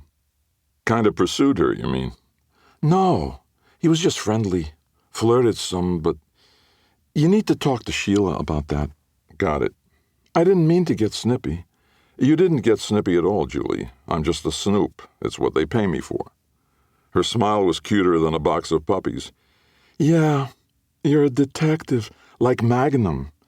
You sure you don't want a beer or a wine cooler? No, I'm fine. I patted her arm. Listen, honey, sorry about all the questions. And you don't have to keep me company or anything. You don't have to entertain me. Another shrug. I don't mind. I glanced toward the door. I thought Sheila was going to be here soon. Could take her a while. Do you know what daddy issues are? I gestured to the coffee table. Field and Stream? Her gaze got pointed. It means I have a thing for older guys. Not just any guys, just certain ones. A certain type. She wiggled her eyebrows at me. I said, look, Julie, I'm old enough to be your father. But you aren't my father. Did I mention he was a policeman? This was every kind of wrong all at once. I shifted on the couch again. If you want to hump your old man, baby, don't tell me about it. Find yourself a shrink. Maybe find one under 40. That made her laugh a little. She stood. She shrugged as she tugged at the silk belt, and that's all it took for that dressing gown to slide down her smooth skin and puddle at her feet. Her flesh was a creamy, pale pink thing she wore with pride. Her breasts neither small nor large, but perfect, nipples erect within their puffy, darker pink settings, her waist tapering narrow, then sweeping back out into full hips.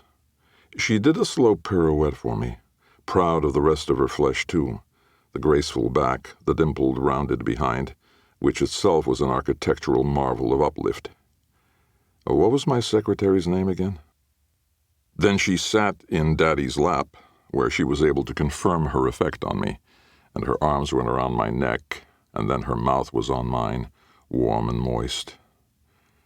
10 years ago, I whispered into the sweet, naughty face. What a wild time we'd have had. But, darling child, I have a woman at home, named Velda, and you need to be more careful about who you share your riches with. I have rubbers, she said.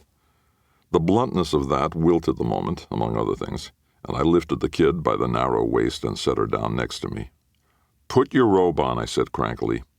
She looked embarrassed now, as if Daddy had scolded her, and she scooped the silk thing off the floor and went padding into the bathroom in the nearby hall, Fanny jiggling. Somebody needed to paddle that kid, but not me. I was chuckling to myself, shaking my head, when the front door opened, and my first reaction was to think of what Sheila Ryan might have walked into. But maybe she wouldn't even have noticed an old man banging a young girl, because Sheila Ryan was crying, hysterical as hell, screaming, "Gino! Gino!" I went over to her and took her gently by the forearms. "He's not here." Her eyes were wide and wet. "I know he's not here. What are you doing here, Mr. Hammer?" Then she shook her head and pushed me away, saying, "What does it matter? He's dead. Gino is dead."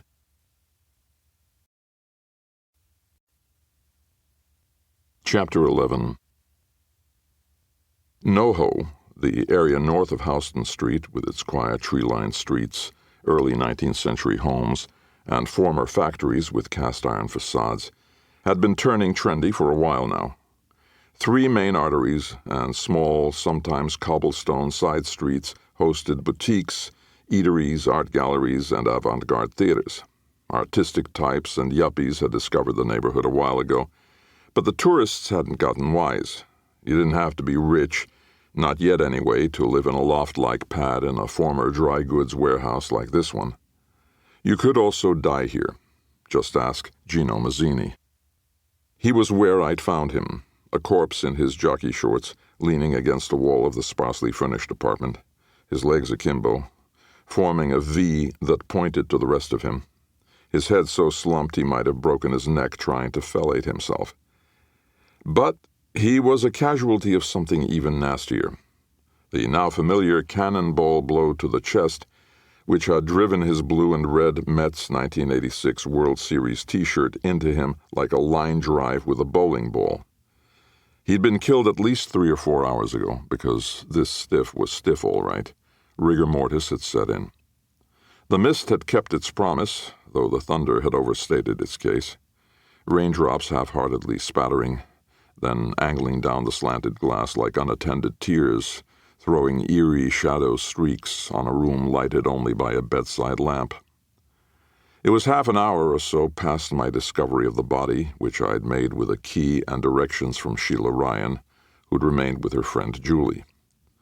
Seemed when she'd got there to collect her things, Sheila had knocked, no answer, then used her key to get in. She found her ex-boyfriend dead with his chest pushed in. That's all I bothered to get from her before heading to the bartender's NoHo loft apartment. Pat would get the details out of her later. The apartment was mostly one big room, dominated by a king bed with black faux silk sheets and a few cheap black and white modern furnishings from one of those apartment living joints. A fridge hummed in the kitchenette, its overhead light the only other illumination, and the John was boxed in at a corner. I checked, but no corpse was seated in there this time. The gray walls were bare, but for a pair of framed movie posters. Rocky, signed Best with a fluid scrawl that presumably said Sylvester Stallone, and The Godfather Part 2, autographed to the late tenant by Robert De Niro. "You mix a mean martini." Pat Chambers, glancing at the posters with a humorless smirk, said, "Well, at least he was proud of his heritage." We stood there in our trench coats and snap-brim hats, daring the rain to get at us. 2 men from another time, staring at a man totally out of time. The forensics team hadn't arrived yet, but one uniform was on the landing outside and another at the bottom of the stairs at the street. The captain of the homicide division worked days, of course, but I'd called him at home, knowing if I didn't, somebody else would. Everybody at the PD knew who among the brass was personally handling the murders that the newspapers had not realized constituted a single story yet, since the small detail of victims with caved-in chests continued to be withheld. "This will get out," I said. 4 kills with the same distinctive M.O. 4 kills tied to each other in various ways. Jasmine Jordan isn't. He was staring at the dead man. We were maybe 4 feet from the body's bare feet. "Not yet she isn't," I said. "But 3 victims definitely are. Kraft, Shannon, and now the Italian stallion here. And you and I both know the Jordan broad is somewhere in the mix." Neither of us said anything for a while. Rather dryly, Pat commented, "The papers will say we have a serial killer on the loose, another son of Sam. Will they be wrong?" I gestured at the flesh-and-blood pile of evidence before us. "Just because some thread connects the murders doesn't make this less the act of a homicidal maniac."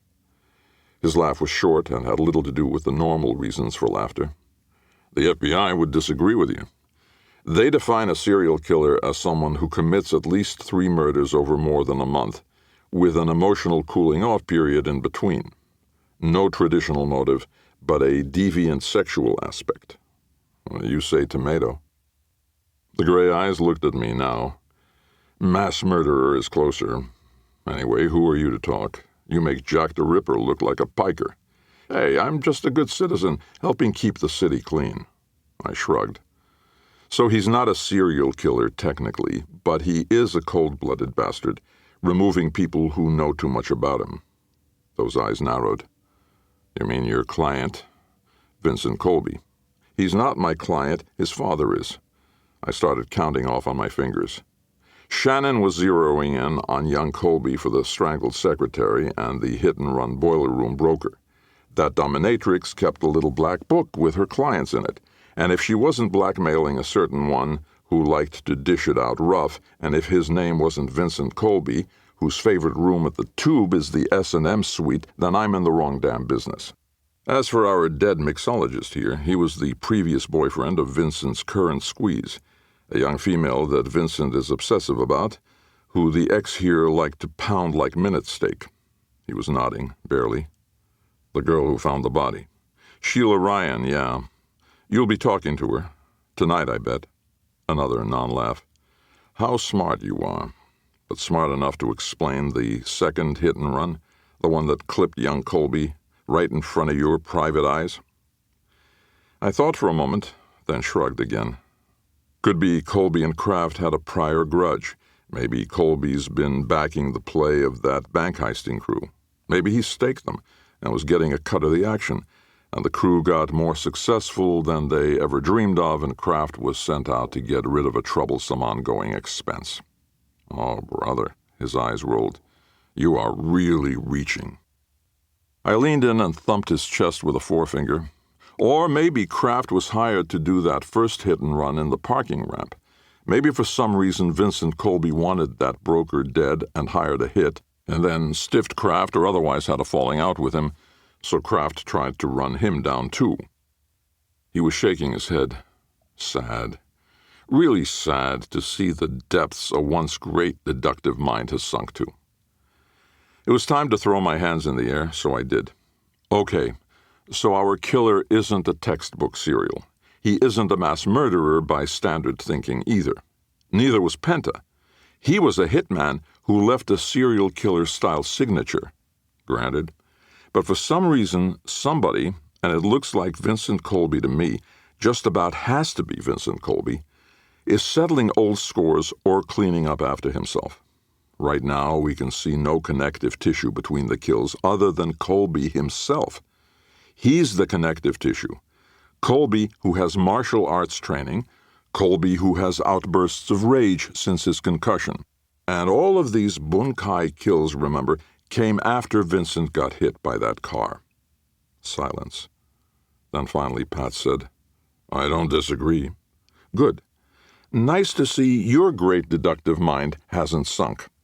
His eyes turned to mine. I'm making no deductions yet. Not necessary. Simply experiencing the resistance any good cop has to coincidence. A resistance a certain Michael Hammer claims never to have had. No resistance, buddy, I said, when there are this many coincidences. The forensics team arrived, and Pat gave them some instructions. Then he sent me home. I offered to sit in on the Ryan girl's interview, but he said no. He was still going this one alone, and I, if anybody, understood the impulse. I had called Velda to say I'd be late. She met me at her door, hair freshly washed. All that creamy skin smelling of soap and wrapped up in a pink chiffon robe that hugged her figure in a way that made that Julie Olsen kid look sick. Of course, that kid was sick with that daddy complex of hers. With it going on 2 a.m., I suggested we go down to the all-night diner for a breakfast that was either very early or really damn late. But she cooked me some eggs and bacon herself instead. I risked the cup of coffee because I didn't think there was enough caffeine in the world to threaten my tiredness at the end of this interminable day. So I filled her in about the new murder. All that got was wide eyes and a shake of the head out of her, and recapped my conversation with Pat.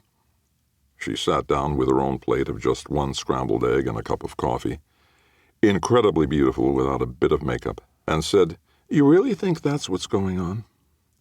It's got Vincent Colby written all over it, doll. He's gone psycho after the head injury, and he's going after the laundry list of people who crossed him or offended him.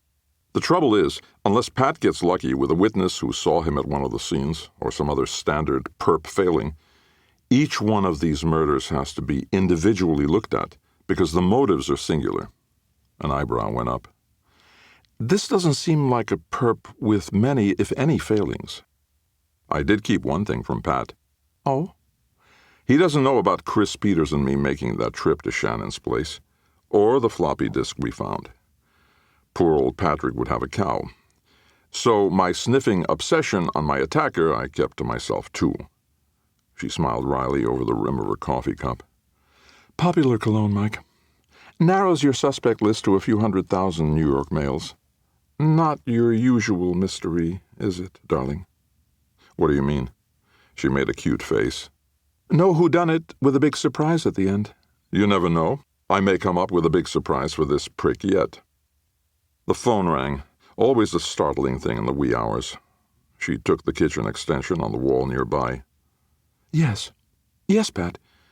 Well, he's right here. Oh. Oh, okay. All right, I'll tell him. She hung up. Her expression was dazed. What? I asked. Pat interviewed Sheila Ryan, Velda said, and sat back down. She was looking past me, into thoughts that were forming. Sheila was with Vincent Colby earlier this evening. All evening. I set my cup down sloshingly. Is Pat sure? She was at the Olsen girls' apartment earlier, I thought. No, that was later. Exact time of death is yet to be determined, remember, but rigor has set in.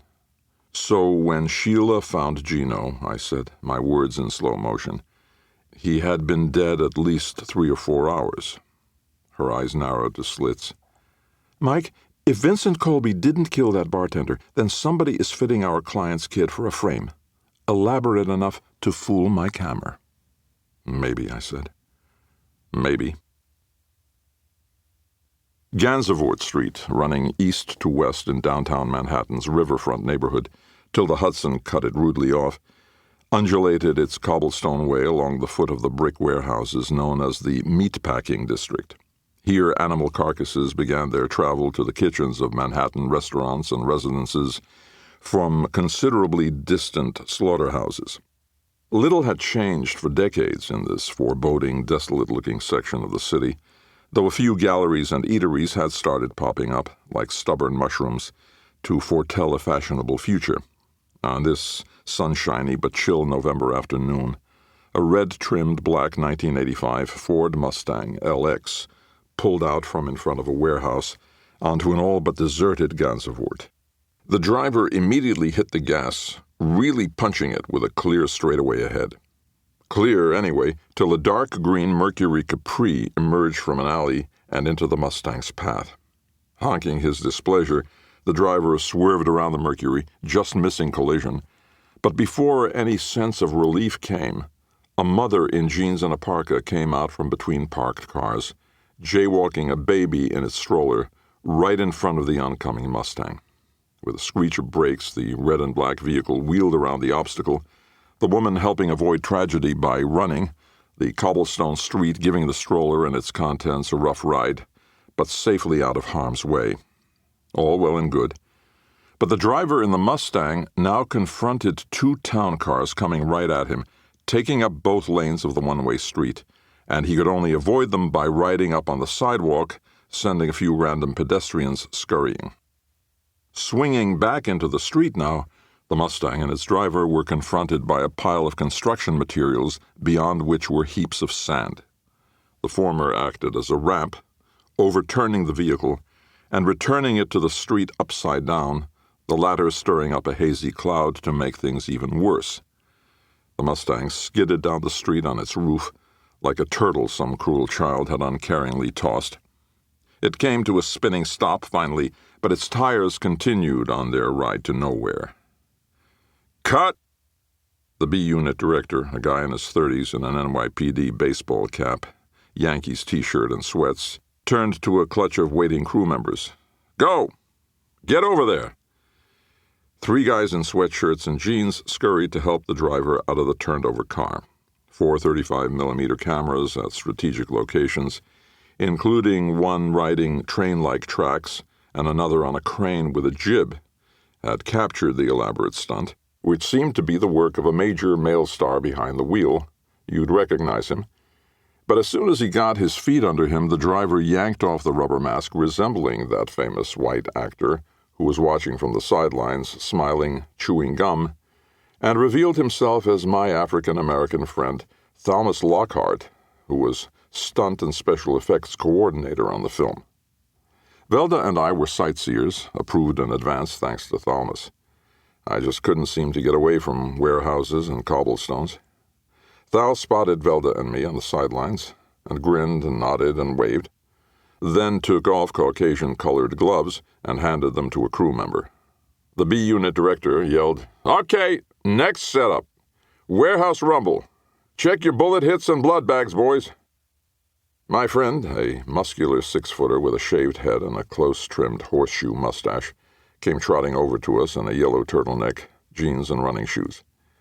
This side of the street had been off-camera, lined as it was with rider rental trucks, Winnebagos, honey wagons, semi-trailers of portable toilets, massive lights, and craft service snack tables. We shook hands and exchanged grins. When I drive like that, I said, I get my ass in stir or the hospital or both.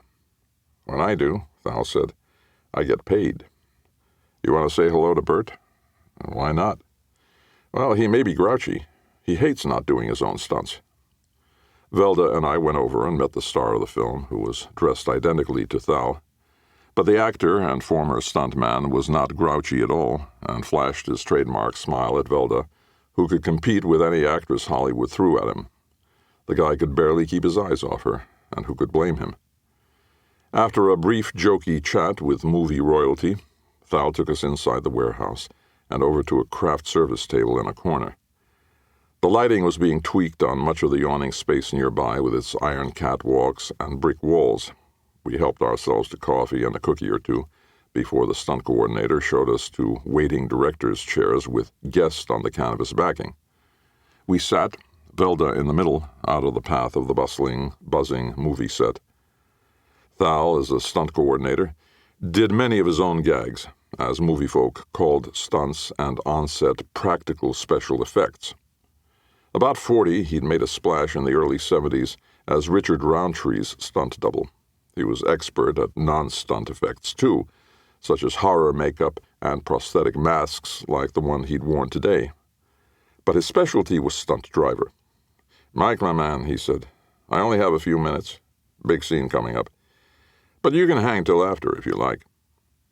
Thal nodded toward the set, where much of the warehouse was now bathed in moody lighting. A young woman in torn clothing and carefully mussed hair, center stage, was tied into a chair with a shaft of light singling her out. A makeup woman was applying smudges to the face of the actress, who was frowning in concentration. She'd been in a couple of movies lately. Good roles. Thal said, "I have to help Bert rescue that little Satan spawn." Velda asked, "That's what she's playing? Is this an Exorcist movie or something?" "No, she's just an awful person. What can I do for you two?"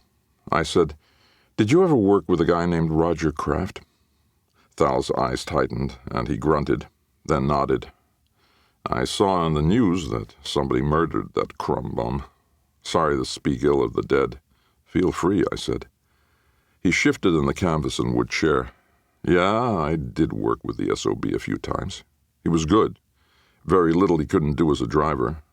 And he had mechanical know-how, too. But he was bad news." "How so?" "He took too many risks, always cowboying up. Sometimes that's what the job calls for and the combat pay justifies. But you learn pretty quick this trade is about safety, not thrills. About helping tell an exciting story, you know? Also, he was a fucking liar. Pardon the language, Velda." She smiled. "An F-bomb drops around the office occasionally." I asked, "A liar how, Thal?" "Well, I was stunt coordinator on those Shaft TV movies a while back. First time in my career I was more than just a guy doing gags. A series is an ongoing gig, and you have would-be hires fill out applications like on any job. He lied on his. He'd been in the joint for armed robbery, turns out. You wouldn't have hired him if you'd known." That made a face. "That's not it. I would have given him a break. Stuntmen are a mixed bag. They're all a little crazy. Ex-bouncers, circus acrobats, wing walkers, cowboys, real cowboys, all types. And that includes ex-cons. Anybody who's done his time, I'm fine with giving a second chance. But I do not like to be, excuse me, fucking lied to." "Thal," I said, "let me tell you about a hit and run I witnessed recently." And I went into what happened outside Pete's Chop House, including the sense I'd had about it that something just didn't feel right. As I wrapped it up, I said, "Could that have been faked?" His frown was thoughtful. "You mean, could Kraft have hit that guy just right and not hurt him?" "Not unless they were both in on it." Velda gave me a sharp look. I said, "What if they were? For example, is that a stunt you could stage for a flick?" His laugh was big. "Oh, hell yes, easy peasy. But you'd have to be a pro, both of you, not just the driver." A talented amateur couldn't pull off the victim role. Somebody with martial arts training and an athletic background. Former college athlete, maybe. He shook his head. Probably not without some special training, some real practice. Likely some padding under the clothes, too. In that case, doable. Velda and I exchanged glances. I said, "Can you think of anybody locally who might be up for that? A trainer who thought he was getting somebody ready for a movie stunt, or just didn't give a shit how his training got used?" This laugh wasn't so big. I know exactly the guy. I blinked. You're kidding. How can you be so sure? Zero in right away like that? Because you've been asking me about that Kraft dude, Michael, my man, and this is a guy who knew Kraft, who worked with him, both hand-to-hand stuff and stunt driving. I fired both their asses off that shaft chute. Velda got out her notebook and took down the name. Harry Strutt. No idea, he told her, what address, and whether he's even still around town, but if he is, he'd be the natural one to work with Kraft on something shady. He winked at her. Maybe you can find a detective who can track him down. Maybe, Velda said. A pretty young woman in a baseball hat, NYU t-shirt, and jeans with a clipboard in her hand came up to Thal and said, "You're needed, Mr. Lockhart." "Thank you, Sal." She went off, providing a sweet rear view. Thal asked me, "You know what she's paid?" "Not enough," I said. Velda elbowed me. "Not a red cent," Thal said. "She's what you call a production assistant, an intern, college kid. Does more work than any salaried man on the picture." Velda said, "I know the feeling." Thal stood, and so did we. The stuntman stuck out his paw, and I shook it. "Listen, Mike," he said, settling a hand on my shoulder. "You ever need anything, you know where to come. Just say the word and I'm there. That was one hell of a jam you got me out of." A couple years back, he'd been in a bar fight in which a guy had died. I had found the other two guys involved and proved one of them had delivered the killing blows. Thal had nixed the heavy drinking after I cleared him. Win-win. We stayed around to watch the little Satan's spawn gal get rescued a couple of times. Thal fought the 6 bad guys holding her, shot 2 of them, went martial arts on the asses of the other 4. One knocked Thal behind a crate, but it was Bert who came out from behind it to untie the distressed damsel. She was grateful, till the director called, "Cut!"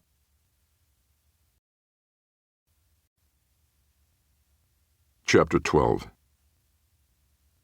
Years ago, when Velda went missing and I was on the hunt, I had headed out to find an upstate farmhouse where she might be held. The only difference this time was the daylight I was driving in, though the grayness overhead all but canceled that out, the rain coming right at me at a discouraging slant, my wipers working overtime. At the office, Velda had gathered some info for me from a policewoman contact. A mugshot of Harold D. Strutt, 38, was faxed over to us, and gave us what's what on our man. Strutt had done 2 terms at Sing Sing, one for armed robbery, another for breaking and entering. Several arrests on various charges had not been brought to trial. He was twice divorced with 3 kids and had been flagged as a deadbeat dad. I turned off Palisades Drive and caught the thruway, my Ford Heap plowing through rain for over an hour before I swung off again, taking 17K into Newburgh. I went on to Marlborough before stopping outside the city limits at a filling station to ask the way to Harry Strutt's farmhouse. The attendant was young and had no idea, but he yelled at an older guy who might know, who came over to give me directions. He had a deeply grooved face and white hair with a burr haircut, and I just knew he was ex-military, the right age for my war. I wondered what the hell he'd gone through only to wind up pumping gas and checking oil. Or maybe he owned the place, and the American dream had worked out for him. He was looking at me funny, a warrior's nasty grin in that wrinkled puss. "What do you want with Strutt?" "It's your business?" No, it's just he's awful popular today for somebody that nobody around here cares for much." "Why is that?" "He's a drinker and a bragger, and he gets into fights just for the hell of it." "You don't say."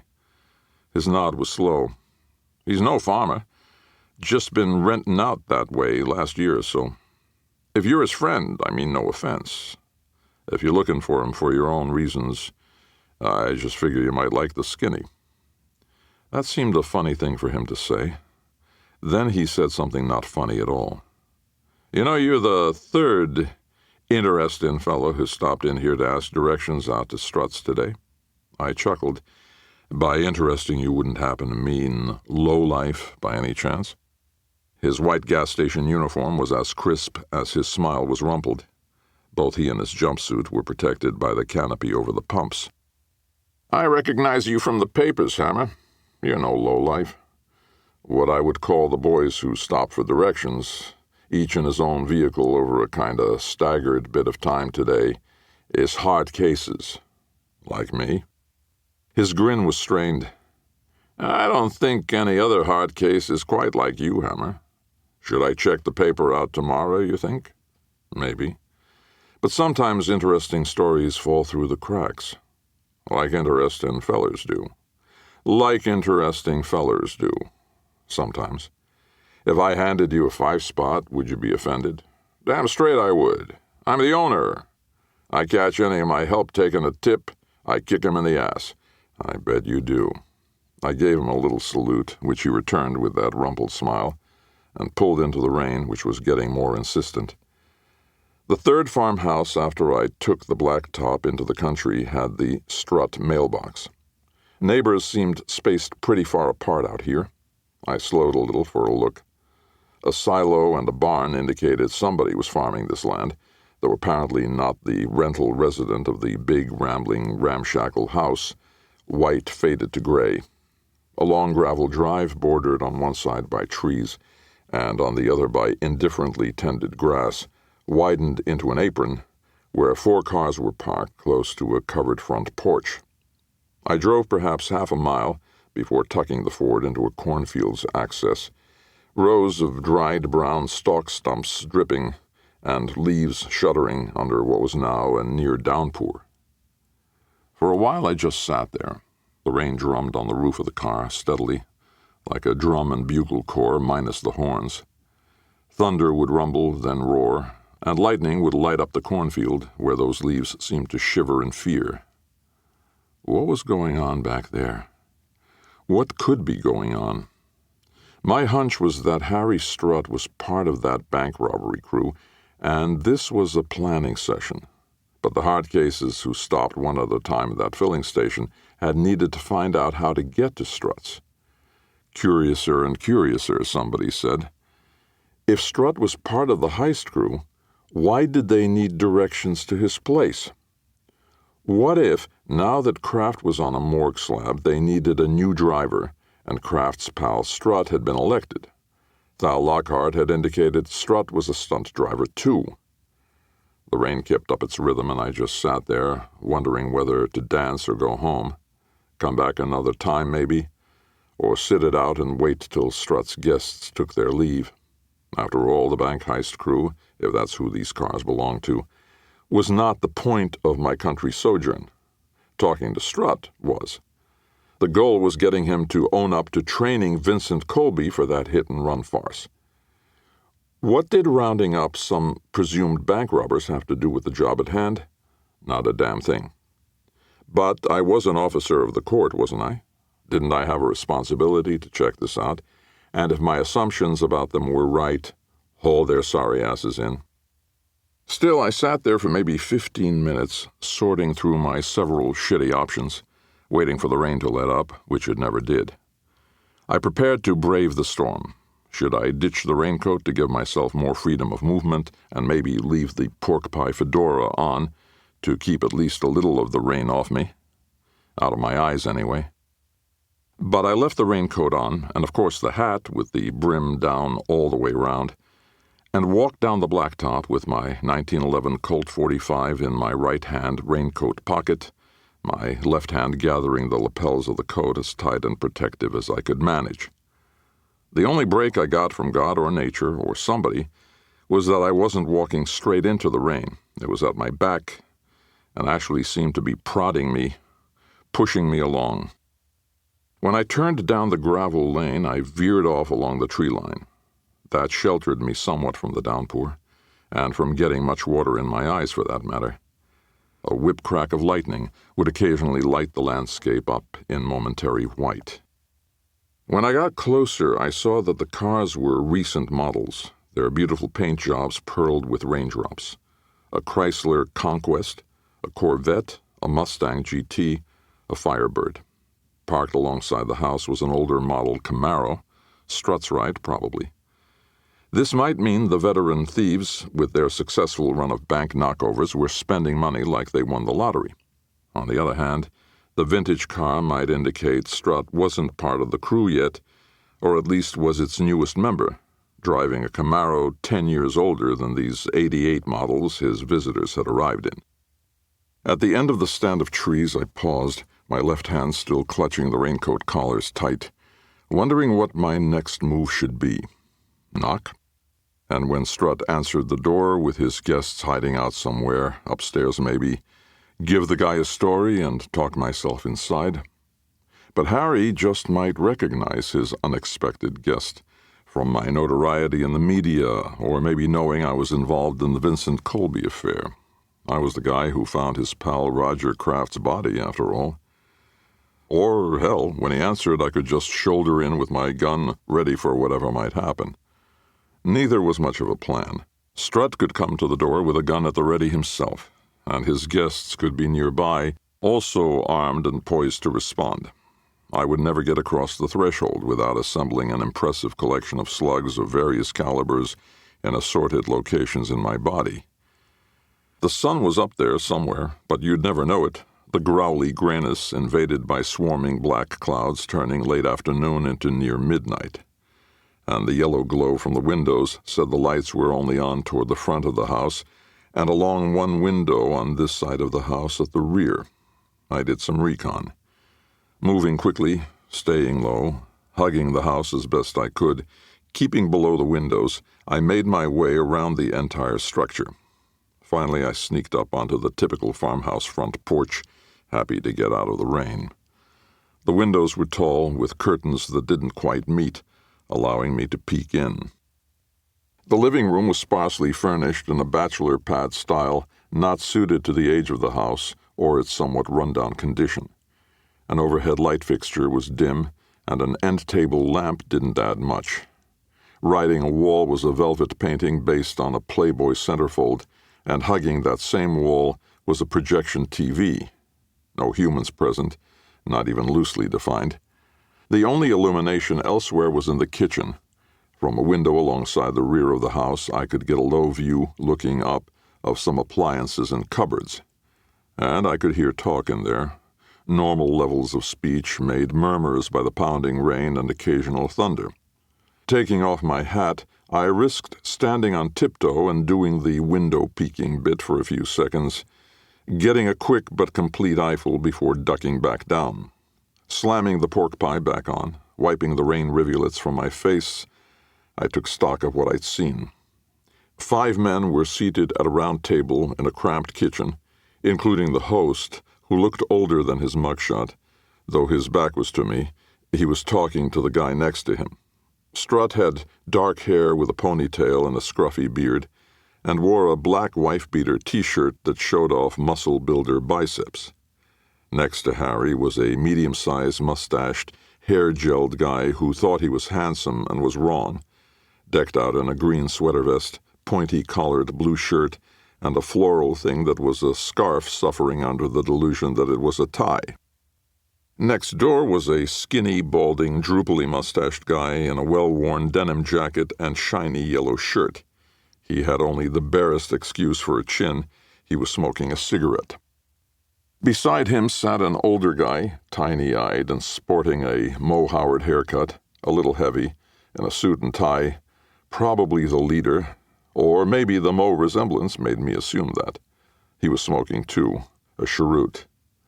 Next, and to my far left as I'd peeked in, was a big burly guy who was obviously the muscle, a blunt-featured, butch-haircut dope who was going Miami Vice with a pink jacket over a pastel blue T-shirt that said, you guessed it, Miami Vice.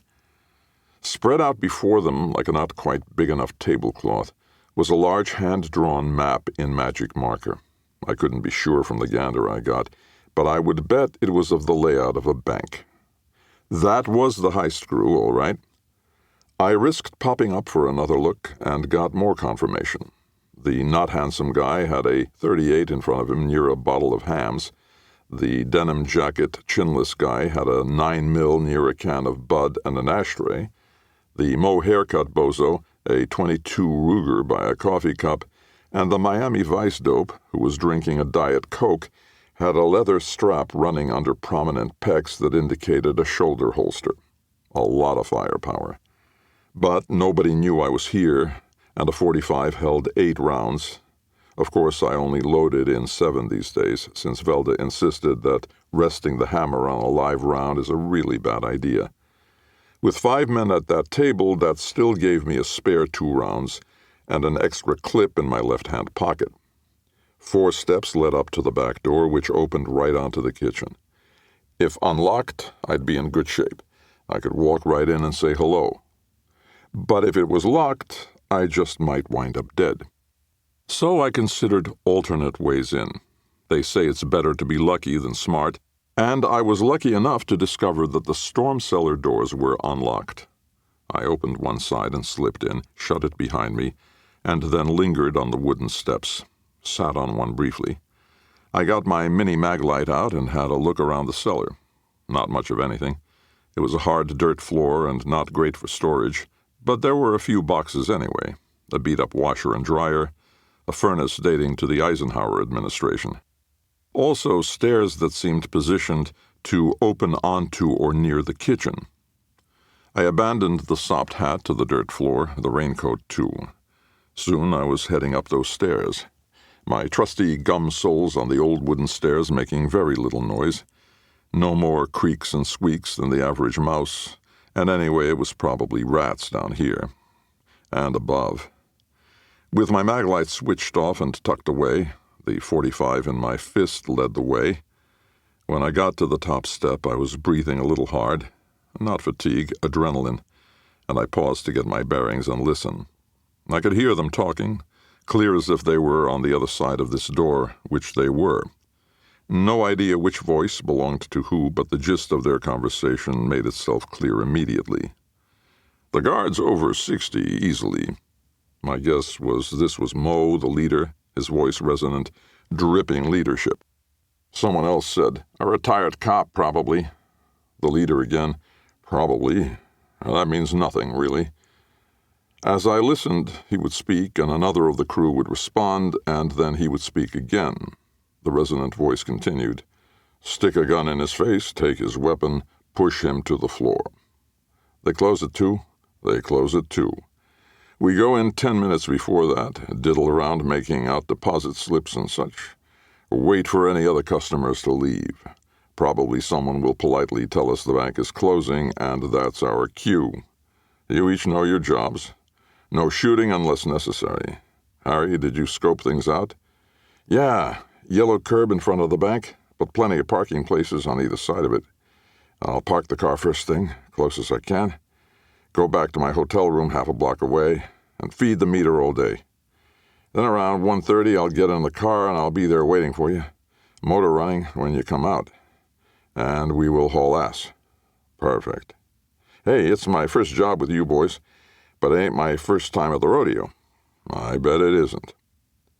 Judging by their voices as I stood on the top step with the .45 in one hand and the doorknob in the other, the table would be right there when I burst in. Of course, the door might be locked, but that seemed unlikely. Why would anyone lock the basement door? Unless it was to keep someone out who broke in that way. You know, like me. But if Strutt was that cautious, those storm doors wouldn't have been left unlocked, right? Right? Still, if this door turned out to be locked or just stuck because the wood was warped or whatever, I would have to shoulder my way in, putting some real muscle into it, else face a very well-armed welcoming committee. I thought about what I would say. Hands high, fellas, you're under arrest. Corny but appropriate. I could always add, the place is surrounded, another old favorite, if a lie. The door wasn't locked, and I went in quick.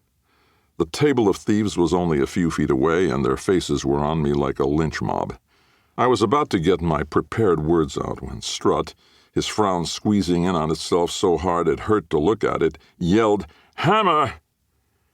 I can't tell you whether he had warned them about my involvement in the convoluted affair that had cost their driver Kraft his life, or if this select group just knew me because we were in a way in the same business and mine was a famous face in these kinds of circles, or if they just read in that one outburst from Strutt a melange of anger merged with fear underscored by surprise. In any event, they went for their guns, 3 of them for the weapons on the table, and the big muscle guy for a rod in his shoulder holster under the Don Johnson jacket. The quarters could have hardly been any closer, and my only advantage was having my gun already in hand. It was enough. I took them clockwise, starting with the not-handsome guy whose head came apart in chunks, like a target-range cantaloupe.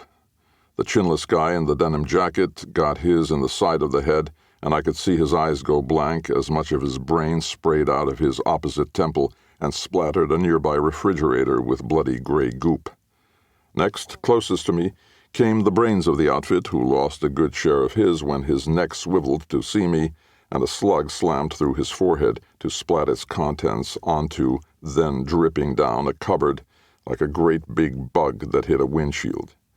The Miami Vice thug almost had his gun out when a .45 slug traveled through his throat and had him gurgling and thrashing until my second shot, piercing his thick forehead this time, ended his suffering. The 1911 Colt .45 is a single-action pistol. You cock the hammer before each shot, and the trigger has a short reset. The 4 bank robbers had died in that many seconds. Strutt might have been a problem, but the indoor thunder of the .45 and the carnage and flying gore had spooked him, and his startled, rabbit expression accompanied a hand that hovered over a .38 police special, but didn't touch it. The cordite-filled air was making my eyes burn. I pointed the .45 at him, and he raised his hands and was crying. Maybe the cordite. Maybe not. "This is unpleasant in here," I said. "I think a couple of these guys shit themselves. Let's go in the living room where it's quiet and maybe light a scented candle or something. We need to talk." I gestured with the .45, and he swallowed, wiping his tears away with a forearm, and headed glumly into the nearby living room. I could see now that his wife-beater T-shirt had 4 aces and a pair of dice on it. His jeans were worn, and so were his tennies. With the snout of the weapon, I indicated a black overstuffed fake leather sofa, and he sat. I settled onto an adjacent matching armchair. On a low-slung coffee table were some scattered girly magazines, Caper, Escapade, Dude, Swank. Maybe he had mommy issues. "Jesus, man," he said. He looked sick. "You killed everybody." "Not yet," I reminded him. He swallowed. Absently, he scratched a bearded cheek. "What do you want from me?" "The truth." "About what the fuck?" "About you and Vincent Colby." "What truth is that, man?" "You trained him for that stunt, Harry. Maybe you didn't know what your buddy Kraft and his client had in mind, faking that hit-and-run accident. Maybe you thought it was for a movie or something, or some elaborate prank. I'm willing to give you the benefit of the doubt. No idea what you're talking about, man. You need to think this through, the kind of trouble you're in." His lip curled back, taking some mustache with it. "You're the one in trouble. Break in here and fucking shoot everybody? You're out of your freaking mind, Hammer." I raised my free hand. "First of all, your friends all had guns and were about to use them on me. Second, I'm a licensed private investigator in New York State and heard you fellas planning a robbery. I have nothing to fear from this, but you do." He tried not to look alarmed. "What do I have to fear?" "I'm going to guess your Wall Street pal Vincent has greased your palm, but good. You may be figuring that rich guy money's gonna just keep flowing, but think about it." "You think about it." "I have. I think about how Roger Kraft was on the payroll and got killed. I think about how a cop named Shannon, looking into young Colby's homicidal ways, got himself killed too. And you know how much cops love it when one of their own buys it. Nothing to do with me. A hooker blackmailing Colby got killed last night, and so did a bartender who beat up Vincent's girl. Anybody who crosses that golden boy is on the chopping block. All this went down within a few days, and you're likely next." He sneered again. "More likely you, Hammer. And maybe Roger tried to blackmail Colby or some shit and got what blackmailers get." "Is that what happened?" He raised his palms shoulder high. "Just saying what might be. I have nothing for you, Hammer, and I'm not afraid of you." That was hard to buy, with the coppery smell of his associate's blood wafting in on cordite waves, with just a hint of the fragrance of human excrement. I said, "If the cops bag your ass, Harry, you won't be just some guy who trained a rich kid for a prank. You'll be an accomplice, probably to murder." His smile in the nest of beard was not convincing. "How do you figure, Hammer? Suppose that was a phony accident I helped along. That's no murder rap. Kraft getting his makes it felony murder, sonny boy." That was a little thin, but I didn't think Harry here knew much about the finer points of the law. "And for sure you're obstructing justice in a murder investigation by not coming forward." His eyes narrowed. "That's what you want? Me to come forward?" "That's what I want. What Pat Chambers would want." "Okay," he swallowed. "I'll do it." I had lowered the .45 a little while we talked, and that must have encouraged him, because he came forward all right. He dove off that sofa and right at me, taking the chair back and me with it, then with one powerful hand grabbed me by the right wrist and shook the rod out of my grasp, sending it tumbling on the shag carpet. Meanwhile, that chair hit the floor hard, and powerful fists were at me, a right hand to the face, a left to the kidneys. I pushed him off and to one side, onto the floor, then twisted to throw myself on top of him, giving him a knee in the balls and then a right to the nose, breaking it, and a left to the jaw, jarring it on its hinges. He was wincing with the pain only a groin blow can bring, but he was, after all, a stuntman and obviously a muscle builder, so his testicles were probably the size of peas anyway, thanks to steroids.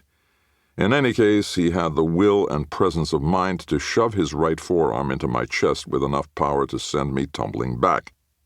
Then he jumped on me like a wrestler in the ring, only not phony, and he was pinning me with a knee and strangling me with two powerful hands.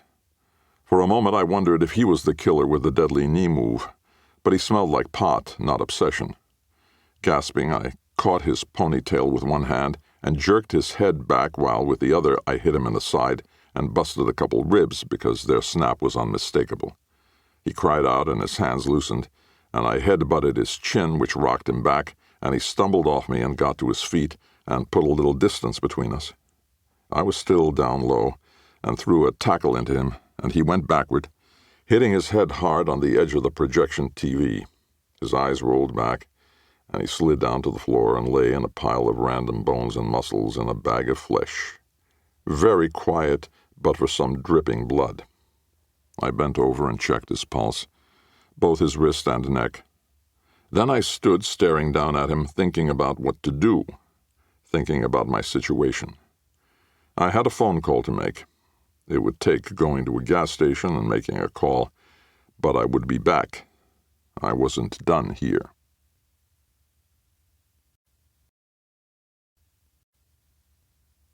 Chapter 13. The meatpacking district on a Sunday night was dead.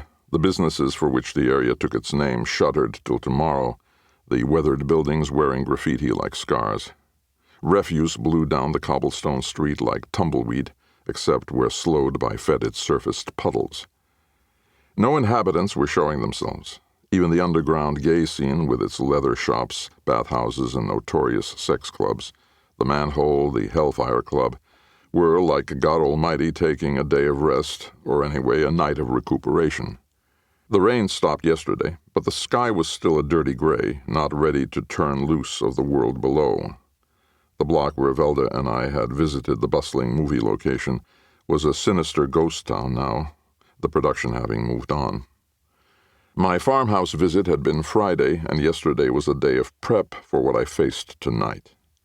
The only development on Saturday had been the press reporting that the Ulster County Sheriff's Department, operating on an anonymous tip, discovered 4 bodies in a farmhouse, carnage that appeared to be the result of a falling out among thieves. The spate of bank robberies in upstate New York was being tentatively tied to this event, according to unnamed sources within the PD, and the whereabouts of the rented farmhouse's occupant, Harold P. Strutt, were not known. Meanwhile, New York State Police were looking for Strutt, who had a criminal record and whose 1978 white Camaro's license number was included in the All Points Bulletin, seeking him and it. Identification of the other fatalities was being withheld, but registration of vehicles at the property matched identification on the bodies of the shooting victims. No fingerprints were found at the scene other than those of the victims and the missing occupant. Velda, reading the Daily News in her pink terry-cloth robe at her kitchen table over a breakfast I'd cooked, gave me an arched eyebrow. "Sounds like you had fun last night. You got in at what, 4? "What you don't know can't hurt you." "Risk it." So I filled her in. I hated making an accessory out of her, but it couldn't be helped. I would need her with me on the next phase of the job. Nibbling at a naked slice of toast, she said, "Then it really is Vincent Colby who's our killer. It's not a frame job." "Not a frame job, no." She gestured with a crust, fairly insistently. "What I don't understand is why.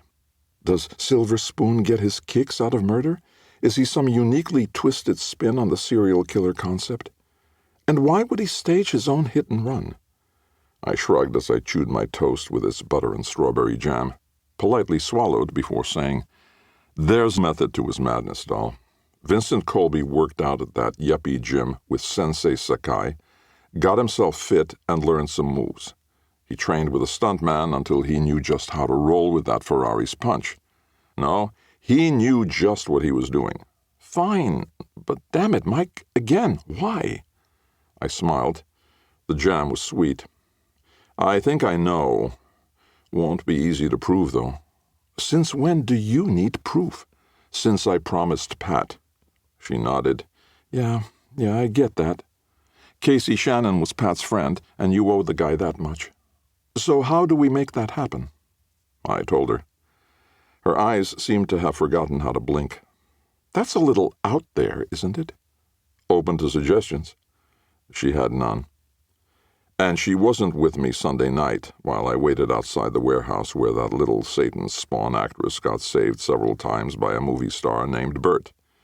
Me, I was in costume, trench coat, and hat, and 45 in its speed rig, ready for my starring role as a hard-boiled dick.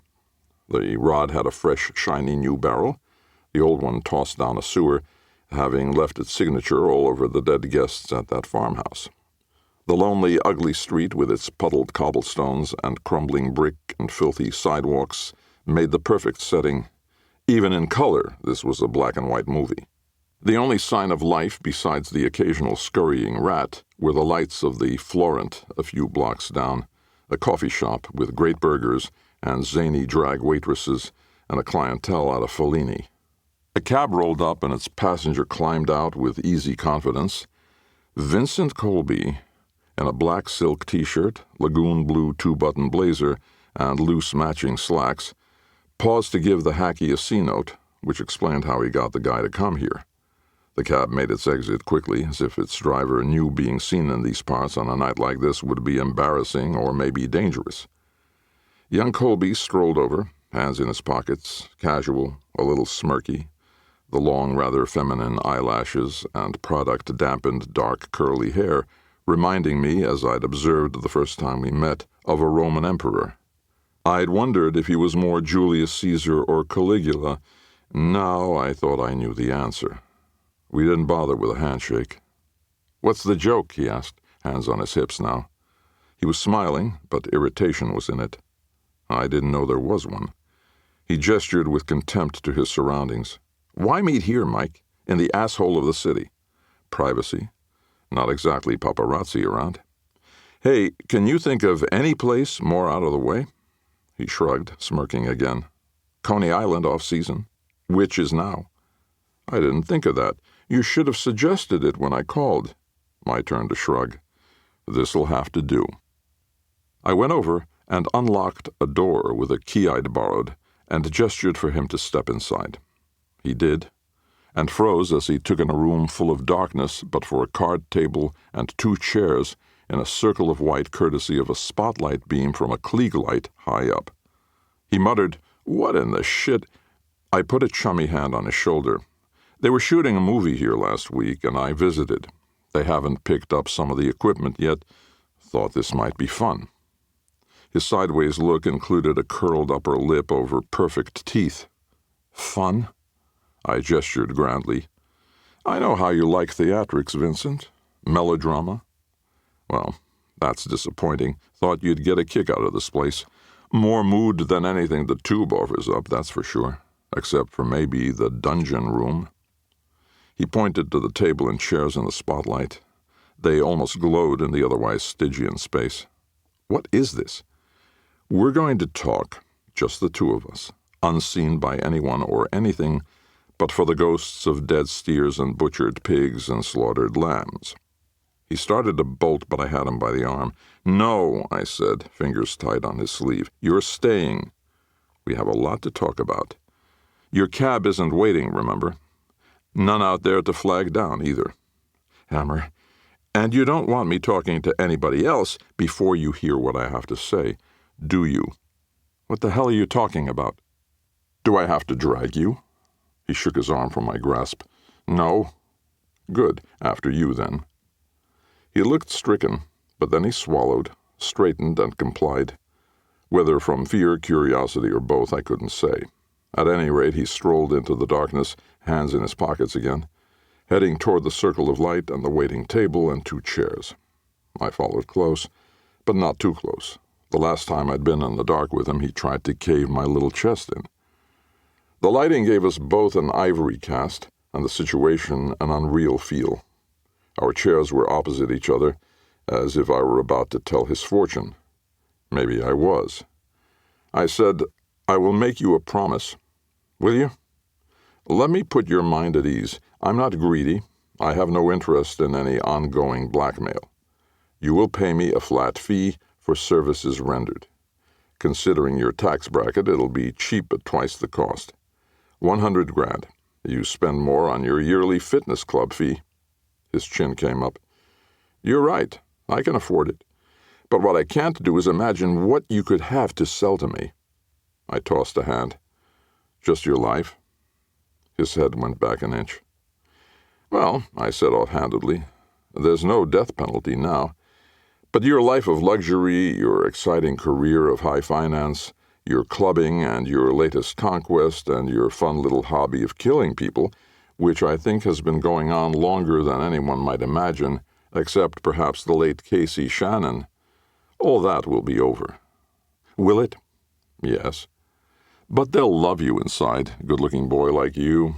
My advice is partner up right away with some big, strong bruiser. You don't want to get passed around, and you probably know about soap and showers." He bumped the table with a forefinger. "If you have something to sell me, Hammer, put it on the table." "What I have isn't tangible. It's the results of my investigation into your hit and run and the various killings that followed." He huffed a laugh. "You can't use anything you may have found. You work through an attorney, so you'd be violating the client confidentiality privilege." "Not at all. Oh, it'd be shaky ethically, I grant you. But you're not my client, Vincent. Daddy is." His blank expression was all the response I got, or needed. "Your first line of defense," I said, "is not terribly impressive. You have alibis for the killings of Kraft, Jordan, and Mazzini, all performed over the span of a few days, by the way, and that is impressive.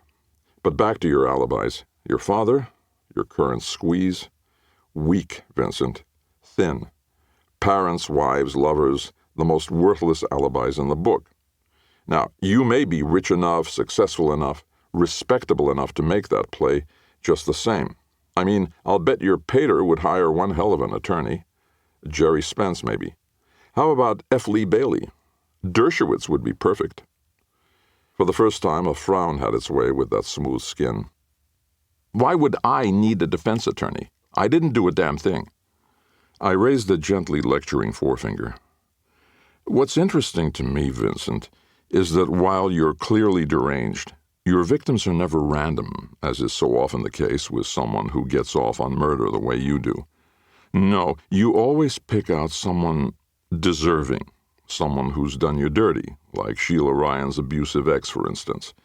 Or like the prostitute who blackmailed you. Oh, I know, not established, but that will come out. And I'm guessing Roger Kraft tried to squeeze more money out of you too, although you may just have been tying off a loose end. And Shannon, a decent man, but he hounded you unmercifully even after he was no longer a cop. Why should you have to put up with that? By the way, did he have anything? On that floppy disk you stole, I mean. And after all the trouble I went to in finding it? He stood. That's enough of this bullshit. You don't have anything to say that even vaguely interests me. There's a coffee shop a few blocks from here. I'll call for a ride from there. Goodbye, Hammer. I'll tell my father to fire you first thing tomorrow. I raised the stop palm and smiled. Sit down, and I'll tell you what does impress me. Not your pitiful lineup of alibis. No. I'm talking about your plan B, Vinny. You don't mind if I call you Vinny, do you? It's a better name for a murderer than Vincent, unless your last name is Price, maybe. He thought about it. Then he smoothed his jacket, Armani again, I'd wager, and sat. Plan B? Yeah. That's what the hit-and-run fakery was about. You really trained for that, getting into shape with a 10-degree black belt sensei, really going for it, learning techniques from an actual movie stuntman. I don't know any movie stuntman. Sure you do. Oh, I admit I don't have anything on those earlier kills, the secretary you undoubtedly raped and strangled, and the broker at your firm you ran down in that parking ramp. How many like them have disappeared over the years? Now, how you used the hit-and-run episode, that was cute.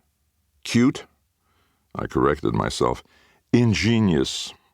You devised a plan B that covers every murder since you had your personality-twisting concussion. You played it to the hilt, the whole Jekyll and Hyde bit. Plenty of witnesses to your uncontrollable outbursts to contrast with your otherwise normal behavior. I saw it myself more than once.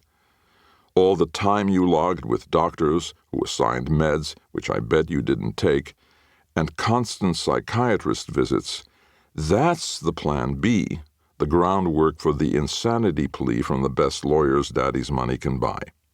Might take a year or two before convincing doctors you're well. Maybe you'd stage another accident with a blow to the head that cures you. Clever. Sicker than hell, but clever. Colby had started smiling halfway through my little speech. Then he stood and began to clap and laugh, the laughter sounding crazed to me, ringing off the brick walls. He leaned toward me, hands on his thighs, his smile mocking. I hear a bunch of theorizing, Hammer. I don't see a scrap of evidence. And I haven't confirmed the damn thing you said, and why should I? You want $100K for that? Well, I'll tell you one thing I don't want, and it's a hug. I know how that kind of hug can end up. Of course, the last time you tried it on me didn't work out for you. You got flipped on your ass. I gave him a nasty smile. Here's a tip. Don't wear a distinctive cologne to a killing. Detectives pick up on subtle little clues like that. But for the tiniest curl of his upper lip, he was expressionless. You have nothing. No, I have something. I was nodding. I really do. Is that right? Yes. You see, we aren't alone. I gestured behind me. I have a friend in the darkness who's helping me, and making an audio recording of all this. His single "Ha!" rang off the rafters from where the light was coming. What do you have besides your raving, your ranting, and your stupid suppositions? I haven't admitted to anything, and I'm not about to. I got out the .45. Sure of that? His smile disappeared, but he remained calm. Quite sure, Hammer. You waving your phallic symbol around to make up for your shortcomings does not impress me. Did you happen to read the papers yesterday? Catch the TV news, maybe? What if I did? It must have caught your attention. I'm referring to the coverage about your other accomplice. You remember, the one you haven't killed yet." He reddened. "About time." "You are out of your fucking mind, Hammer." "So some people say. Vinny, I'm talking about Harry Strutt, your stuntman instructor. You must have seen it. Made page 3 of the news. 4 dead bodies in that farmhouse where Harry lives. I wonder who could have killed them." His eyes widened. I went on. "They were a notorious bank robbery crew, you know. Some spirited citizen performed a public service, I'd say." Yeah, you would. "Funny, though. Your buddy Strutt wasn't one of the victims. He must have got away. Good for him."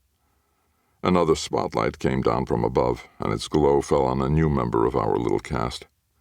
Maybe 10 feet from us, bound into a chair, legs tied to the rungs, hands behind him, in a gray sweatshirt and sweatpants, was a familiar figure, easily identified despite the duct tape gag over his mouth and his bloodied, battered face.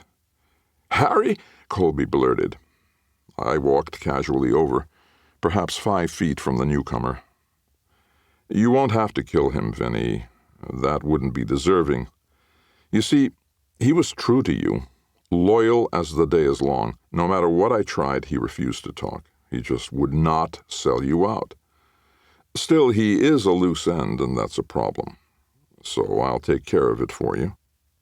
I fired at the bound man's chest, 2 shots whose echoing roars rang in the vast space as the impact shook him in the chair, blood exploding out of him, 2 red flowering bursts in front, but in back, twin geysers, carrying globs of bone and gore into the darkness, making little thumps and thuds and splishes on the floor, tiny things not at all commensurate with the big damage done.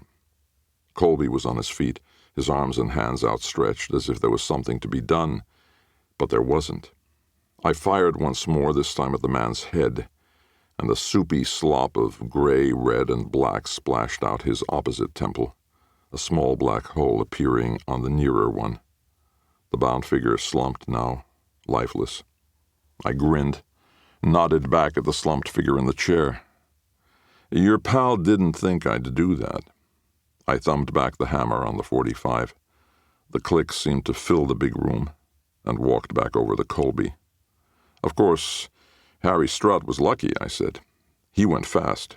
You're going to get it nice and slow. Arms, legs, then your belly where it takes a good while, but don't worry, you won't pass out. You'll have plenty of time to think about what you did to a good man named Casey Shannon." He was shaking now, like a bad dancer at the tube. "You can have your damn money," I laughed. "No, Vinny. That was just theater. Melodrama, my man. But it did get your attention, didn't it? You bastard. I get that a lot." I shoved the gun's snout into his belly.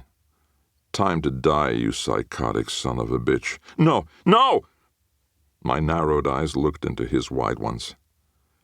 Unless what?" I stepped back, the gun no longer in his belly. My voice was the essence of reason.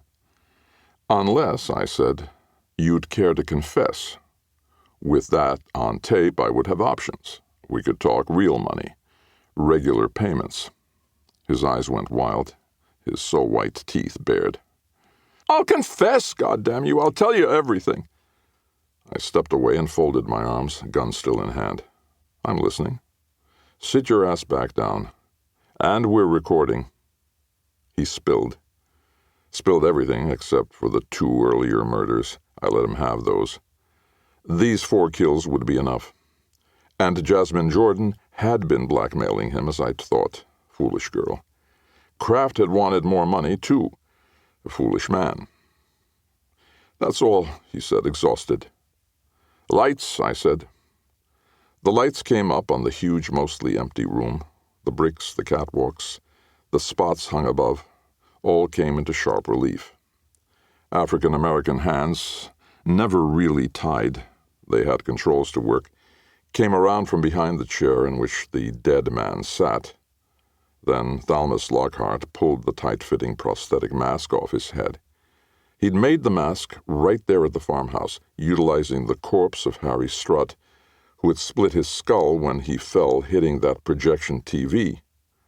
All it took was Vaseline, alginate, plaster tape, gypsum-based plaster, sulfur-free plasticine clay, gypsum slurry, and genius. And the bullet hits and squibs and gore effects had gone off perfectly.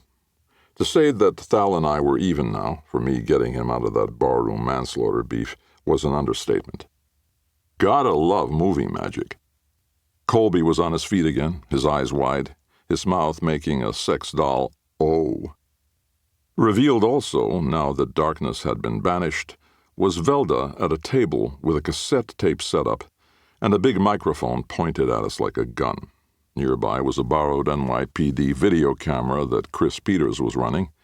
Chris was not here, if anybody asks you. A homicide captain, say. "You can go now," I told Vincent, returning the blanks-filled .45 to the shoulder holster. "You'll be hearing from the authorities. Now would be a good time to talk to your old man about countries without extradition agreements with the USA."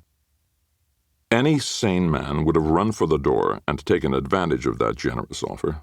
But as we know by now, Vincent Colby wasn't sane, and instead chose to lurch at me and grab me by my head with both hands like he was clutching a soccer ball to kick. As he tried to yank me down to deliver one last crushing knee blow to the chest, my hands gripped his neck, and I jerked and twisted. The result was the loudest snap anybody ever heard, its echo rivaling the .45 shots. He collapsed into a fashionable Armani-clad pile of dead. "No sensei taught me that," I told the corpse. Velda was right there, hugging my arm. "Looks like he really did have a temper." Chris called, "Mike, the camera was rolling. It got everything, including, what you just did." I shrugged. "Well, it makes backing up my self-defense plea this time a snap." Velda didn't laugh at that. Neither did Chris or Thal. Tough crowd. But I took the opportunity to talk to the camera and offer an embarrassed smile. "Sorry, Pat. I tried."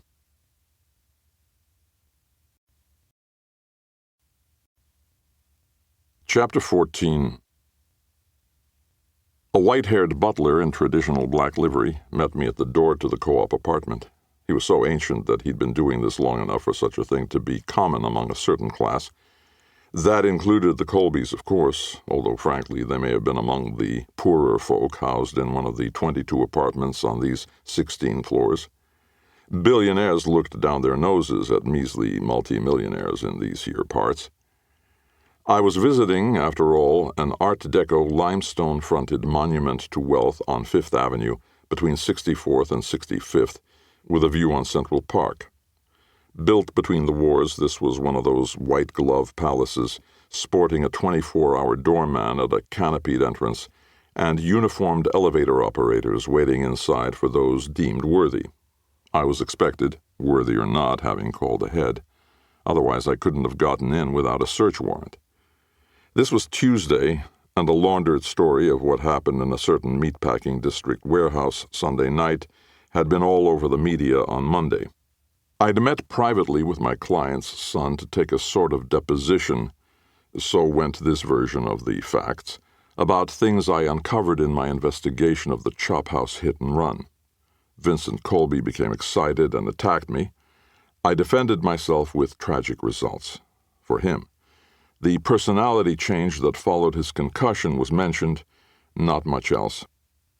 Mostly it had been photos in the papers of young Colby at the brokerage and out on the town, with footage on the tube of him at the Tube and other clubs, as well as social and charity events. I spent much of Monday at one police plaza in Pat's office, viewing the videotape, Captain Chambers watching it with cold interest. I won't go into how furious Pat was with me over my tactics, but he knew damn well having a non-police officer staging a charade like that had a positive side. Namely, it made the tape's contents usable in court, or would have if Colby had lived to go to court. A citizen can't be accused of entrapment, after all. And for all his glowering, Captain Chambers had trouble holding back a smile when I looked at the camera and apologized to him. For all his talk of putting Vinny in stir to endure a lifetime away from privilege and freedom, Pat obviously didn't mind seeing the sick fuck dead. I knew I sure didn't. But that attitude needed some sanding off at the edges for my client. I had a check in my wallet, refunding his 10 grand retainer, though I doubted the old man would give a damn about getting his money back. I clearly hadn't delivered what he was after. Vance Colby deserved the truth, though. Softened a little, maybe, but when one day you have an heir ready to take over the reins of your successful brokerage, and the next you've got a dead murdering maniac for a son, nothing much can take out the sting. And it would get worse. Soon Vincent Colby would be a notorious name in the headlines, joining the ranks of Bundy and Berkowitz, as more and more inevitably came out, with garish TV movies and documentaries to come. What hit the papers this morning was the discovery of the body of Harry P. Strutt, dead of a blow to the back of the head, in the trunk of his Camaro, left on a country road outside Marlborough, New York. After handing over my trench coat and hat, I was ushered through a black, white, and gold deco-appointed foyer with a 2-story ceiling and led past an ivory marble staircase with black and gold banisters into a living room with oddly no art moderne touches at all. This high-ceilinged, marble-floored living room with its golden-brown paneling and overstuffed furnishings, tall burgundy-swagged windows looking out on Fifth, should have had a welcoming warmth. Despite the lived-in, overstuffed furnishings, a museum-like stuffiness pervaded. Over a wood-burning, decorative fireplace loomed a large gold-framed portrait of a very beautiful dark-haired woman whose features prefigured her late son's. Judging by the gown, I'd say the painting dated to the 1940s. For some reason, I had a sense that when Vincent Colby's mother died, because this was surely her, she'd taken the warmth with her. Of course, the fireplace wasn't lighted, so maybe that had something to do with it. I was shown to the kind of bulging, tufted sofa you can get lost in, along with the change in your pockets, gold and brown brocade, and decades old. Plump brown leather chairs at left and right completed a sitting area on an oriental carpet in front of the not-roaring fireplace, with the painting supervising. And then it hit me. Nothing in here had changed since this lovely woman passed. I would give 10-to-1 odds on that. This felt not so much like the chamber had been preserved, rather frozen in place, like her warm, hovering expression. Either the artist was a liar or that expression conveyed a genuine compassion and a touch of sadness. Had she died too young to pass her humanity on to her son? Or was he just born that way, blind and crippled to right and wrong? A voice behind me wasn't what I expected. "Mr. Hammer," a husky female voice intoned. "Are you sure this is wise?" I craned my neck and saw Sheila Ryan in a black sweater dress that I guess was her idea of morning weeds. She was walking briskly toward me, her red hair bouncing off her shoulders. She seemed cross. Well, I had killed her boyfriend. She planted herself a ways behind me as I turned to look at her from the sofa. Her arms were folded on the impressive shelf of her bosom. Her makeup was subdued, but the red lipstick on her bruised Bardot mouth brought to mind blood. The green eyes flashed. She got some indignation going. "Hasn't poor Mr. Colby suffered enough? What more would you put him through?" I stood and moved around to her. We were rather small players in this orchestra pit with sitting areas, paintings worth thousands, and furniture that had been antiques decades ago, when the late lady of the house likely decorated it. "Mr. Colby knows I'm coming," I said. I spoke to him on the phone, and he seemed calm enough, or at least weathering this well, considering. I told him he had a right to face me if he wished. He said he did, so here I am. Her eyes bore into me. "It's ill-advised. Excuse me, Sheila, but who are you to be handing out advice anyway? And what the hell are you doing here? Why is it your place to comfort the father of a dead guy you'd been dating for, what, a few weeks?" She unfolded her arms, and as they dropped to her sides, something winked at me, the rock on her ring finger. I grabbed her hand, startling her, and had a good look at the diamond, which was 10 carats anyway, in its simple 4-prong setting. Your classic solitaire-style engagement ring. It said money, all right. But there was a smaller band that spoke even louder. I asked, "So you and Vincent tied the knot?" "We did." "When?" The smile on her lips was barely there, but her eyes were laughing. Her cranky attitude had vanished. A cockiness was in its place. "Saturday," she said. "City Hall. No one knew but the two of us." "How romantic." "We got the license Friday. Did you know it's just a 24-hour wait in this state?" "I'm here, since you asked, to look after my grieving father-in-law." I grinned, laughed. "So then, congratulations are in order, Mrs. Colby.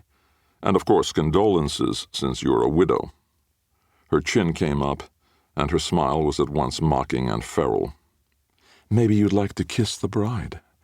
"I'll pass. You know, since I killed the groom. But hey, let's sit, catch up a little." I gestured to the nearby sitting area by the fireplace.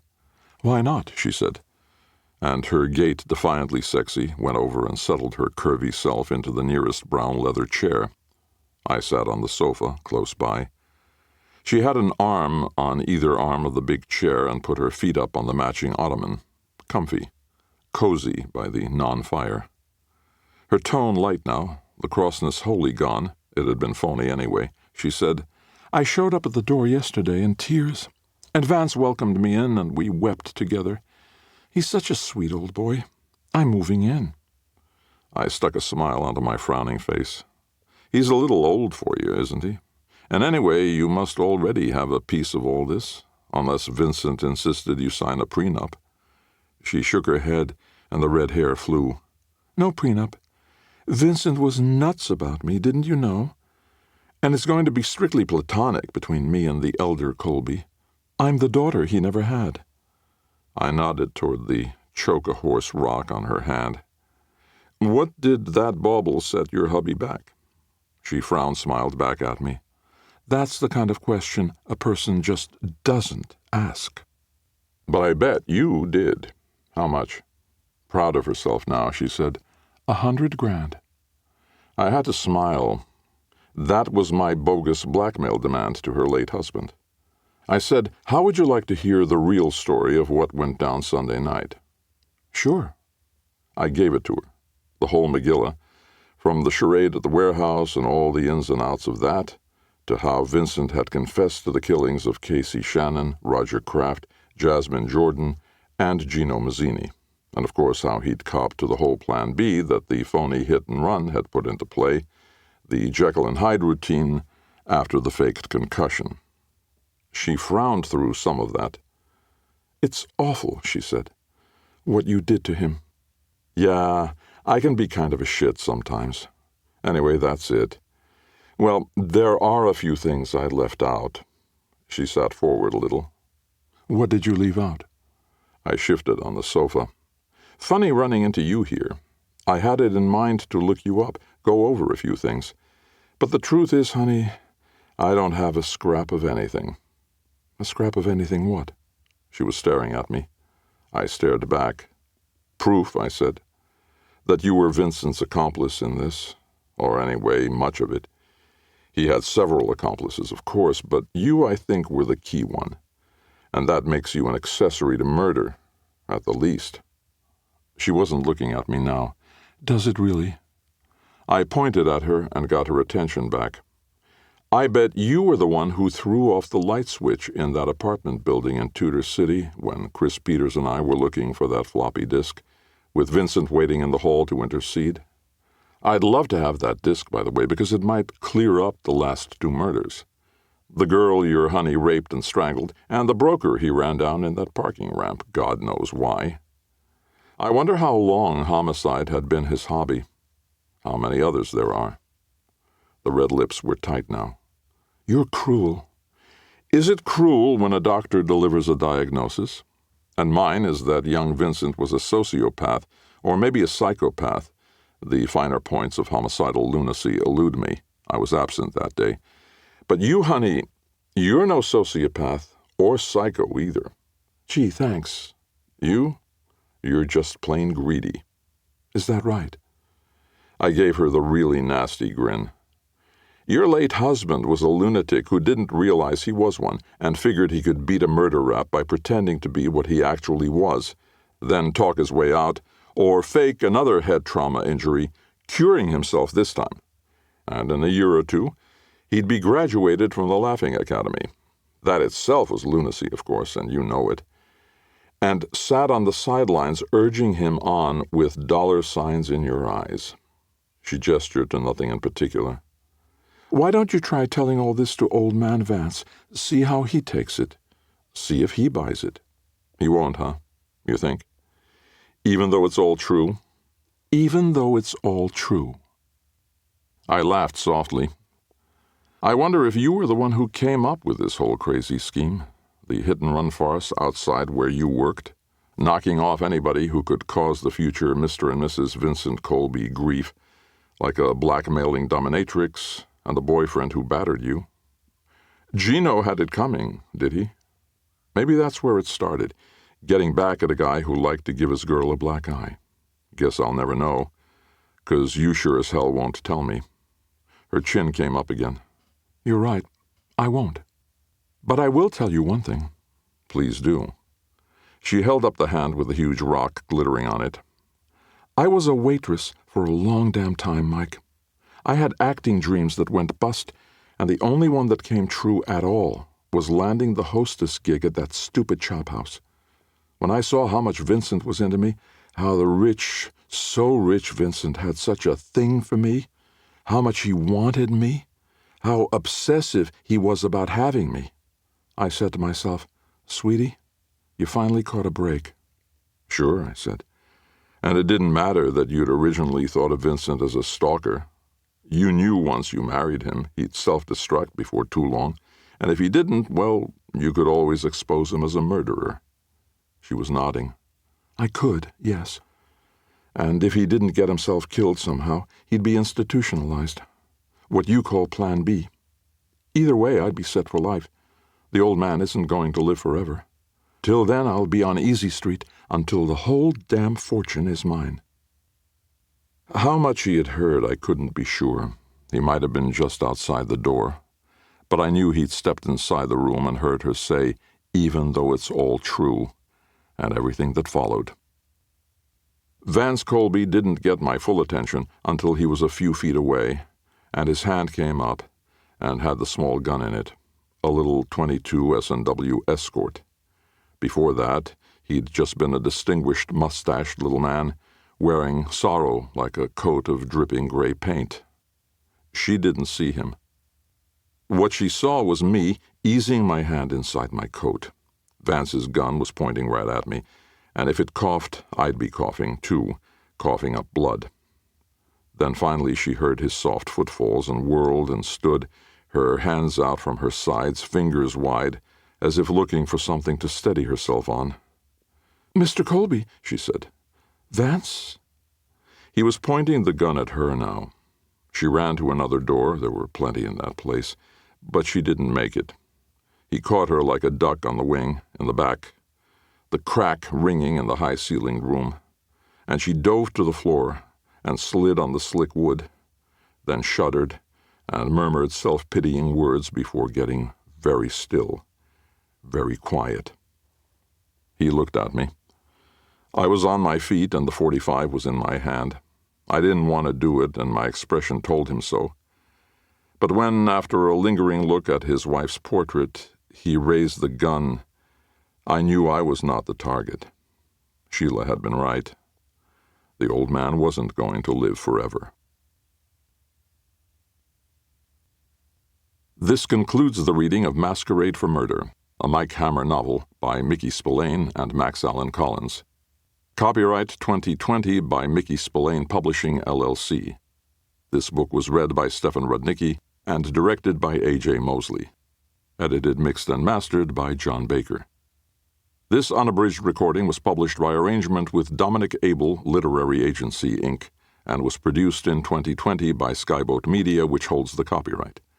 Neither this recording nor any portion of it may be reproduced or used for any purpose without prior written authorization from Skyboat Media. Keep an ear out for more from Mickey Spillane and Max Allan Collins, including Murder, My Love, a Mike Hammer novel now available on audio from Skyboat Media and Blackstone Publishing. If you would like to obtain a monthly update telling you about new releases, call 1-800-SAY-BOOK. That's 1-800-729-2665.